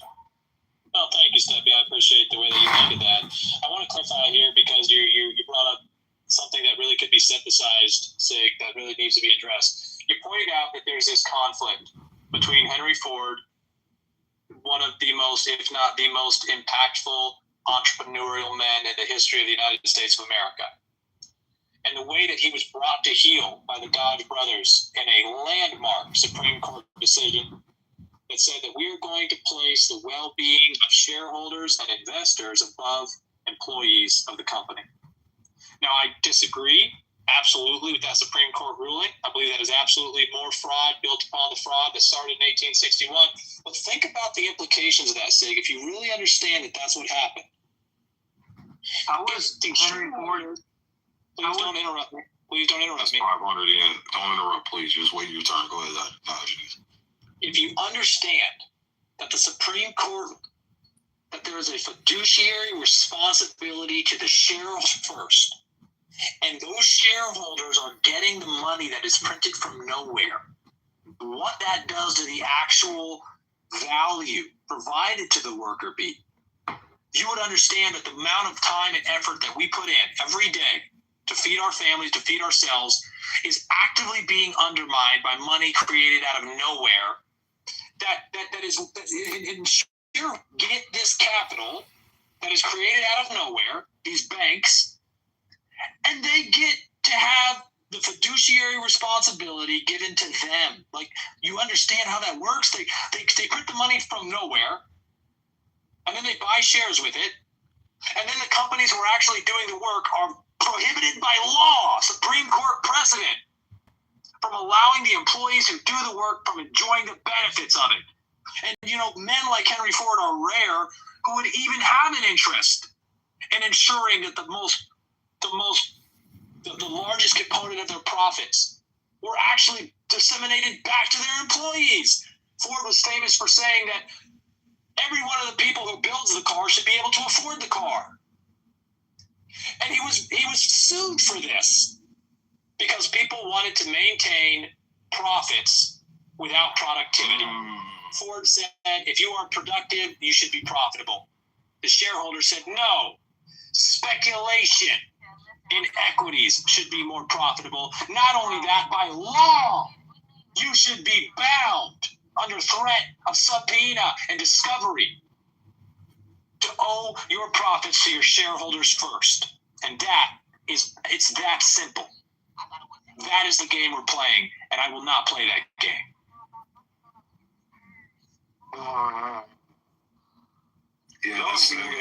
But that's exactly what I've read and come across, Dodges. And again, Durant put emphasis on debt, creating debt, having the average person, average citizen go into debt, to be able to,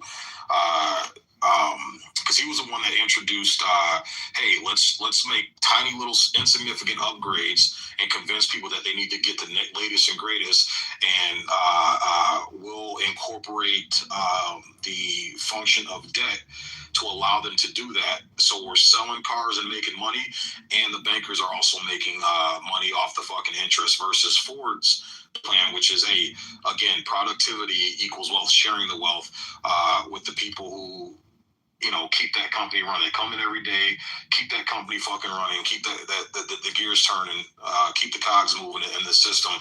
again, what I keep seeing is this small select few taking wealth, taking money, taking stability away from the average American and hoarding it to themselves. Whereas, and that's the same thing I'm seeing. Yeah, and that's the same thing I read about when it came to Chase, and they took the liability away from the government and put it onto the people, and then they took the profits and privatized the fucking profits and converted the debt and the responsibility and liability over to the American taxpayer. I'm seeing the same thing repeat over and over and over again. And again, Diogenes is right. Just from common sense, we know debt is not a good thing. You're in a better state when you don't have any debt, and you're able to accumulate tangible liquid assets for yourself and have them on reserve. This is just common sense to any human being, is that being in debt is not good. So why do I keep saying this government, this political system, and these politicians creating and implementing policies that create more debt? Again, we had a balanced budget in the 90s. Once this shit in 2001 kicked off, we're now at $40 trillion in debt, and we can just use common sense to say having debt and being beholden and owing shit to other people, it's just not a good fucking thing. It goes against everything we've been taught as kids. It's sick. This is the most nefarious part. It's at interest. It's at compounding levels of fucking interest. That too, yeah. You can never escape that. And you are literally enslaved. You are saying, I have an obligation to pay a compounding interest on a debt that doesn't have to have interest attached to it. There is no reason whatsoever to issue money at interest as debt. If you have to do it, fine. You don't have to do it at interest either. The collective, cooperative society's efforts should always create a surplus of energy that is stored against the future. So the only president. Sorry, no, my bad. No, my bad, bro. I'm gonna go ahead and cook. I just want to. What I'm saying is from what you said, you have to listen to what Sig is saying. I'm noticing a pattern of basically the government telling us that we do need to be business owners. We do need to stop working and stop being W-2 workers, because none of this shit is beneficial. It essentially makes you a slave. So we kind of need to be a little bit more independent, because I feel like that's the only way that we can combat this bullshit is play the game the way that they wrote it. But that's the thing. But that's the thing, Drewski. Not everybody can be. You need workers, man. Everybody can't be a business owner. So you Sig, hear me out on this. Yeah. So everybody can't be business owners. I get that, but I do think, and this is my opinion, I may be wrong. I do think everybody can be a contract worker. So when I say run a business, I'm not saying that as in like you have a whole bunch of employees. I'm saying as in contracting yourself out to businesses. Yeah. And working under the 1099 tax. Yeah, but here's the thing with that, Three-Ski. Uber drivers and DoorDash drivers are 1099 contractors, and they're still getting fucked. So again, yeah. Go ahead. Sorry, what's going to happen? You're good. You're touching on it, right? So you're recognizing what is happening in the economy right now is that everyone has turned to speculation because it's the only way to keep their standard of living in the face of this money being printed with no real goods or services being produced. As Sig said, someone has to do the most important and most essential functions in society. Someone has to till the crop. Someone has to slaughter the beef. Someone has to change the trash can. Someone has to do it. And as a society that thrives, we rise and fall with our ability to incentivize people to do that and reward them with a currency that allows them to buy things that they want. That's not happening. People are waking up like you are, to the reality that the only way to get ahead is to speculate, to try and start a business, to start a side hustle, to try and hustle to the side hustle. And they still can't keep up. Can we let us 500 go? Whenever he asked if he could get it. Yeah, I'm about done. I'll land this and I'll walk away, if I might. So you're right, Three.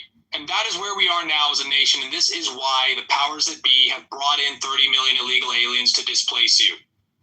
Because they don't ask questions. They have not felt any obligation. They literally have come in to do all the jobs that you can no longer do. You refuse to do. You refuse to be treated that way. And so You can't outrun this. You can only acknowledge the fact that it is fraud. Demand integrity in money, demand integrity in politics, demand legitimate systems, and don't accept anything else. You will never, because one of the things you're not really you may not be aware of is the way private equity is functioning right now. A lot of people created a robust middle class by starting their own businesses and finding out ways they could provide goods and services, right? And then the private equity just you'll never be able to compete. They will have more money because they print it from nowhere. They print it from nowhere, brother. They literally just have to go onto a computer and tell their friend, like, hey, give me more money. And then they buy real goods and services with it. They will buy your business and they'll buy you off. I worked for a business and that business got bought out by private equity. They said, fuck it, I won't do it anymore. But where did the money come from to purchase it? It was fucking printed during COVID. You gotta realize, like, unless you're willing to step away from denominating value in a currency someone else controls, you will belong to the person who denominates that currency you depend on for your value expression. It's that simple. Thank you, guys. Please. Yeah. Well, yeah, that's 500. Want to go next? Yeah, that's 500. You got to go ahead. What's going on, man? Thank you. No, I don't really have too much to say. It's just Diogenes said Henry Ford is the greatest American entrepreneur of all time. I mean, what about John D. Rockefeller? What about Andrew Carnegie? I mean, they were they were a different status or a different tier of entrepreneur than Henry Ford. Carnegie. Asking me a question, or are you? No, that's not a question for you. This because you're wrong. I mean, obviously it's a subjective opinion. I'm not stating that on a factual basis. I'm stating, and I didn't say he was. I said he may have been. Obviously, I respect Henry Ford for what he wanted to do for his employees far more than I respect Carnegie or Rockefeller. They were very greedy men. Okay, so pronounce his fucking name right. It's Carnegie. Hey man, do you have an opinion? Do you have an opinion, or do you just sit there in the gutter? Or do you just sit there in the gutter and snipe, or do you have an opinion? You have a truck driver. Yeah, I didn't think so. You're not a highly paid truck driver. Like Stimpy's a truck driver. Vaz, what is wrong with truck driving, bro?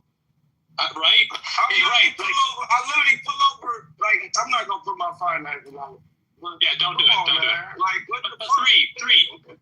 You have to recognize that what you were talking about, like 1099s and trying to build your own business, people are desperately trying to justify the things that they have done that are not productive and protect them. When Brad gets angry, it's because his industry, finance, insurance, and real estate, should be some of the least rewarding. Things like truck driving, things like primary productive activity. Without truck, our shit doesn't get where it has to go. It doesn't get bought. It doesn't get sold. That should be one of the most lucrative endeavors because it is the most essential to a properly functioning economy. But it's not what is most lucrative. Banking and speculation and equities is more profitable because the entire currency has been fucked. And also, too, those industries, I mean, look at the industries that are thriving right now. Look at the medical industry. Fucking government subsidies, bro. You know what I'm noticing, too? I'm noticing a pattern of the most thriving industries get a lot of fucking government and taxpayer fucking subsidies, bro. I wonder how they be hanging on right now if they didn't have all that fucking money flowing to them. I was just going to say real quick, it's always the door swingers, the freight movers that complain the most because over here on the bull racks and grain haulers, dude, COVID, man, shit, dog, dude, we're making bank, dude. Like, I received about 50,000, 60,000 a month hauling stock. So, like, the drive-in haulers, shit, like, probably like that. But y'all be stinking, though. Y'all be smelling like shit. Shit, bro, that's it. That's money, dude. That's the money, man. I'm just talking shit, bro. I'm just talking shit. You know, it's not my fault that the Exodus and that 65-mile-an-hour freight shaker. I'm in the left lane game, you know. So the way that it works is you make a nonprofit, and then that nonprofit requests grants from the federal government, and the government will reward the grants to the people it deems best, right? So that's what it is. Like, that's why states like Massachusetts and the blue ones, they just make a lot of big nonprofits, and they get all that federal funding. Government subsidies, yeah. But we can't lose sight, guys. We can't lose sight of this. We can't lose sight of this, right? The source is basically that money gets created without any real value being added to the economy. That has to be rectified. Everything else is just speculation about the way that it's unjust. The greatest injustice from which all lesser evils are spawned is the fact that the money is printed from thin air. You can work as hard as humanly possible. You can be the smartest man in existence.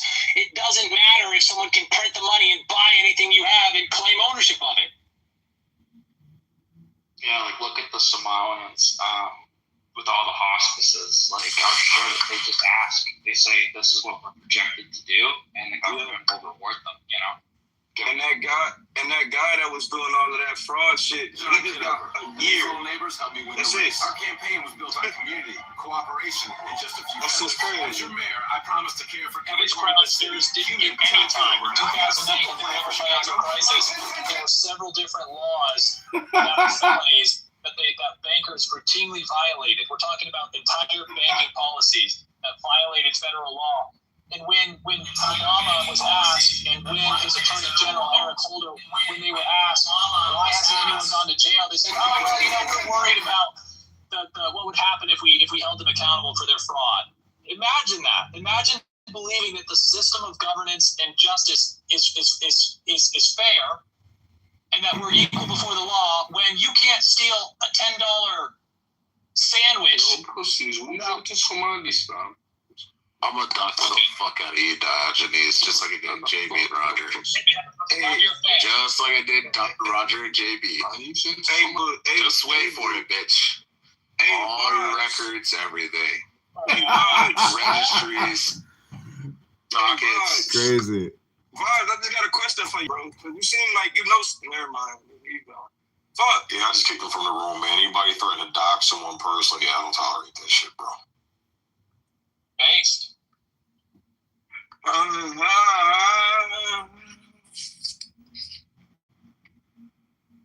are heading for real, bro. No lie. Yeah, not gonna lie, man. I've been trying to be objective in this conversation, and the other side that I've been hearing, it's just been a lot of emotion, man. A lot of emotion, a lot of personal shit, bro. No, what it is people want to be right, and I'm just like I come from the spot where I'm just trying to take in as much information as I can on either side, and then make my assertion after I do my research. But these people, they just want to be right, and it's like, damn, it's not that I want to be right. It's that I'm just laughing at it because again, when you have these, you gotta be real with yourself sometimes, dude. I am real. You know what? You know what's funny about the whole Ford example being used is. Yeah, he started out with this whole vision of this like socialist workplace and the idea that was there.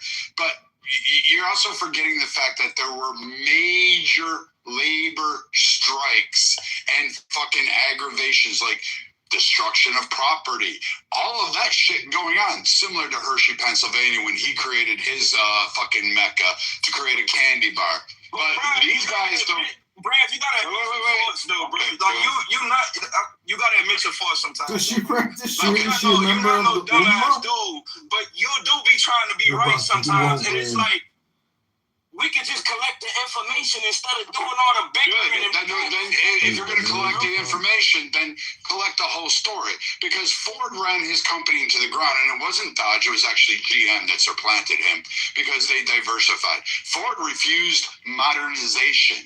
He refused upgrades. He never moved on from the Model fucking T. He never fucking wanted to innovate. In fact, despite the fact that his own workers who left him at a fucking rapid pace because they could make more money elsewhere, he thought, oh, no.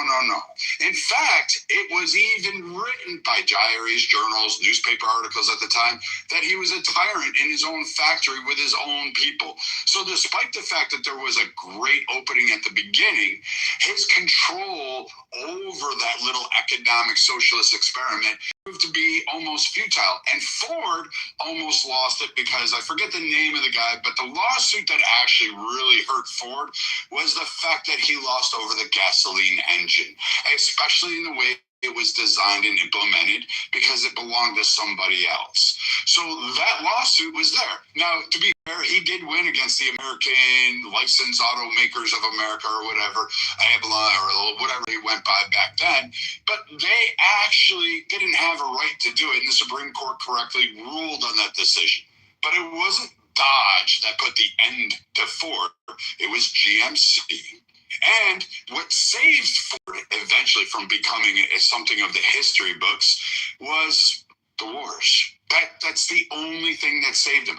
And they turned around that fucking entire dynamic and became a for-profit company, and allowing shares and allowing investments and bringing in modernization, taking out loans to modernize equipment to pay off said debts. So this is how Ford propelled themselves into the future by actually saying, you know what, maybe our business model kind of sucks because clearly nobody wants the fucking Model T for the rest of their lives, and that's the only way it did.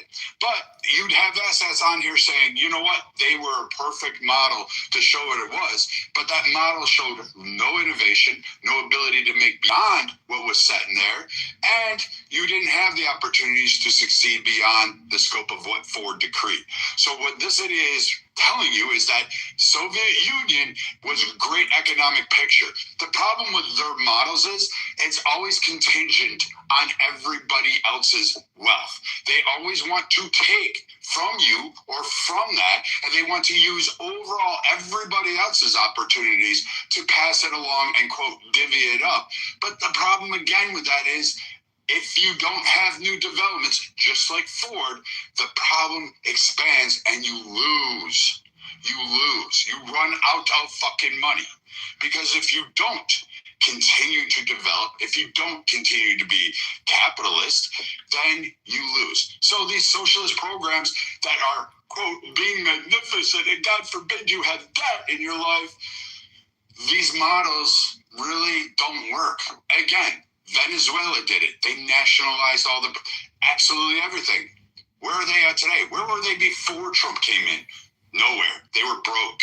They couldn't survive it. If these economic viabilities, Soviet Union, all of the fucking Soviet bloc states would be fucking following the similar model. In fact, China doesn't even follow this model anymore. They use capitalism to boost their economy. So again, these tired old rhetoric fucking Marxist approaches don't really scale up when you look at the picture. And the examples they pick, they cherry pick certain highlights that sound good, and then they leave off the rest of the story.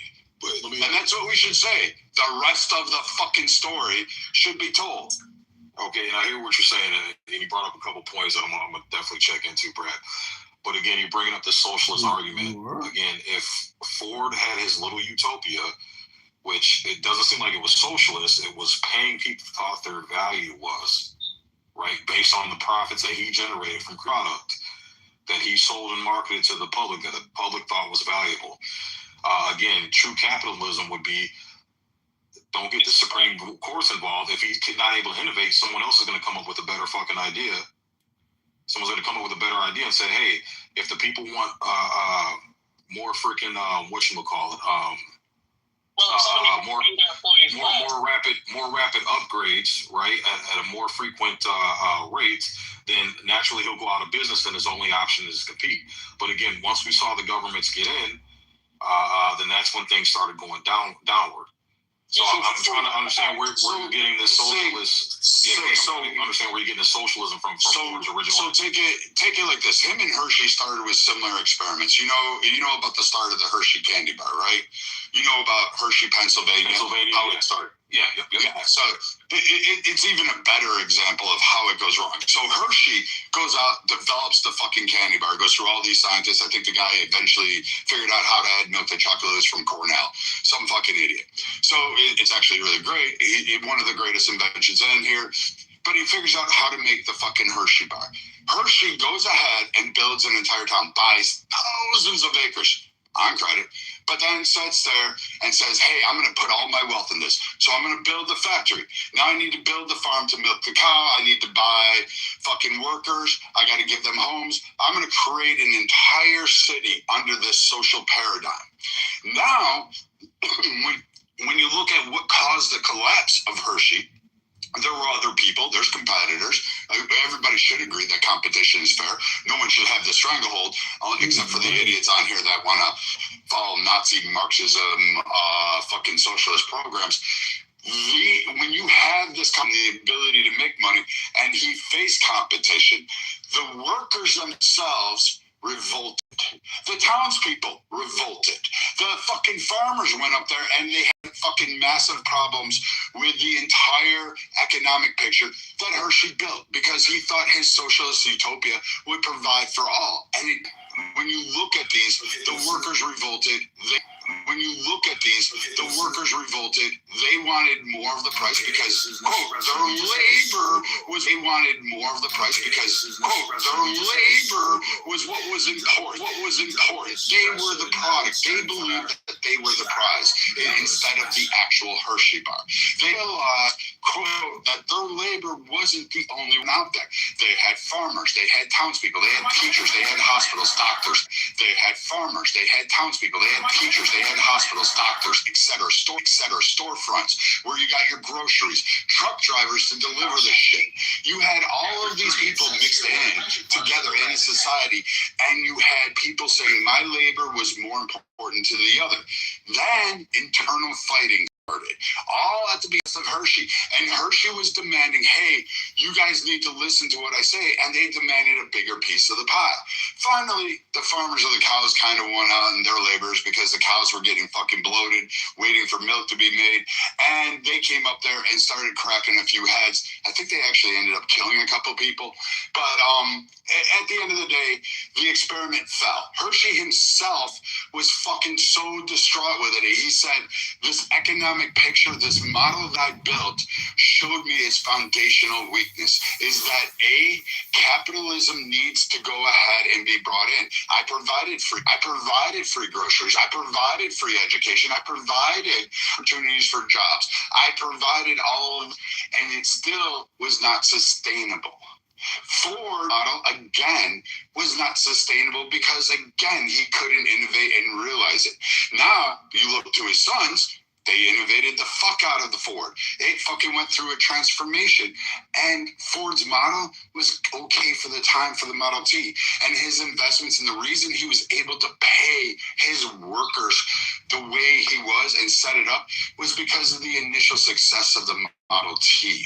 It had nothing to do with fucking all of this stuff. But as it lingered on, that success runs out. That money ran out. Because again, socialism is dependent on taking other people's wealth and not creating, innovating, or inventing. The same thing happened in Hershey with their little labor. The same thing happened with Ford. There was another group that happened in Kansas. It fucking failed abysmal. You should really look into the economic pictures that these guys all tried this approach that dipshit is fucking espousing. And you guys, you're clapping for it, and I'm laughing at it because we've tried it so many fucking times, and it's inherently failing. And if it was so strong and good, why wouldn't it last? Why couldn't it beat capitalism? Why couldn't it beat the economic picture of the U.S.?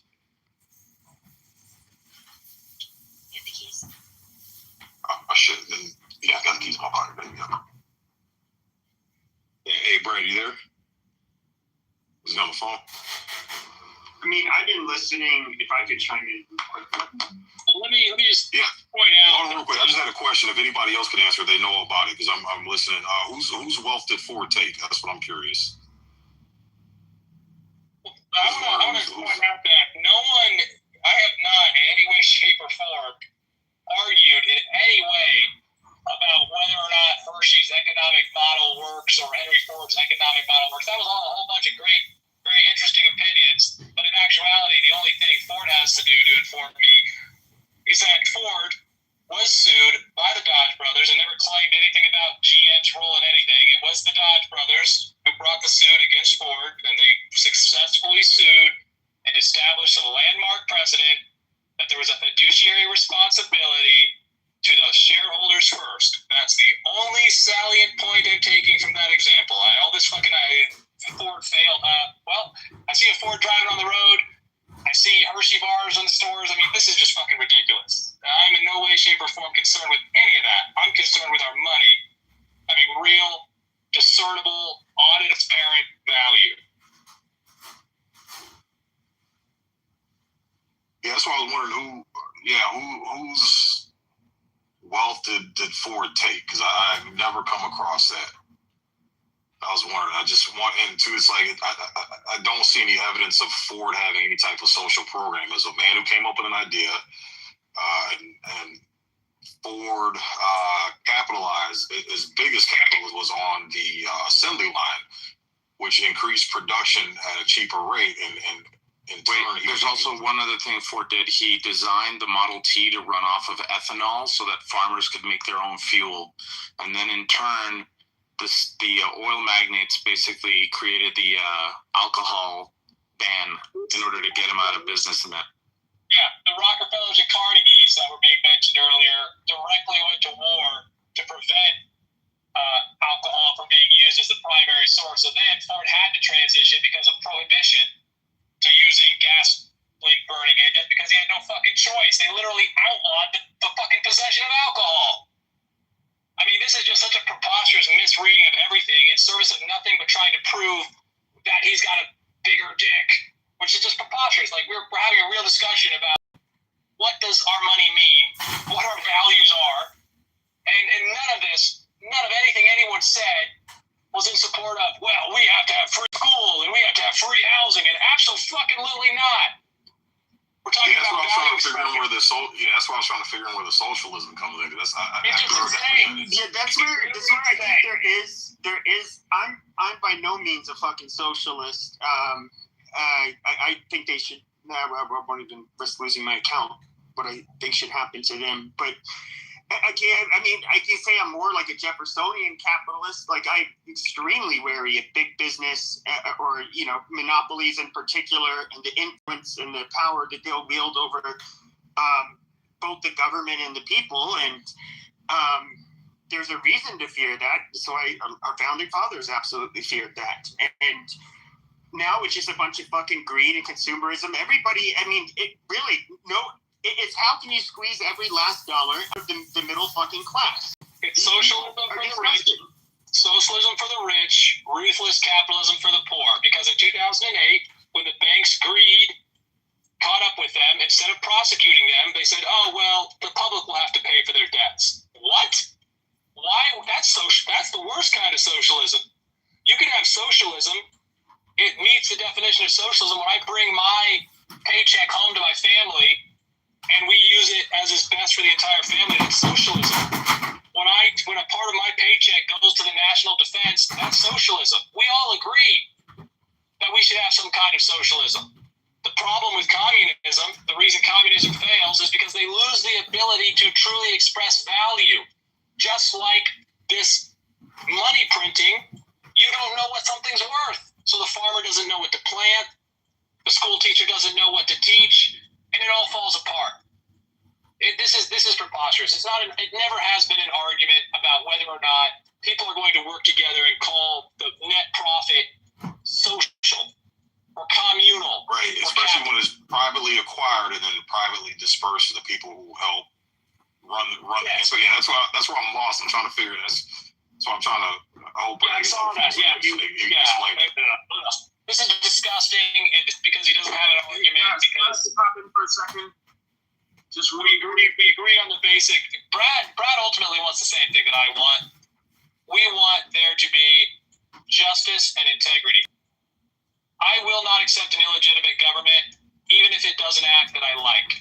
It is illegitimate. It has to be legitimate before I can endorse any of its actions, and that is not going to change. So, shit. Anthony, what's going on, Anthony? Welcome, brother. Hey, man, I've been on the phone a whole lot, and I just been catching up on the conversation. Ray Boom said, I just wanted to say this, man. It's a very interesting conversation. going back and forth. I'm going to be honest with you. In 2026, I think that it's a moot point. I think that like this current paradigm that we're in, it's over. It's like it's on its last legs. Whether you like socialism, communism, whatever, I think it's on its way. It will be in full effect shortly. That's my prediction. I feel like, when you combine automation with artificial intelligence, the worker really doesn't matter. So it's either the government is going to provide for the people, or we're going to have anarchy like we've never seen. It's going to be the real life purge. That's the way I see it. But can't we all agree that the most surprising thing is guys like Brad that continue to try to tell you everything's okay, move on, nothing to see here? And that's what throws up a red flag for me, especially when it gets emotional and all that. I'm like, if you stick to the point and just rebut the thing, it's like, okay. That's what I was telling him. You don't sound like a dumb dude. You just gotta stop all of the ad hominems and talk, nigga. Right, and it's like, I'm hearing the other side of the argument, and the argument keeps saying, well, trust the system, but time after time after time, I've seen all the system do is fuck me over. And fuck Americans over, fuck the middle. You've had the literal fucking erosion of the middle class. Well, you black. If anything, you should have no trust at all in this nation. You're black. And that's what I'm saying. I've literally seen, from my great-grandparents, my grandparents, them being financially stable, them owning houses outright within a matter of a few years, them having cars that were paid off, their dollar being... Great-grandparents would die from a splinter. What the fuck are you talking about? They all died of heart attacks. It doesn't matter. High blood pressure. Doesn't matter. First world fucking problems, Pepe. Let us shut up. I get really sick when you threaten to knock someone on my stage, bro. You can't come back into this room, Bridge. Sorry, man. But, and that's what I'm saying is, like, I hear what the other side is saying, but it's trust the system that I've seen with my own eyes continuously fuck the middle class over, and the middle class is getting smaller and smaller and smaller. And it's literally the uber rich that are benefiting, and the extremely poor who are benefiting because they're getting a bunch of fucking government subsidies. And who's paying those government subsidies?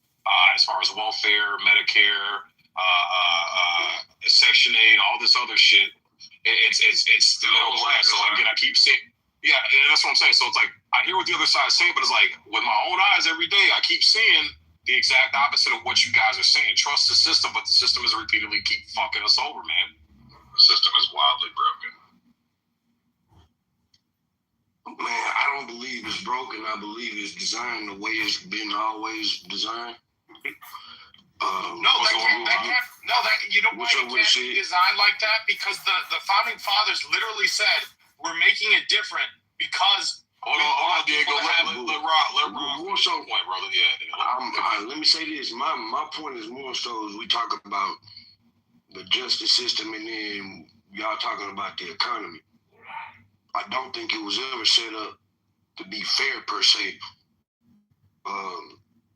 I think it was never distributed fairly for certain groups of people, and I think what's happening in modern times as we evolved from our history of sorts, you see that class warfare is a real thing. It may have been masked over the years due to other issues in America, but class warfare has always been a thing. And we're seeing that now based on the conversation we having right now. It's like everybody can kind of agree that something about this system isn't functioning correctly.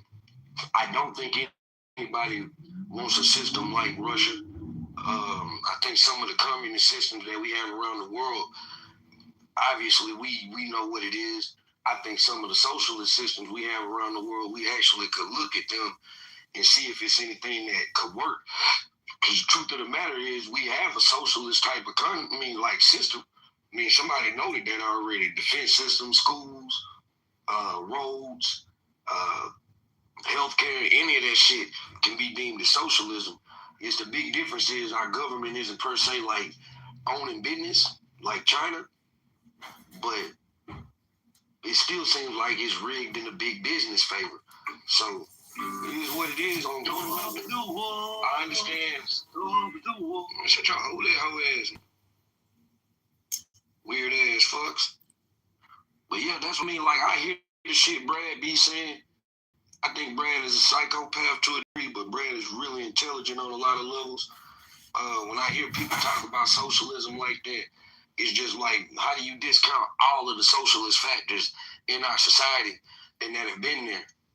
Well, that's the thing. That's what we were questioning, and unfortunately, Brad had to take a phone call because that's the thing. Like, from what I gather from the conversation, Rob, everything the other side brought up were examples of true capitalism. Someone coming up with an idea, exercising that idea, bringing it to fruition, and then profiting based off that without any type of government subsidies or taking money from other people, without them knowing or against their will, or from the public, and then being able to profit off of that and then expand their idea. So that's why I was kind of wondering where Brad was coming in with the socialism there you go right there. From the other.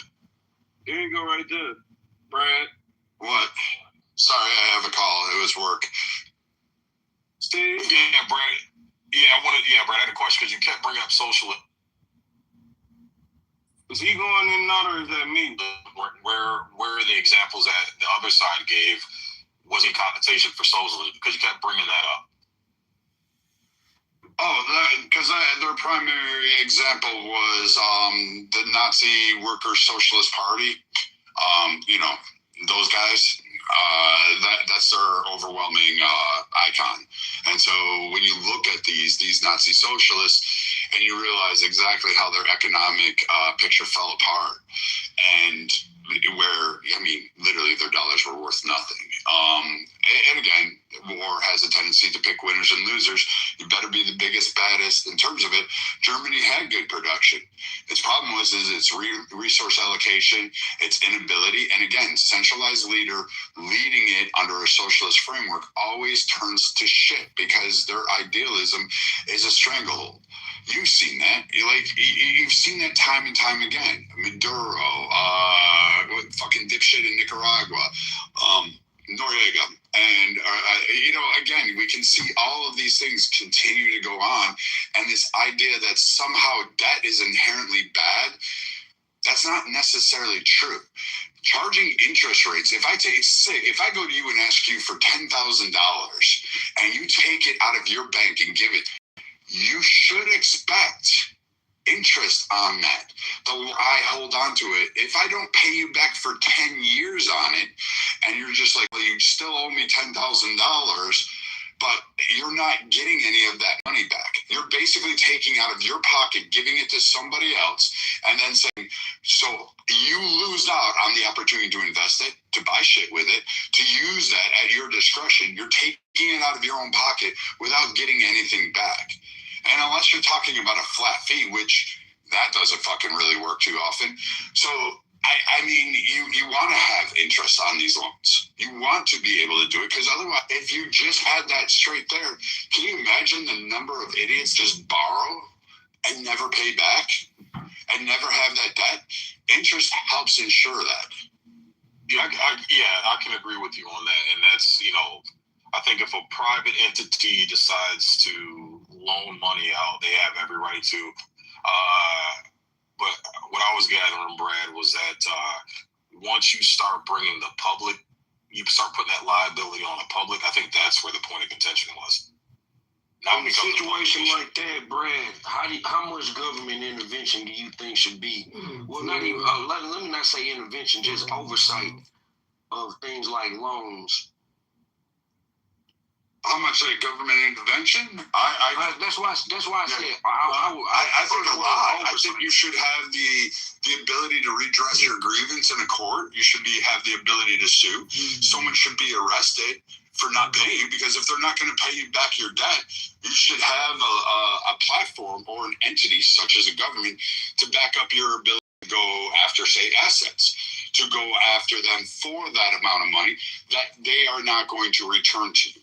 So yes, I agree with government oversight, but you want that way without doing harm. You want to be able to be able, and so you're going to put liens on people. You're going to put liens on property. You're going to I don't know, if you were a private bank and you loaned out money for someone to buy a home, you're going to seize that home and liquidate it because that person refused to pay you.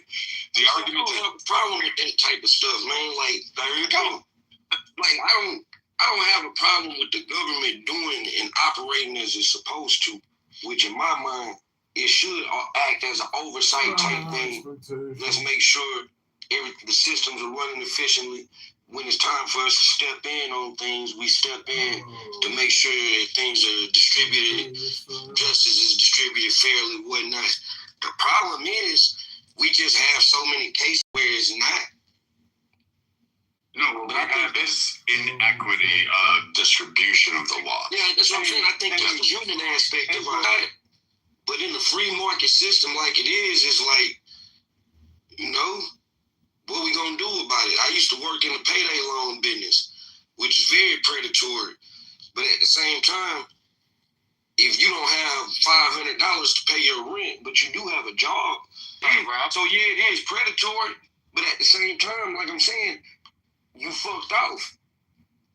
Well, take it a step further. So let's say this. Let's say I build a hospital in fucking Steppy's backyard. I buy the land from Steppy. I build a hospital, provides because I go bankrupt. Well, Sig's out of that money. But if I make a profit and I tell Sig to go fuck himself, well, now Sig can actually provide legal actions. He can go to a court because if I'm a big entity and I have millions of dollars and I don't pay him his interest, he has a way to, he can remove me because he's got control. He has some measure of control, and he's also part of the system that's there. So again, when we hear these like producers, hey Brad, are you familiar with a book called 0 to 1 by Peter Thiel, where he says that in America, to successfully sue a corporation of that size, you need at least $10 million? Yes, I have heard Peter Thiel say this, and then I kind of laughed at him because even when he came on Clubhouse and did his speech, I said, not necessarily true. That doesn't always happen because, quite frankly, the way we have our system set up currently, pretty much McDonald's got sued for a woman burning her vagina and a cup of coffee, and she became a millionaire. Now, granted, it was really painful. It caused surgeries, and she had fucking scarring. That was work in and of itself. But the idea that we have lawsuits and you have a way to collect off of that shows that theory isn't true. Personal injury. Obviously, we know that lawyers will do personal injury against big corporations for free. Okay, about that though. We're talking about regular civil lawsuits, not personal injuries. I get it. And even civil lawsuits, you have a myriad of cases that go through. You can Google civil lawsuits that have been won. The insurance company is a prime case in point in that. We have civil lawsuits all the time against us. Diego, the person that brought up the Dodge Brothers suit. I don't know if he did. Yes, partially. I said that the Dodge Brothers, Diogenes got into it, but yeah, the Dodge Brothers sued Ford.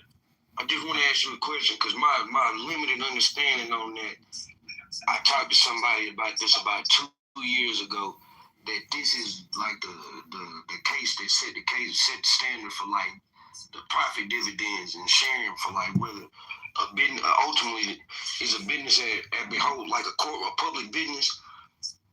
Are they working for the public or they shareholders? Exactly. They work for shareholders, yeah. All right, your opinion on that. What's up? Go ahead. It's very important to understand that the way, once again, it was represented, the suitcase was represented in a very dishonest manner. It had nothing to do with how much Ford was paying just like in wages and workers. Talking about the precedent it sets after the fact, not necessarily what caused it. But Andre, the case actually revolved around because they just basically didn't get their money from being the investor, nor did they get paid for their products. So the way it was represented by this the genius guy, I think that's his name. Ford was sued because he was paying good wages to his workers. That's bullshit. It had to do with what the incentive for the profit would be. It's because Ford wanted to invest back into the business and create more business opportunities for the company. What they were arguing is that, like they're due Is this legal for a congressman to their give shares $2 million because they invested money into his enterprise and they were waiting for their payout. And he was going to use the money that was that they were, that was owed to them to invest back into the company. And that's. But you're also forgetting the other part where Dodge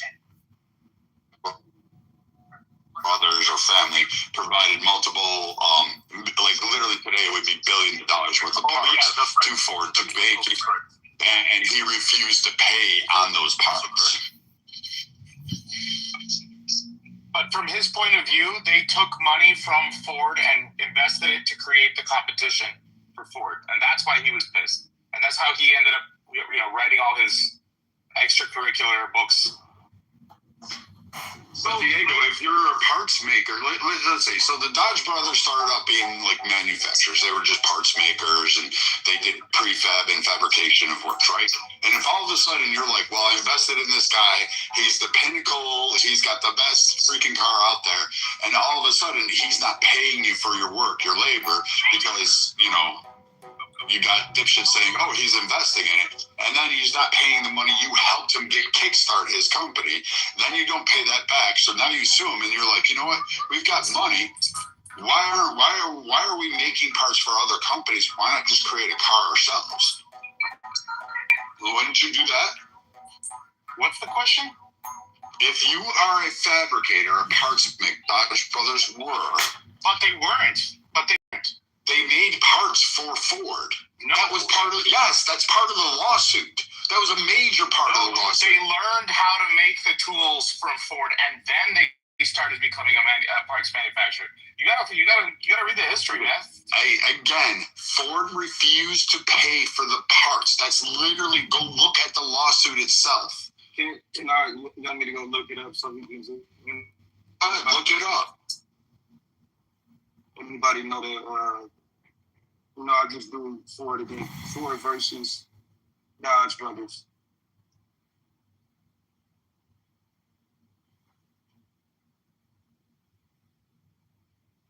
Ford, 1919.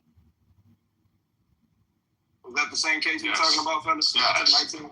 Yes. So what happened? The Dodge brothers were invested in Ford. They were shareholders. Yeah, I was going to read it. The Dodge brothers were shareholders in Ford Company. Henry Ford was the majority owner. Ford's plan was to stop paying big dividends, use profit to expand production, lower car prices, pay workers more, and Ford basically said, I want to benefit the public and workers, not just, I don't need to care about all of that. Why the Dodge brothers sued? They wanted their dividends, profits paid to shareholders. They argued Ford was holding back profits and not acting in shareholders' best financial interests. So that was why. There's also a part about parts. I'm reading. It's just talking about shareholders, stakeholder, shareholder.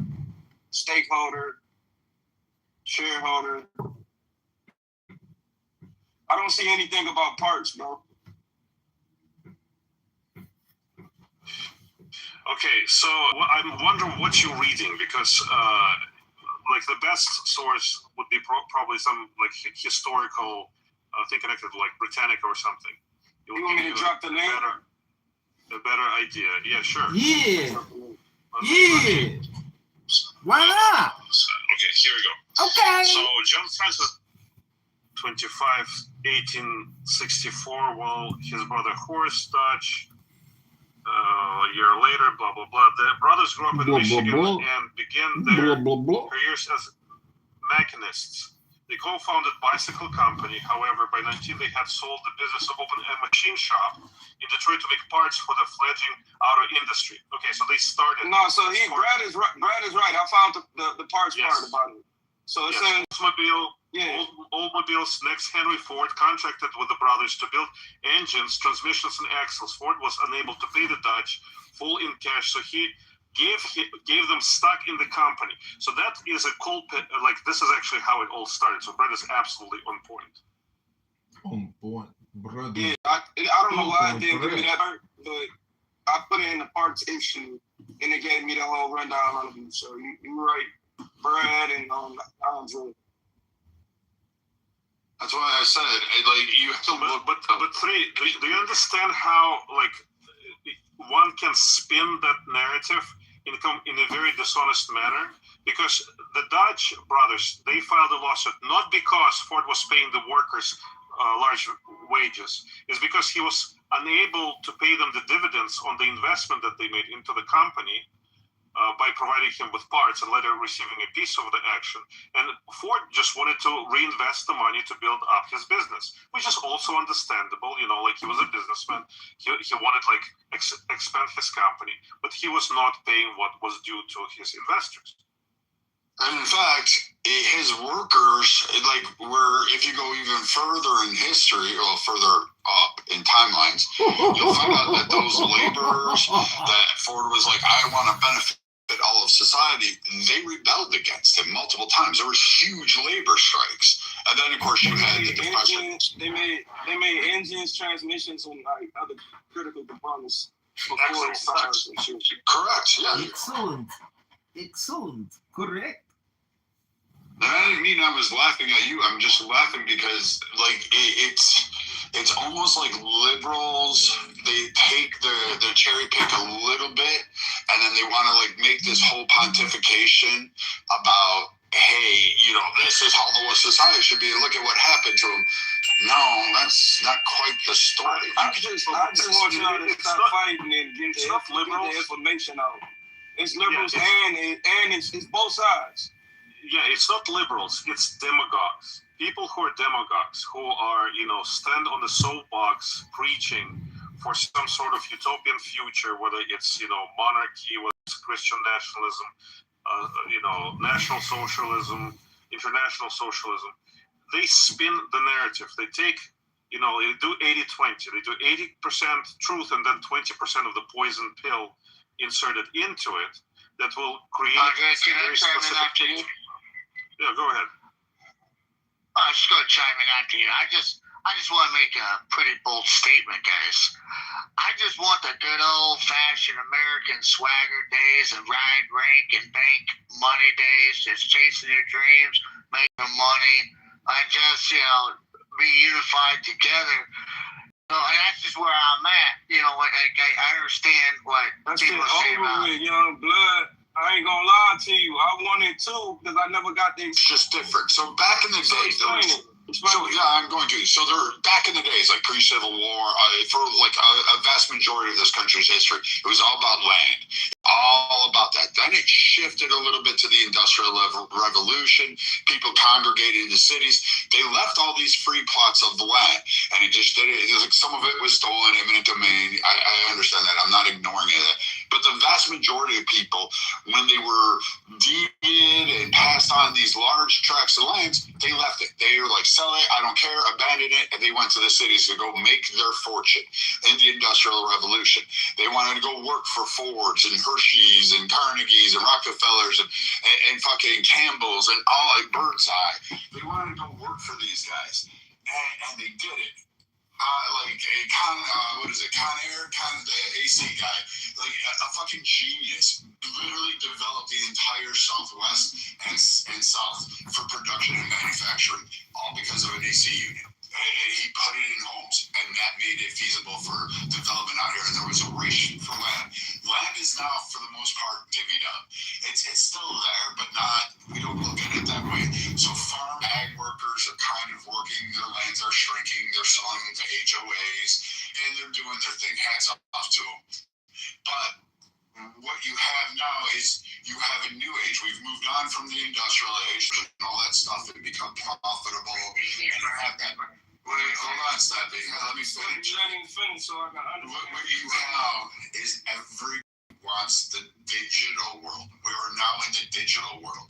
And that's the new landscape. It's a move from land, industrialization, to now digital.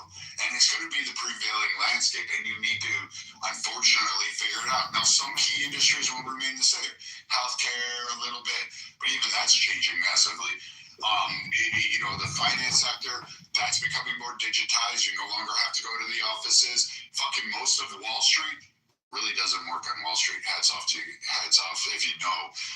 You should come down to Austin, Texas, or Dallas. No, and you'll see that. My homie in tech guy, he worked for Owens Cornell. Been working for them for like 8 years. And after COVID, they stopped going to the. I understand what you're saying on that. Yeah. So you're just dealing with a new game.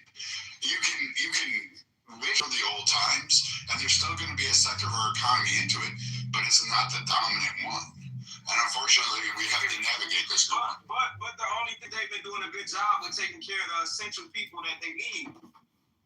Well, I just want to interject real quick on what Brad brought up. I'm not contradicting him. He's accurate on it, in my opinion.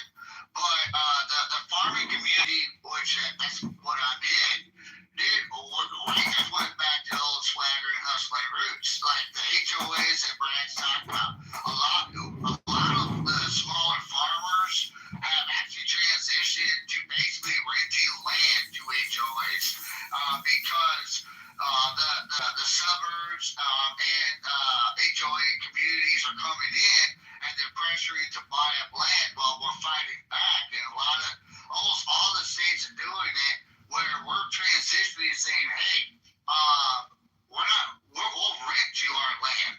You do all the land development, but you're gonna cut us a monthly check for so we can still have a living. You're seeing that in South Carolina, big in Texas, Oklahoma, Phoenix, all the way up to the Midwest, and even some New England parts where we're straight up renting it out. We'll give like 20 acres out for HOAs, and I think the going rate is right about 1,500 per acre, and the HOAs are actually jumping all over that.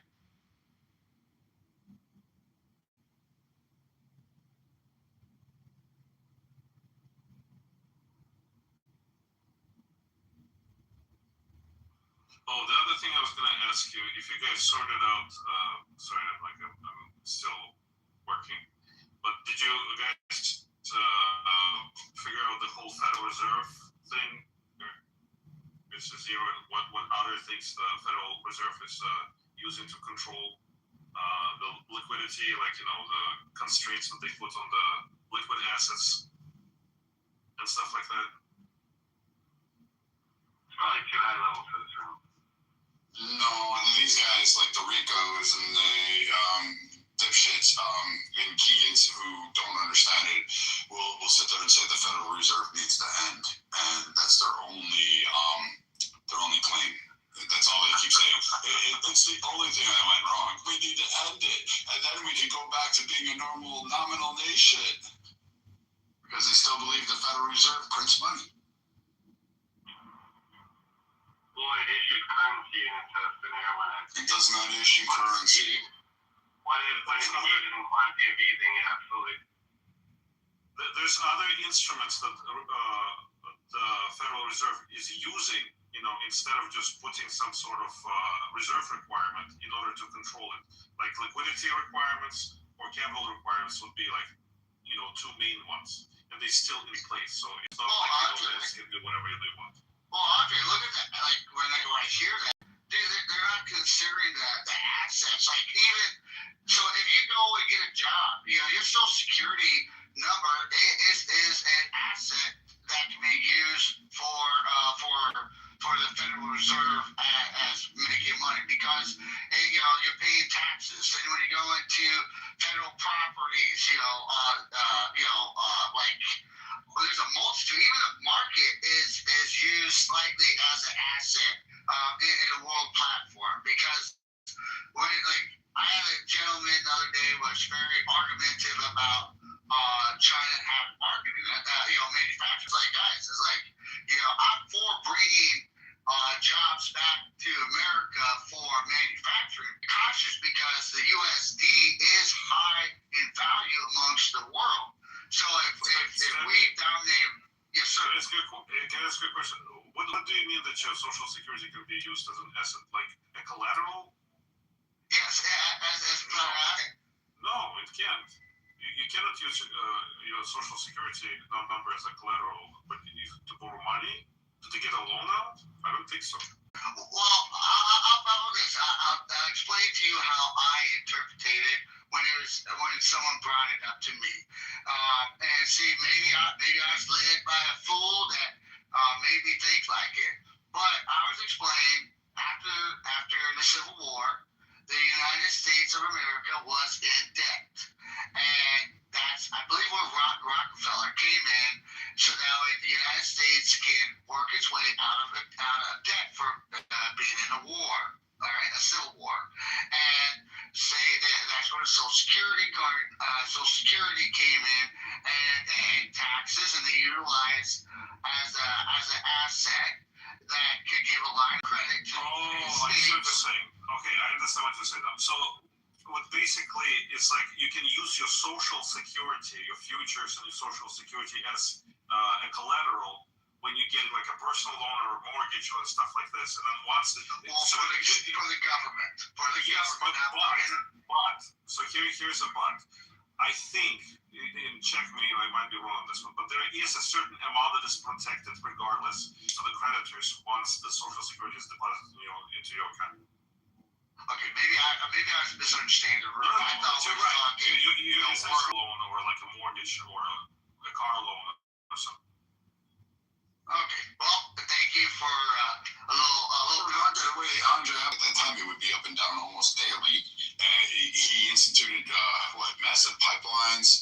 He helped reform some of the regulations. Now, granted, it led to a more minimum oil companies and allowed it. Not to mention, he also did a lot of philanthropic work. I mean, fuck, the guy started University of Chicago. So, I mean, I imagine it would probably have been done at some point, but I would have shuddered to think that the federal government would have done it at that time frame, which a lot of the people on this stage that were here earlier probably would have cheered on for having the centralized government manage the ability to handle resources and distribute them, which would have been probably cataclysmic. I mean, from what I understand, like what the type of system that's been promoted is the syndicalism, right? It's like the workers who are controlling the people who are making the product are essentially controlling the means of production collectively. I mean, and all you need to do is just like search for critiques of that. I mean, that's essentially like what fascist and its assets into a certain direction. It's just so bizarre, and like just open any critique of it. Like one of the problems is that it creates stagnation because there's no incentive for competitive nature of the free market. You know, like once you monopolize a certain industry and have like a class of people with the same or similar interests who want their paycheck to come regular in stable manner, there's no reason for them to change anything about this. I disagree with that at all, but I mean, the guys on stage were all screaming for that.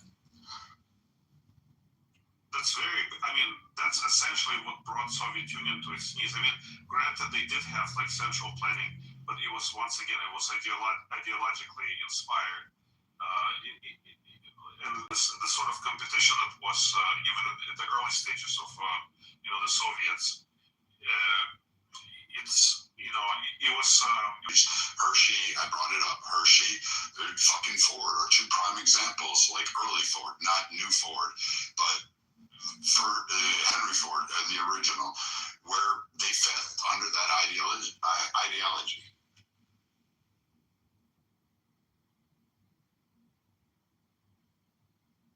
Oh, and furthermore, I found it ironic that they were talking about how great a champion he was, even though he took other people's money to go ahead and do it. He had no problem putting his hand out there saying, give me, I'll redistribute the wealth, and then didn't want to pay the debt that he owed to the people that he borrowed from. That was ironic. And then people screamed that there shouldn't be interest on loans. But we're seeing socialism at its prime in New York City with that mayor. He promised so much, and yet what has he actually committed to? Oh, he's going to start seizing properties. So he's going to take people's private assets, which are properties. Now, he's already claimed it. It's a policy in New York City now. So now he's going to take people's properties if they don't follow the rental paradigms or the way they can sell it. And the city now can buy it or take it from them at whatever price they determine to be fair market value. That's ironic. So some poor schmo goes ahead and buys a place, and now some dipshit in New York wants to be able to just go ahead and buy it because they're in the government and they can just take it from you, and that's your whole life savings rolled up into one. Fuck that. Like, why would anybody want to do that? Well, because Brett, it's very easy to spend somebody else's money. I mean, it's very pleasant, and there's no strings or responsibilities attached to it. It's great. You spend somebody else's money and you can do it as much as you want until it lasts, actually. Yeah, Brad, and too, I don't think anybody was arguing against interest. It's that if you decide to lend out money, I think, you're taking a risk that that person may default on that loan that you give them.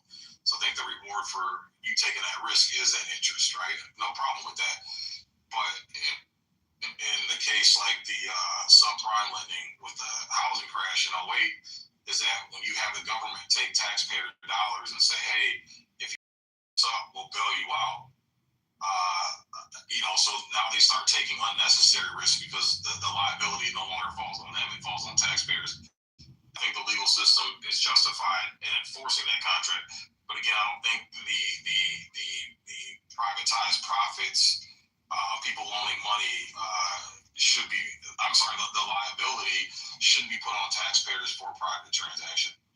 That's a fair critique, but just 2 points. Number one, that the reason the market crashed is not necessarily because it was the government who was propping that house of cards, but it's the marketing of the product, financial product itself. The diversification or diversity is not necessarily a good thing always. And what they were doing, they were just getting subprime loans, like kind of chopping them up into little parts, making huge packages out of them, and saying that 1,000 people cannot all fail simultaneously unless the economy goes under, which is exactly what happened. It was just kind of a snowball effect. The bubble burst, and the whole thing kind of unraveled. And another thing I would like to say is that is not bad. That is good, especially if there is, if there is confidence of the loaner that you are capable of getting it to them at the end of the day. Because number one, they get their interest. Number two, it allows you expand at a very rapid pace, especially if you have a good idea and you have, if you are motivated to do something. So that can be a very powerful tool. It shouldn't be shied away from.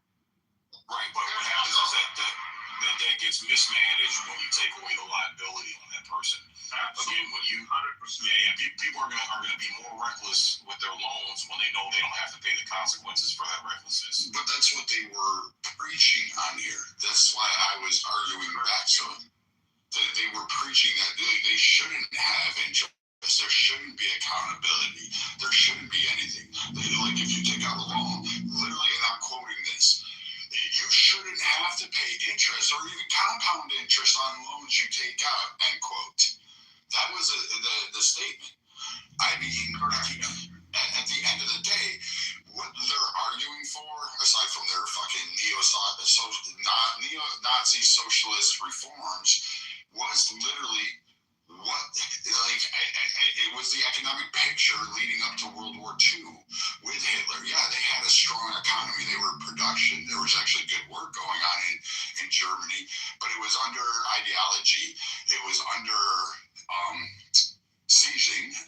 They didn't pay their debts, and they seized assets from other entities, and then furthermore, they expunged people from the market, which is why it didn't even fucking remotely last beyond that reform. And then they had to be built up because they had nothing afterwards. There was no contingencies. So like these ideas that these guys get on here and say, oh, well, the Nazi Socialist Party had the right economic agenda and we're going to preach from that Bible. Okay, good, but it didn't last. It was defeated.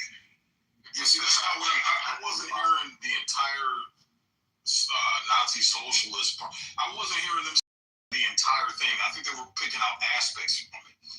Well, they're cherry picking, sir. That's what they're doing. They're cherry picking the best agenda, and this is my opinion, sir. Saying works for a living. He's definitely no fucking sir. You know what? Beat me up, Chief, but you know what? I do like to show a little modesty to new people I interact with. But my problem with it isn't that, say, like, I'll fight you all day long, and then we'll still drink beer. I'll still knock you, I'll beat you till you're white, and you can beat me till I'm black. It don't fucking matter to me. But at the end of the day, with these idiots like this, the reason I go so strong against them, like these idiots, is because what they want to do, and really you can see this, because Pepe really went through this one night. He started like really talking just sort of soft and direct, and he was talking about literally these groups. These guys all go on Discord, they all talk together, and Pepe started explaining their economic theorems, and it was a controlled class where they want to be able to control the economic production, have the means of control without having to produce anything, and then determine who, under alignment of their ideology, would be beneficial from it. And Pepe went through all of them and said, I recognize their voices, I know who they are, I can tell them from Clubhouse, from Twitter, to Discord, to Telegram. And he started laying it out one night, and I was just laughing because he was, to quote one of the women on this app, he was spilling the tea. And he did a great job with it. I'm just floored that people give such a platform because, again, their models are never realized. And when you push back against it, they are like, oh, no, I'm going to pick Ford. He just wanted to pay his workers a higher wage. Yeah, sort of. That was in part true, but what he wanted to do was fucking boost his own power. He controlled his workers. They were determined. You should look at what he did, what their workday was like, and not just kind of gloss over the highlights of it. Like, workers themselves saying working for Ford sucked. It was not great. In the beginning, it was okay, but then it became tyrannical. They were scared. They were threatened. They were abused. And when they went on strike, Ford himself had even offered, what was it? It's rumored, I guess I'll say it, to threaten to kill his own workers. Like, it's certain people that were leading these labor strikes. So, I mean, that's weird to like quote Ford and then not even realize it, and then pull up lawsuits like, oh, he got sued, that's why he stopped. But you didn't tell the whole story. He didn't pay for the shit that he went and bought to build his empire. It was all built on a house of cards. Well, the way I was processing as we was talking, like, I mean, he was talking quite a bit. Like, to me, Mr. Keegan, Mr. Agnes, it sounds like, you know, they just want stuff given to them for free, and if it's not that narrative, it's like Brad, you nailed it on the top. You know, it's not how it works. You know, there's a whole process, and you're giving examples of the process and the reasoning of the process. And if there's any contradictory in his opinion to your saying, then he needs to be resourceful and do his research. My whole issue that I was having with him is the same way that Brad, I'm sorry you don't even have Brad, but the way I was processing it is almost weird to how Brad was saying it. Is he, you know, take a loan without interest, no matter the reasoning. To me, that's not good business. It's not, you know, America, in my opinion, might be a fool for having it. America is a business. If you look at America as a business pyramid, the fundamentals are the same at any type of corporate level.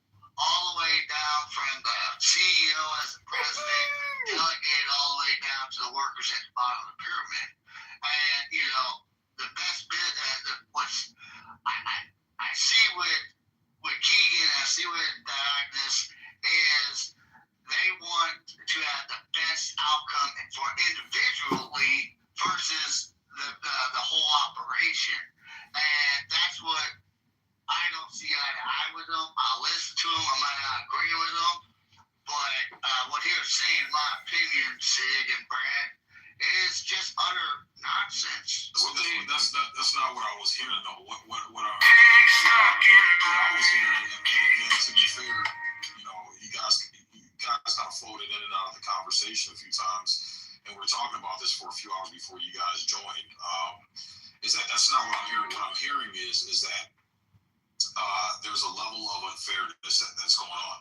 And when we talk about the interest, it's the fact that we have higher up officials who keep taking out more debt and more debt and more debt and more debt, and the interest is compiling, and they're not the ones taking the liability. They're the ones, again, it's privatizing the profits and socializing the liability. That's what I've heard from their argument. That's what I'm saying. I'm trying to pick up where you guys are coming from. So I didn't hear them say. So let's put it this way. Ford, right? No, I'm not Ford. Oh, I'm so sick and tired of Ford. Franklin Delano Roosevelt. You know Roosevelt, right? Yes. Yeah. A lot of people point to 1913, the Fed, all those transit. Those are the major issues and the turning point of what happened. Oh, and then the Civil War. Like, these are periods in times. These are snapshots. Yes. Blah blah blah. They some of the long-standing effects can be felt. Yes, culturally, economically, but really, what they're arguing for is from the Ford doctrine. Doing basically what Franklin Delano Roosevelt really did. He upended, he fucking made it illegal for people to own gold. He changed interest rates. The law and forced Americans to sell their gold to the government. Yeah, correct. Like the higher price later, right? Not right. Manufactured that out of there, and then he wanted to basically divvy up it, and they're arguing for that same centralization, but they're doing it under the guise of Bitcoin, or saying Bitcoin's going to solve it. And you heard them saying, I don't think a digital currency should exist. And then meanwhile, they're saying you should invest in Bitcoin. Like, you can't have two contradictions together and then have it go ahead and exist. Yeah, like partial Bitcoin bros too, like delusional ones. They just invest and then they're like, oh look, I made $100. Woohoo! So any competency or merit. Yes, you won the lottery and you propose that the lottery should be won by everybody. But he brought Bitcoin up as an example. His main thing was a decentralized currency that the government. But think about how that would work, Sig. Like, think about a decentralized currency. Like, we had that at one point. Prior to, the Civil War is a prime case I can go to. States were printing their own money. The reason Congress said, oh, hold on a moment, was because currently, South Carolina's monetary value would be vastly different than New York's. Rhode Island would have been broke. It wouldn't have survived. Like, having states embody their own currency and then having to uphold it, fuck, Hawaii would be dirt broke. Well, maybe not. Maybe Hawaii would be okay. But I mean, so we couldn't have a decentralized currency in a nation of the United States. Because then, if you're asking for that, what you're asking to do is create 50 brand new countries. That's not. And that's true. Can I much broader strokes? I hear what you're saying, and just like all the economic analysis, like Marxists, National Socialists, they're making a correct observation. Okay, what you said is right.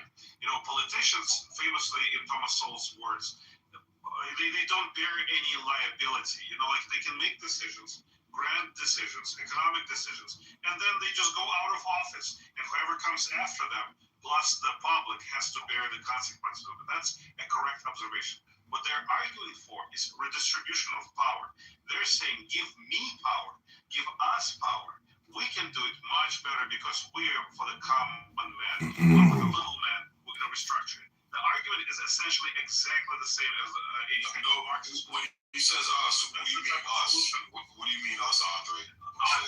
Us is the poor National Socialists who will give the power to the common man, who will create the syndicate. I heard him say exactly that. He said that the means of production should be controlled by the people who produce those things. He wants to operate and create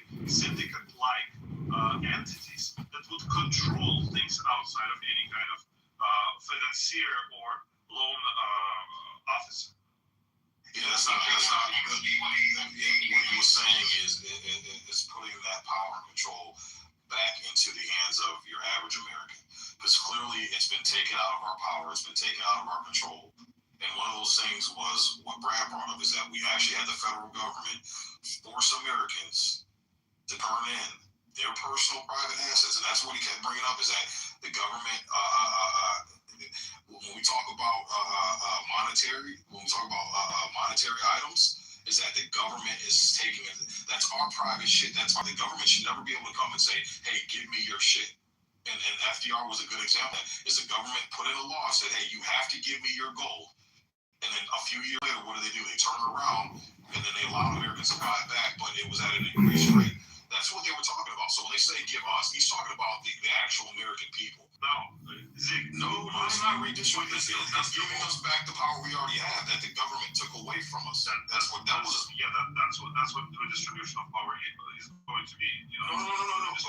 But listen to the way that's right. But again, it's not redistribution. It's so technically, yes, technically are correct, but no, it's returning it back to its rightful owner. Okay, they took that away from the American people and then squandered it away, and then they created an even bigger problem that they're not having to suffer the consequences for. It's us who they fucked over.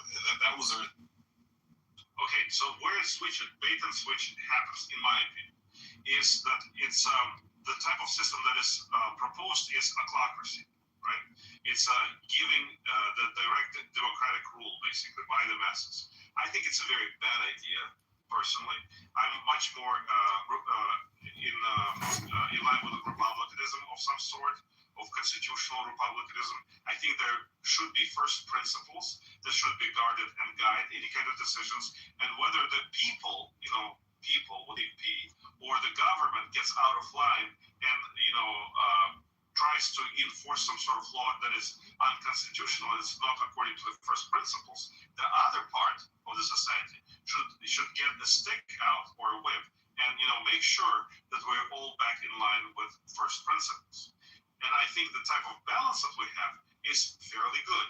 Yes, once in a while it gets out of whack and it needs to be rebalanced, which is what I think is the Trump is the creation of that disbalance. But I don't think the power should be solely within the masses, the mob, or it should be solely within the government. Well, here's the thing, though. What you just brought up is that it gets out of whack, and what Trump is doing. You understand what Trump is doing?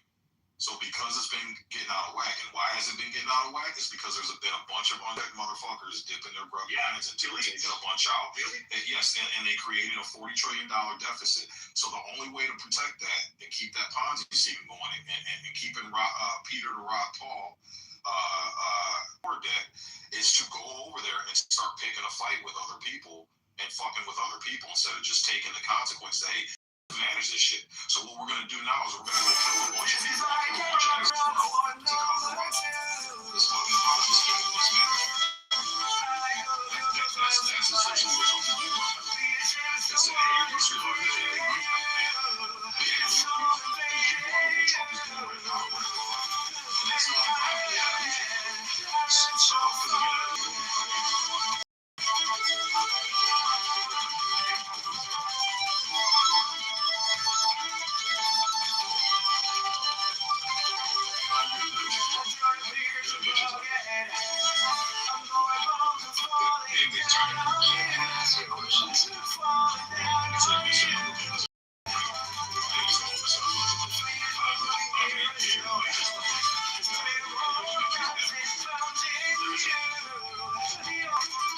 if you just take the federal debt by itself, 35 trillion, and you take it federal debt, we're $18 trillion. So if that's 69, without the whatever you have to right now, you can look at your personal spending, your habits. You gotta be very careful without accountability.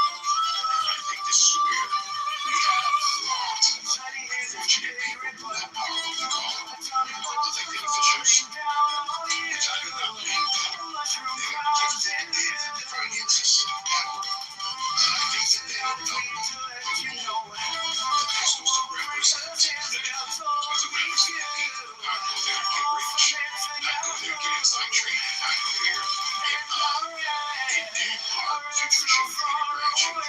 So until we, the people, wake up and realize that the people that we send to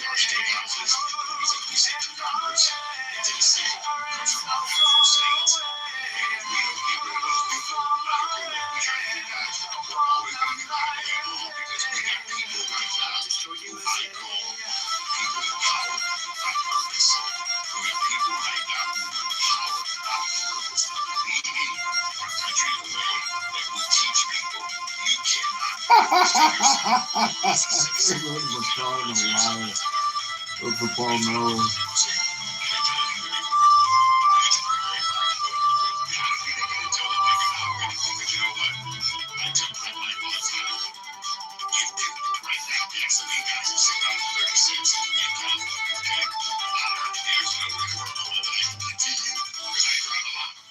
So we have to make adjustments. So we downsized some stuff. We decided to do things differently. You know why? That's my house. The situation where my wife is my kitchen table. My wife and I have to do this. And I tell people all the time, you got to control what happens. And we can't just go being willy-nilly just because other people have chosen our leadership here in the state of California. My city, continues to try to operate from the same budget when we all know that there's things going on, there's wars going on right now, things are happening, and no matter what happens in our state house, and what happens in other state houses, and then ultimately what happens in the White House is going to come down and affect all of us.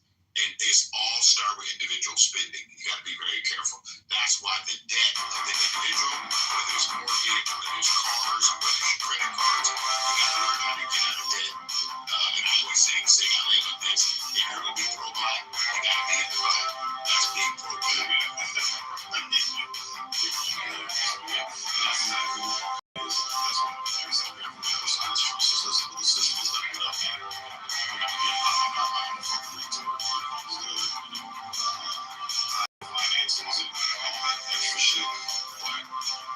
Smart enough to know that it's not a good thing. A long-term thing is not a good thing.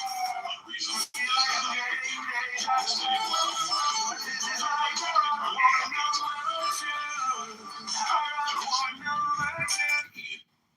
But yeah, and so that's what I'm saying is that you're absolutely right. The people that we have elected at this stage, and again, I place the blame on us because we're the fucking idiots and we're the retards that keep electing this bullshit that keeps happening.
USA.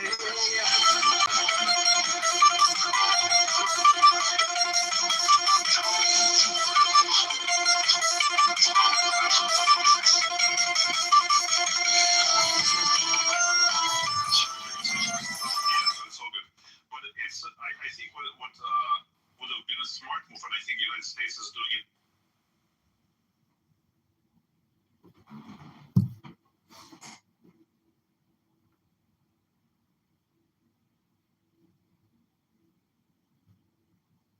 And Middle East, whatever. But they had to create sort of competition among their producers in order to keep tabs on it and not allow one country to get so much power as China did. Why would Ben? I'll say real quick. You're to pin something at the top of the room from KK. What's that?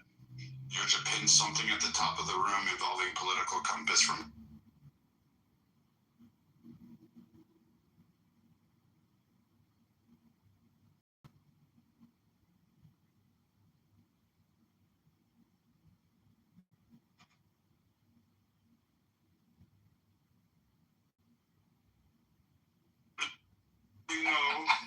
I'm just letting you all know that there's a special announcement and a surprise involving tonight. That's all I can tell you. Okay, cool. Oh, you sent it? Yeah, okay, cool. Yep. Let me grab it real quick. I'll post it for you. So are we still on the economic pictures of America, or have we moved on? Because I heard Africa involved. Yeah, I think we were talking about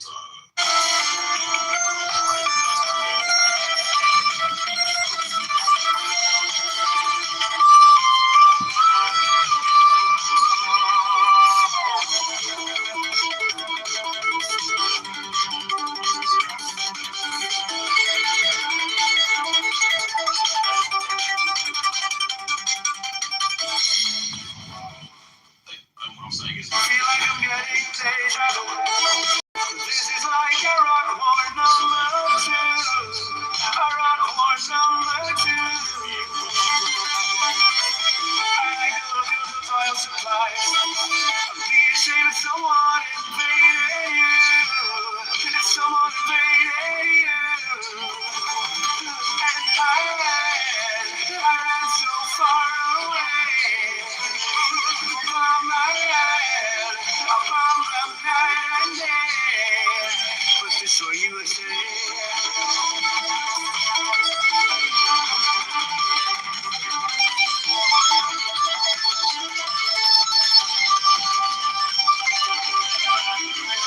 Years above your head, I'm going wrong to falling down on you, falling down on you.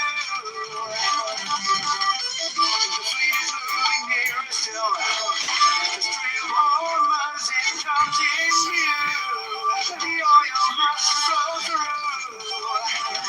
And I ran so far away from my red, from the night and day. But destroy USA.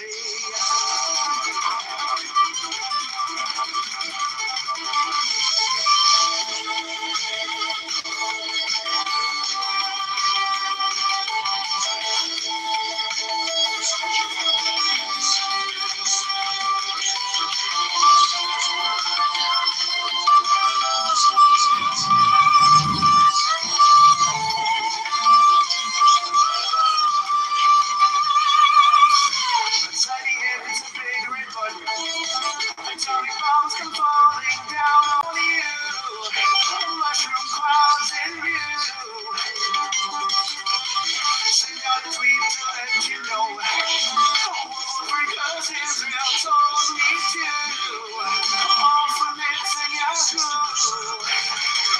And I ran so far away.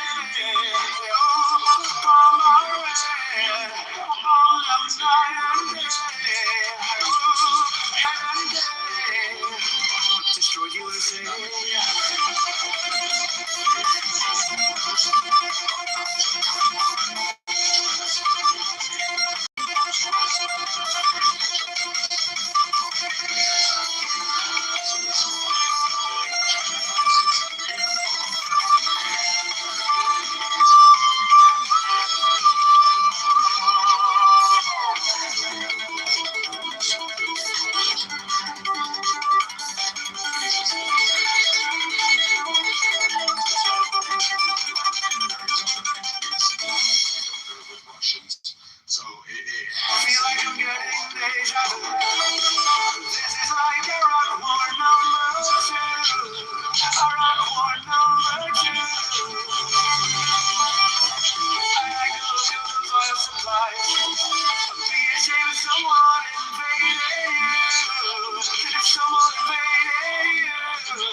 It's been tried, it's been done, and it's been an epic failure. You cannot just sit down there and say, I think you have too much, I'm going to take it. How do you take it? How do you break it? Are you going to break apart Tesla? Are you going to say, you know what? I'm going to go buy 350 million shares of it and give it each a share to everybody else. And those are the only shares that can be leveraged against the company. There's no way to do that to basically assess somebody's wealth. I can be a trillionaire. You don't know that because if I had literally all of my money out there in the ether providing jobs for the economy, etc., then I'm actually part of the progress reason why we looked at stabilizing the economic picture, even though I disagree with it. I thought CEOs should have been leveraged fine. Some of them should have went to jail. Only a few people went to jail. And I think they should have been penalized. However, and I can agree with the golden parachutes. Those are different from the idea that, hey, the largest insurer in the world, not just in America, but the world, had global significant impacts. And we were like, should we bail them out? Yes, you absolutely should have. You had to back them. Because if you didn't, the downstream impacts would have been catastrophic. It's not just the fact that you wouldn't, they would have gone out of business because you think it's just a small mom and pop store. But the fact that this company had such large expenditures than everybody else, and they were relying on the banks as part of their backup, you didn't understand how bad that would have been. That would have collapsed hospital systems. We only have 6,700 of them in the country that couldn't take care of 350 million people. That would have been catastrophic. The fucking transportation industry would have been impacted. Your jobs would have been impacted. Can you imagine your employer going, I have to pay 50, 70, 120% over current rates for you to have health care benefits and say, you know what, I'm just going to go to a Negro plan. This is worth a lot. I'm going to give you $500 to go find a health insurance plan and you manage it on your own.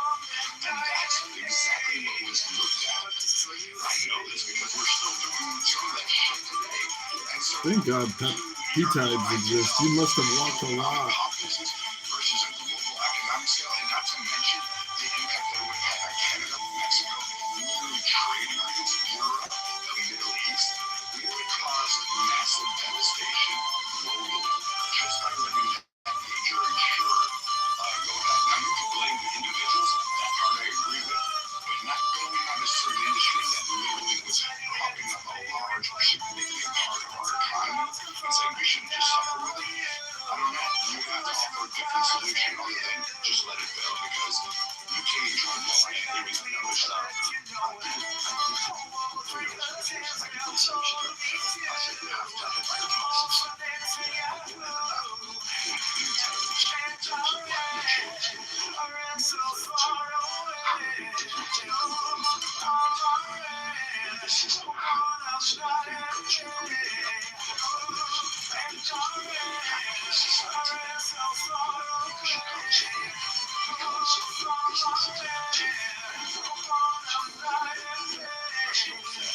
Actually, we've had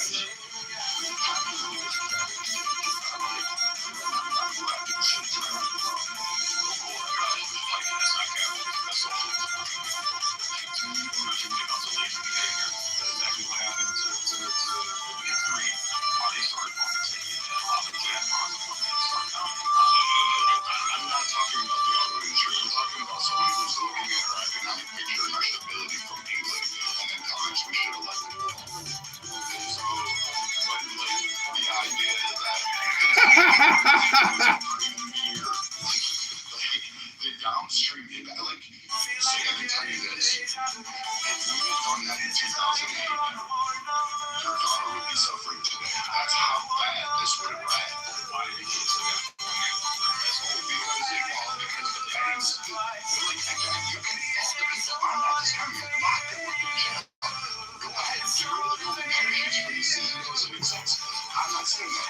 But if you had to financially prop up the industry because of those decisions of the few, then yes, you'll see those, yes, in the jail. But in the meantime, are you going to allow the millions, millions, I mean, what do we have, 350 million? Let's say about 125 million people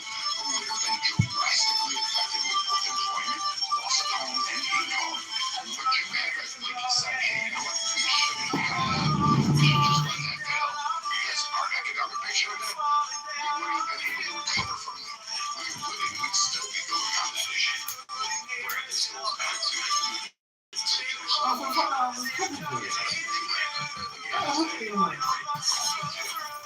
that's not, there's no consequences at all for these people. So they keep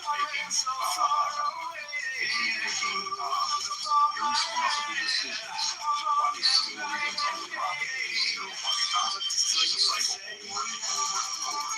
So now we're at the point where we keep doing this, and now the whole thing's about to collapse. It's about to fucking collapse because we keep doing this. So we're not going to collapse. So we've actually put much more safeguards in, and we've done a lot of things on the back end to prevent that very thing from happening. And believe it or not, what's going on right now is actually a big dogfight. And yes, there's probably because of major insurance companies nationwide.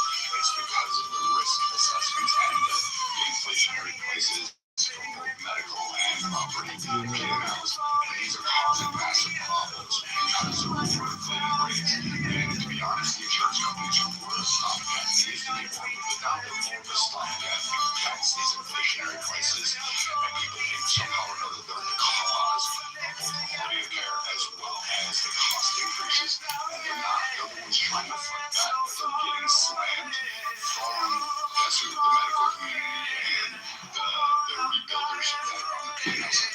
So these guys are able to actively change your mind, and you're not looking at the correct picture.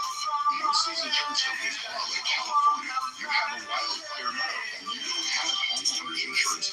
You're not rebuilding. You don't have the capability or the financial funds. If you do, hats off to you. But the majority of people do not. This is the benefit of insurance. And they look at the rates that have medical facilities, which you only have one or two in your cities. One of these determines what those rates are going to be. If you can't afford that care, all they have to do is fall under MTOP. They have to stabilize you and take you up. You will apply for Medicare or Medicaid if you qualify under those programs. If not, you get some standard care. And we're aware that the most fucking inhumane thing, the most egregious care is under the Medicaid program. You get some care. So I caution you by saying, oh, we should just let certain companies fail because, again, if you didn't bail out the insurance company, that would say, we would all would have been, like, I was a kid, I would have been still destitute. I probably would have, like, honestly saying, I probably would have put a gun in my head and pulled the trigger over what would have happened because I couldn't afford those bills. Like, if I didn't have the insurance to pay for my life, yeah, it would have been overwhelmed with so many of the bills that were high. Look at the cosmetic, no insurance, no good regulation in the industry, also gone down. So why would that same model not apply to healthcare? Exactly. Mainstream healthcare did the exact same thing, whereas I'm not buying what you're saying because we have an industry that shows. Can you take me back to what those offers or the numbers and I have to take the direction of the same outcome?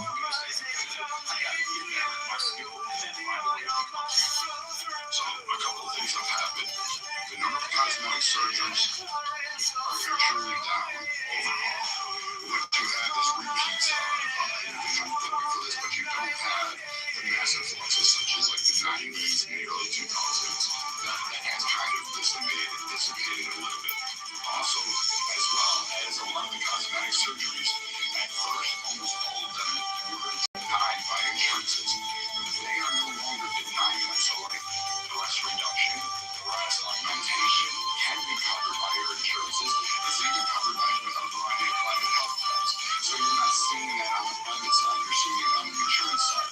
We also cover a lot more in terms of like a variety of these issues. So the cosmetic industry has actually made its way into your insurance coverage. And actually it's getting okay, yeah, I get that, but hold on. Facial reconstruction is actually covered. Like it's literally covered by your insurance. That is medically necessary outside of that. It has to be proven due to a medical cause. It cannot be just improved through nose. Like, not only medical necessity is something different. But if you want to just go into a case like that, that's not going to be covered. You have to prove that it's medically right. Can you just take me back to what you said earlier? Obviously, remember that I had health insurance. I know you have a nose job, so like I do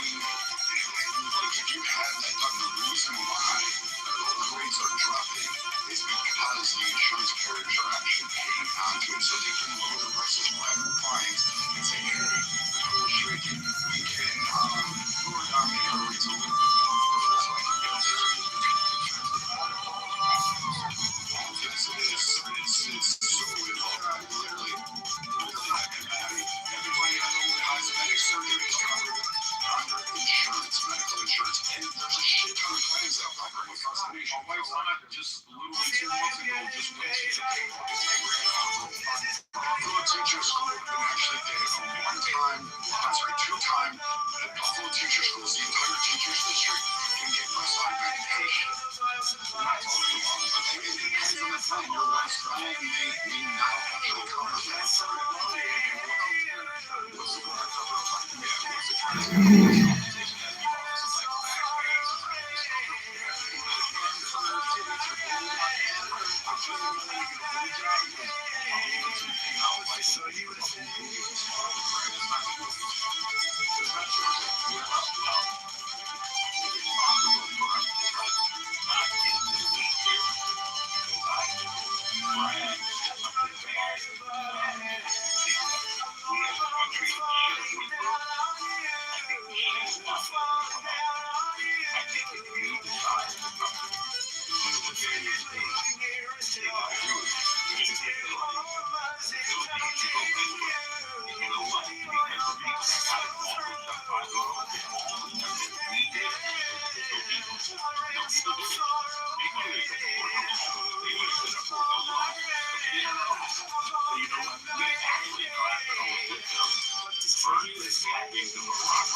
the fuck is happening?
You text me.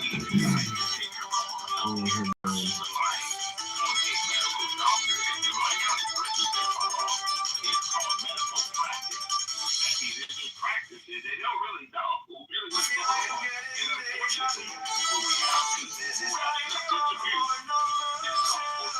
It's unfortunate for me, I don't get along with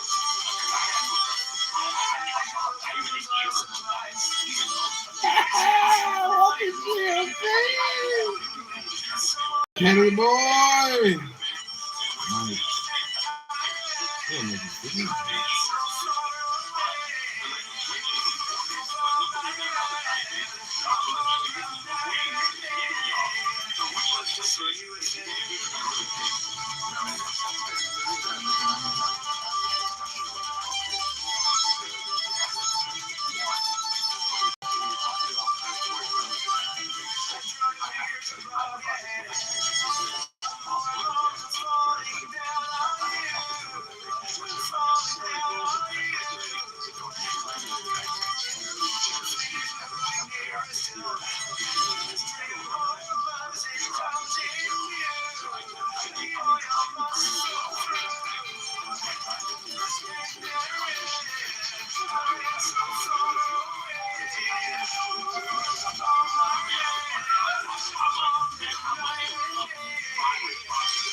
Yes, at times you may not agree with it, but they actually are representative of the masses on there. And the whole personal responsibility thing is a cute argument, but it doesn't apply to the wider swath of the economic picture for nations to operate in.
But that's not necessarily the whole picture there. Like, so yes, I agree that the government should have done for a lot of those and just guarantee the backing of the colleges. But you're removing the accountability for the colleges that help Block me! higher ed, which they did because, like they're on government lands, they got government grants, so there's a big pool of money there available for education. And he said everybody needs to go to college. And then they turn around and like 1,500% up their rates. So, In 1997, Warlord Charles Taylor and President of the group like, kill my mom, kill my pop, and I will vote for.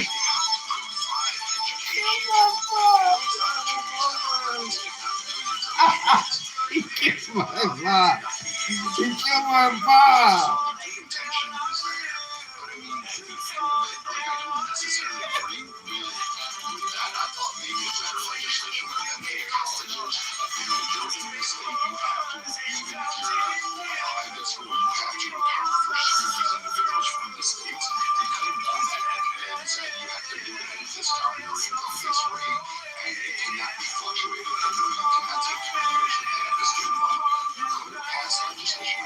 What you're arguing about is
He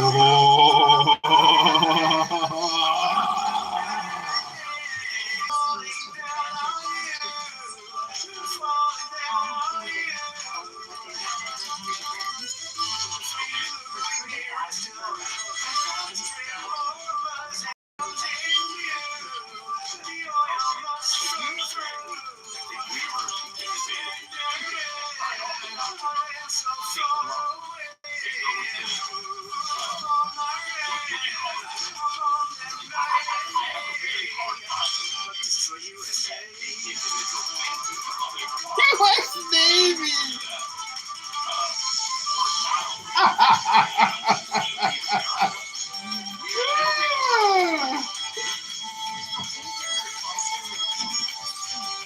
My friend. Oh my God, it's my friend. Hello? Hello, my friend. How are you, my friend? You're going to show them. They clipped 5 of my Clubhouse accounts yesterday. Why would they do that? What do you mean? For what reason? Let's just not talk about it on Clownhouse, but yeah, 5 of my accounts went down. I only have 2 left. I had 7 going. They clipped 5 of my wings, but here we are, my friend. You're speaking with the universe. Oh, Ribono Shalom. It's... Hello, Dr. Denzel. How are you, sir? I'm all right. How are you doing?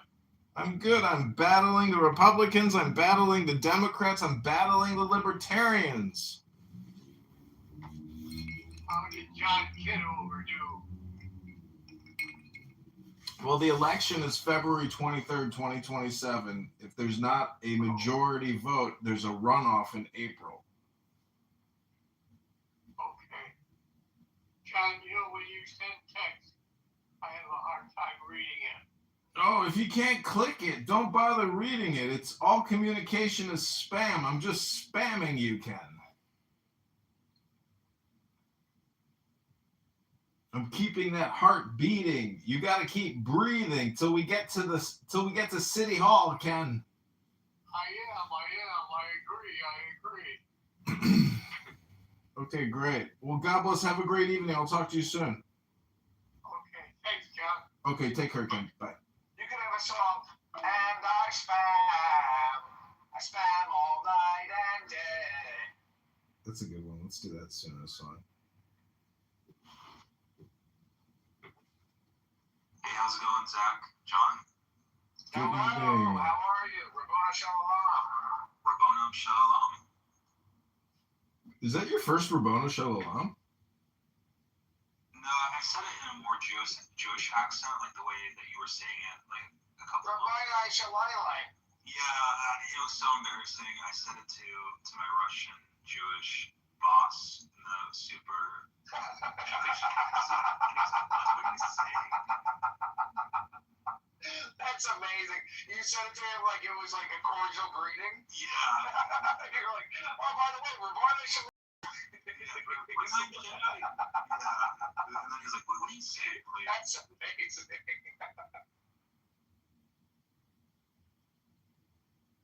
It's very funny. Thank you. but then, John then started saying it like the English accent way. Rabbana Shalom. It's actually the Yiddish way. That's the Yiddish way. So Trump is making a major announcement. I've seen a top secret internal memo, and the world is going to be shocked tonight. It's going to be an April Fool's joke. That's the confusion and the chaos. That's the confusion and the chaos. But they're going all in. It'd be funny. We need to see a little humor. I've never seen a government give an April Fool's joke. I'd love to see an April Fool's joke from the government.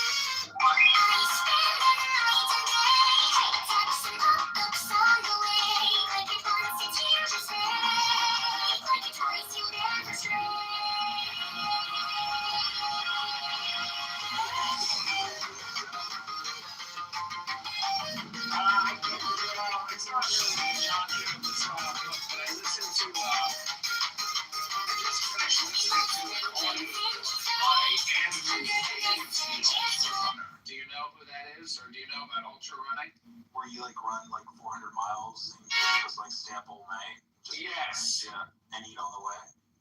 Yes.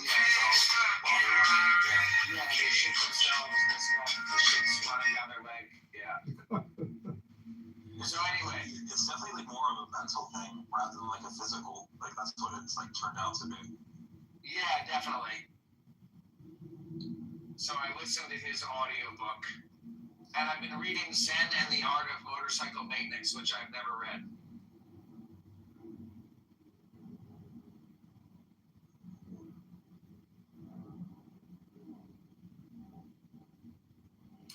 So Rabbana Shalom, Doctor, do you want to come up, Dr. Lucky?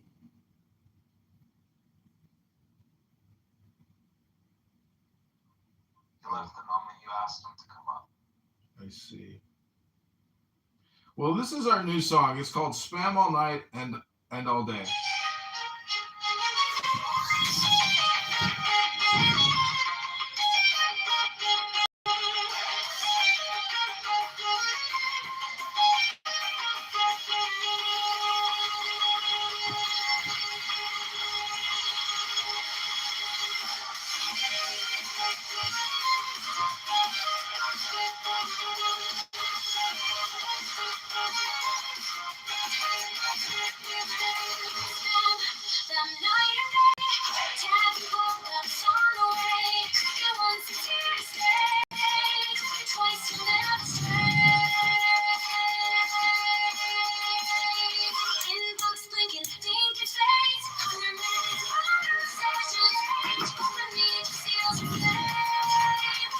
It's not very good, but what I want to say is that I prefer the metaverse versus the, I have a sword and a rifle and I'm going to run it through you verse. Because I like life. In life, one needs to breathe. So I want to encourage my friends, the listeners, and maybe a voter one day to say, I'm going to take a deep breath with John Kitover, regardless of his political history or his political opinion, because unity has to begin somewhere. Can it begin with breath?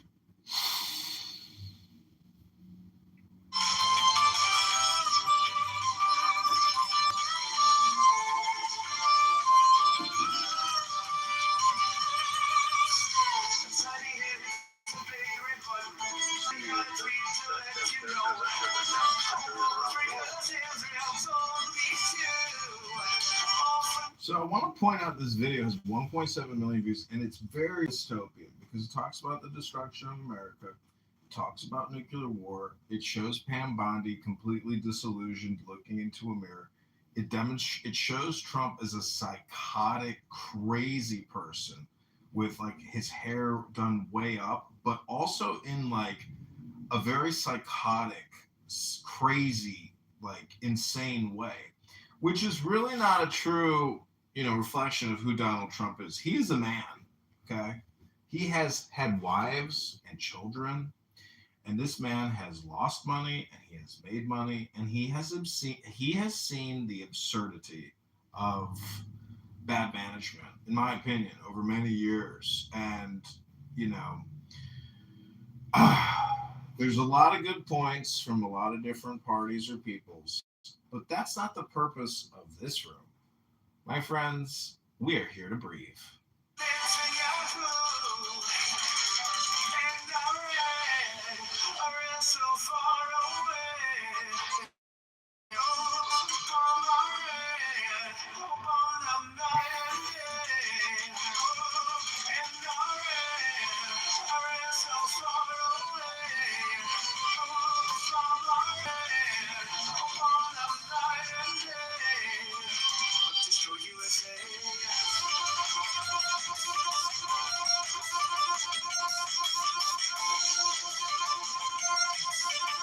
So today, the Viking warrior Brad Stauffenberger, the low-income children's health insurance denier. I don't know if you guys know how Brad Stauffenberger makes his money, but it's pretty criminal in my opinion. He denies sick children health insurance claims. Is he Jewish? Rabbon Shalom. Also, please, Zach, I want to say, when you talk to me on Clubhouse, I'm just asking you personally, unless we're having an N-word, F-word room dedicated to the N-word or F-word, please just use the N-word, the F-word, or the R-word. Use the word R, N, or F, but never say the word, because honestly, at this point, TikTok, Instagram, YouTube is so sensitive that any word based on the transcript that triggers will trigger a shutdown. And we're trying to use these accounts. I don't see any value in Clubhouse. However, I do see value in AI video distribution. That is honestly my opinion, because honestly, any video that I create can never be as good as what an AI video seems to put out and what the algorithm seems to like. So I am redundant, but my spam is not redundant.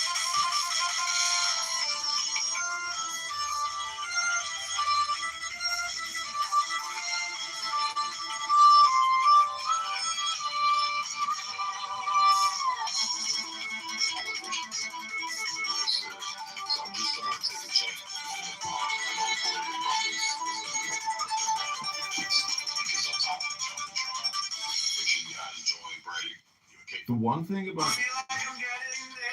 one thing that I really like about knowing that Trump is our president is that every day the crazy people, the left wokeists in this country, have to live with Trump rent-free in their brains. And in my opinion, Trump will be good. He is basically our Bin Laden. I know that sounds strange, but if you go to the Middle East, the underdog or the resistance fighter is always considered, like famous. But what I'm trying to say is, when everybody alive right now who hates Trump is dead and gone and history has moved on, people in the future, many generations from now, will look back at this era with some type of nostalgia. And that, to me, is the ultimate Trump is your daddy. He's not a king. Trump is your daddy. And daddy's home.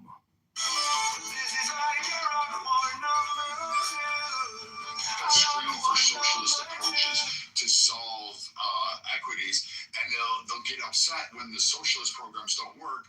And they've already had them. We've tried them. We've developed them. We did them, and they weren't sustainable. And then they get proven wrong, and then they run to their echo chambers and then say, invest in Bitcoin. So he was actually reading from ChatGPT earlier, and people called him out on it. But it was funny because he read it like an actor. So I got to give him some credit. He's performative, and because he is loud, the thing is, no matter. I guess some people become really gifted and skilled.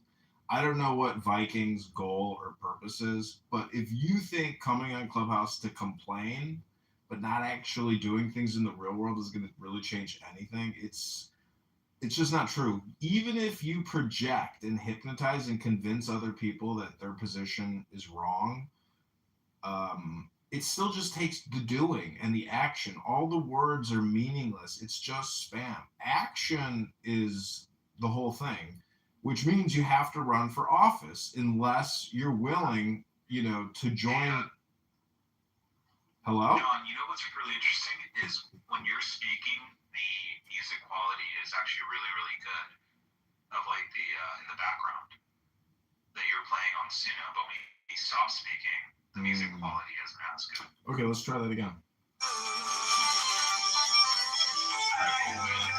Everybody, you guys be safe. I appreciate everybody. All right, take it easy, man. Peace. Oh my God, he's closing the room down? He shut the room down! He shut the room down! Can you believe it? Premature! Here come all the stragglers! Here comes the audience from the former room. Welcome, Rico!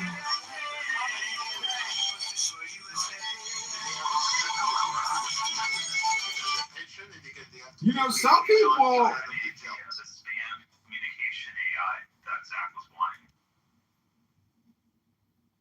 So some people are actually pessimistic, and I just want to say that eventually you're going to want to see another huge firework go off. Eventually. That's just my opinion. And I think after tonight's announcement, I wouldn't be surprised if as he's giving the speech, he drops a nuclear bomb. So get ready, ladies and gentlemen, for the ultimate conflict of the baby boomers of America. I believe after tonight's speech, I think mid-speech, the United States Air Force, in conjunction with our incredible Space Force, some of the toughest soldiers on the planet that this U.S. military and Uncle Sam have ever produced, according to some of the people on this app who claim that I am terrified of Space Force. I just want to say that if they actually successfully detonate a nuclear weapon tonight, mid-speech, the same way that the Chinese planned for 100 to 500 to 10,000 to 100,000 years into the future, Trump tonight is going to change the fate of America, the destiny of the world, the entire history of mankind. Tonight's speech, I read a secret leaked internal White House memo put out by Stephen Miller. I can't believe I got access to it, but somehow someone sent it to me because, as you know, I am very social. And so that means a lot of communication comes in, and some of it is leaks. And we also got leaked another internal memo today here in Illinois from the Chicago and Illinois GOP, the Republicans. A leaked internal secret election on April 15th. You wouldn't believe the slate. It is so ridiculous. It's basically a clique of online social media shit posters. That's who runs the Illinois Republican Party. The whole hierarchy of the Illinois Republican Party is online shit posters. Some of them are so obese that they might not make it. They might not survive for 3 to 4 more hours. They're that obese. You never know when a giant obese person is just gonna give out, right? Because you're just one breath away.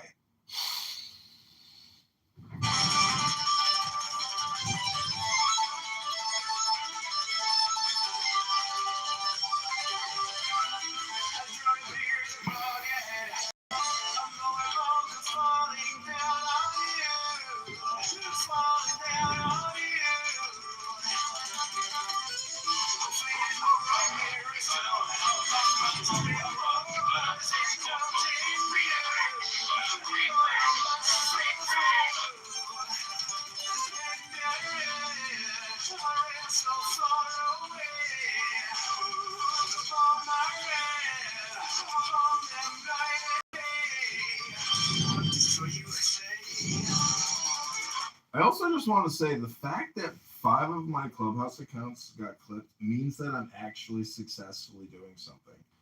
Because to take time to dismantle my, intelligence node, though frustrating for me, shows that I'm actually upsetting people significantly. People who, in my opinion, if you are getting upset about me, well, then it's not a me problem. It's a you problem, and I'm doing exactly what I should be doing to cause your friction in your life. What do you think, kitty cat? Are you excited? We are about to officially announce World War III. It's coming. The big one where every country finally commits total war. Russia, China, India.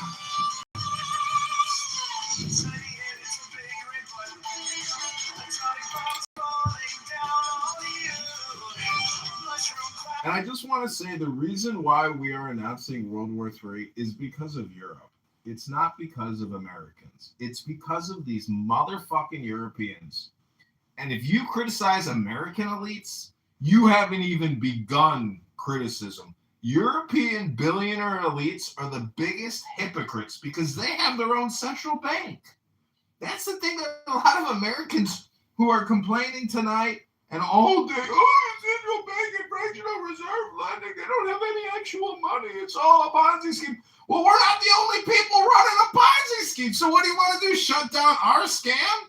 Well, every other major industrial country on the planet is running the same fucking currency manipulation. Hello?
This is like a rock war number 2. A rock war number 2. And I go to the oil supplies. Be ashamed if someone invaded you. If someone invaded you. And I ran so far away. From my end, from them night and day. But destroy USA.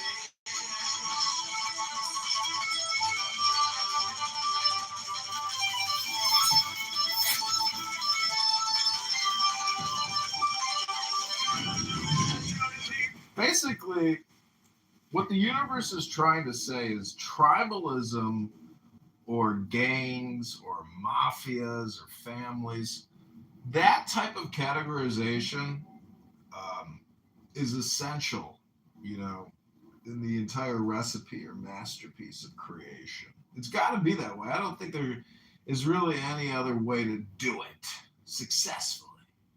But in the end, people ultimately choose tribalism or group think. I think that's the ultimate hypothesis. It's very difficult to change groupthink, you know, in terms of herd psychology. It's basically impossible. It breaks tradition or arrangement. Anybody have an example? You know, can't even think of one, but let's go back to culture jamming. Culture jamming? Because if, look at it this way, if Zach and I were to take an expedition to Israel and go to Jerusalem and live amongst Orthodox Jews and completely integrate into some type of, you know, Jewish Orthodox theological or religious organization or yeshiva or whatever you want to call it, like try to fit in. Say we fully integrate and we're accepted and we're thriving, and then we take wives and we find some Jewish girls in a monastery and they're like, oh, you make my life and my dream come true. And then we bring them back to America and we have children with those children. That girl will also know other Orthodox Jews in Israel. And let's say those Orthodox Jews decide they want to come to America to start a new life so they don't have to live such an austere and expensive life in Jerusalem. Anyways, I'm making a joke, but what I'm trying to say is if you criticize any group, I mean, that is just the total faux pas of philosophy. And Zen wisdom is very explicit in this, that your opinion is what the problem is. And so what I'm trying to say is that if you're just criticizing one group think, but you're not criticizing group think as a whole or across 10 different types of group think, you are actually low IQ, and that's okay, but nobody's going to save you. Nobody's going to fix you. Nobody's going to come to your rescue. But the only rescue that I know of is books. And if you have to read from ChatGPT, but you can't pick up a book, well, technically, you don't understand what books are, because books are just ChatGPT sitting on pages. And everything is relative to our communication exchange, because there's a lot of space, and a human body doesn't actually take up much space. And this is the thing is, if you criticize the Federal Reserve or the US dollar, you are criticizing a convenience, also a communication technology. Because in my opinion, 99.9% of all technological advancement or all science, technically, at the end of the day, as they like to say on the Clown House way, it's just communication technology. That's what the Federal Reserve is doing when they send BlackRock $100 billion to buy, toxic debt or treasuries. So that's it, ladies and gentlemen. You can complain a million different ways, but at the end of the day, as we have discovered in the Jewish complaint department, all communication on Clown House is just complaints. Only that rare 0.01% is not a complaint. And that's why you're here in the Election Day 2026 House, listening to the Trump speech and the major war announcement. That's why you're here. Because all communication is politics, and all communication is projection, and all communication is absolutely 100% hypnosis. And I'm hypnotizing you right now. I'm influencing you. I am informing you, and I am persuading you that this Trump speech is the ultimate baby boomer speech of all baby boomer speeches. You are about to watch and witness history and destiny change before your very eyes. Now, the question is Donald Trump going to be able to sell it? Because remember, all communication is hypnosis. And Trump is the ultimate hypnotizer, the ultimate magnetizer, the master of communication, because he has conditioned us over and over and over again with the suit, with the red tie, with the blonde hair, with the words, with the fighting spirit of destiny. Will Trump dazzle the world tonight?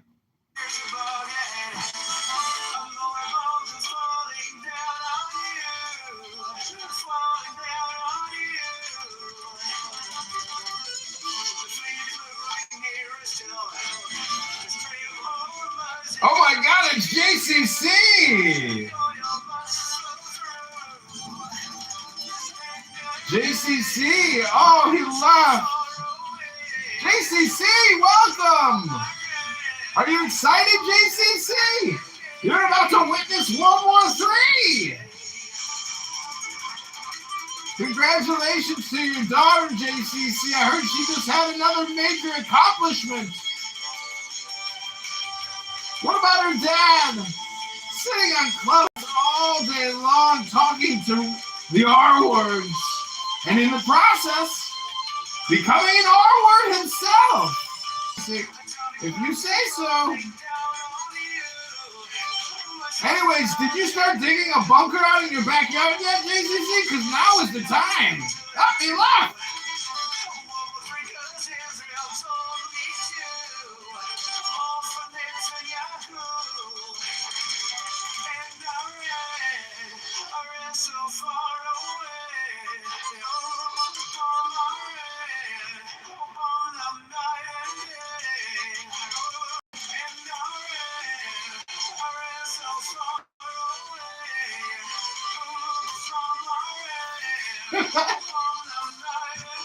So my friend who released this Illinois GOP secret election memo, it's funny because I think he timed it for Passover. You know, he wanted to release the drama and the gossip before the evil passes over. Everything he does, he times it, you know? It's very funny.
comes in you. The oil must flow through. And I ran so far away. Upon my ran, upon them night and day. But destroy USA.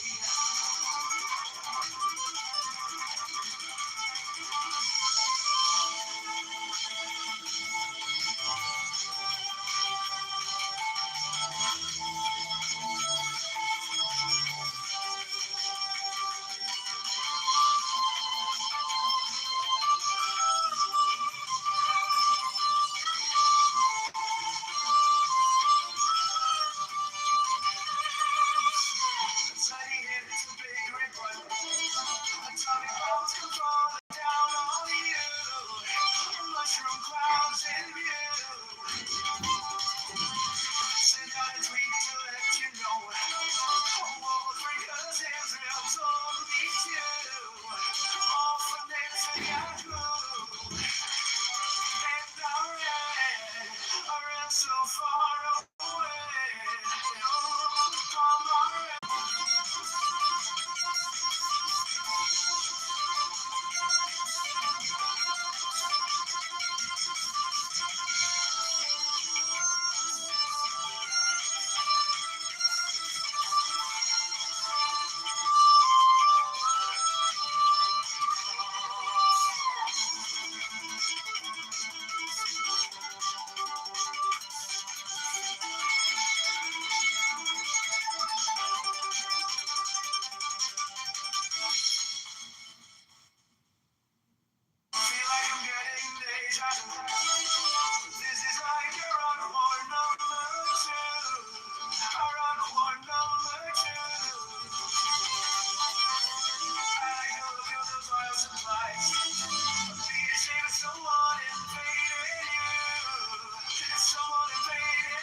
destroy USA.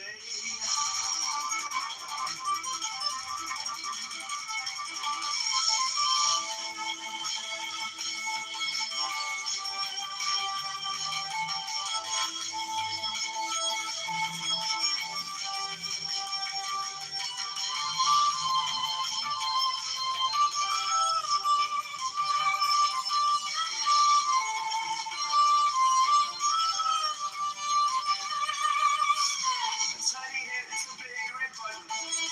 Atomic bombs come falling down on you. Mushroom clouds in view. Send out a tweet to let you know. World War III 'cause Israel told me to. All from Netanyahu. And I ran so far away. From our on the night and day. And I ran so far away.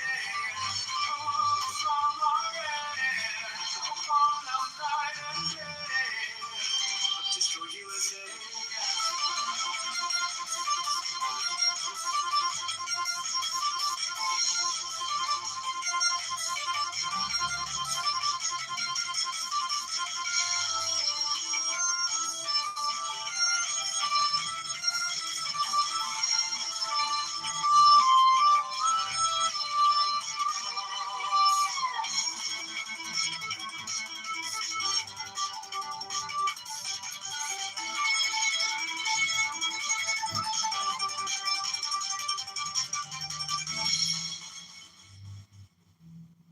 Feel like I'm getting deja vu. This is like a Rockford number 2. A Rockford number 2. I go through those oil supplies. These days, someone invaded you. Someone invaded you. And I ran so far. Next to Israel, that both would just bring so much calm and prosperity, and it would also be a major ally of us in that area. So it is America first. So thank you. Thanks, Meg. Anybody want to respond to that long diatribe? I don't know if I call it a diatribe, but I mean, she does make a point. A stabilization or a stabilized area or region would actually benefit a lot of things.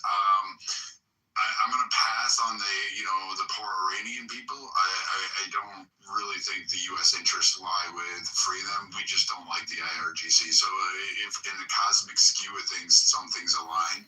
I honestly, I have some quagmires and some issues with it. Some of you know that, but I'll allow the stage to go ahead. Anybody want to comment off of that? Yeah, Ocean needs to go back to Tehran. Let the fight. No, she doesn't. She's just somebody who's an Iranian. Hey, what I would say is that having American ground troops on inside of Iran would take a lot more than 100,000, and the president only has authorization to do this stuff without congressional approval for another couple of months. Past that, he has to go to Congress. And I don't know about you, but I don't see any particular way Congress is going to go ahead and say, yes, let's invade Iran, right? Which leaves us in a bit of a quandary. One, the American public have a hard time with the idea of an invasion. But number two, it requires a couple of legal hurdles, which the system probably just won't do. Right? Like, how do you deal with that? How do you deal with what? Like the system itself, or I'm kind of confused where you're going. Sorry, I didn't mean to confuse everybody. I meant, given all of those things, where do you go? Given the fact that the American public doesn't want to invade, given the fact that it would take a lot more than 100,000 troops, given the fact that Congress is very unlikely to vote to invade the country of Iran, how do you How do you square those things with what you would like to happen? What we would all like to happen, which is that the Iranian regime goes away. Right? Like, I want that too. Where did you get 150,000? Oh, I pulled it from the invasion of Afghanistan. What I meant was it was going to take a lot more than that because it's a larger country, right? And if you took Kharg Island, I suppose that doesn't apply to MMA in the grand scheme of things. I'm more meant if you properly invade Iran to chase out the regime, you end up in a place where Congress is very unlikely to support it. Maybe I'm wrong. Well, we can discuss it after the live stream, but just to give some context, Iwo Jima was about, I think, 8-9 square miles. Kharg Island is about 12. The mission and battle in Iraq that you were taking your numbers from is very different from what we have thus far.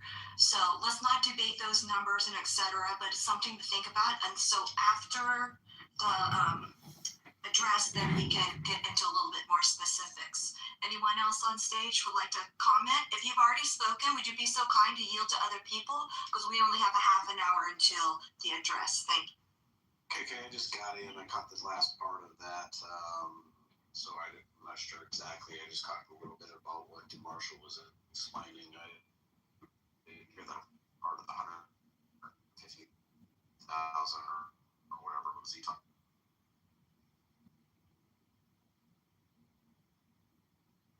Another 100,000. I believe it was up to 220 or 240,000 troops before we pulled Saddam to go into Iraq.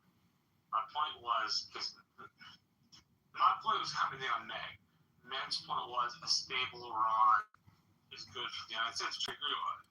But to get there, you have to have military forces on the ground in Iran proper, and that's going to take a lot more than that. And that took an authorization for the use of military force for Congress. I don't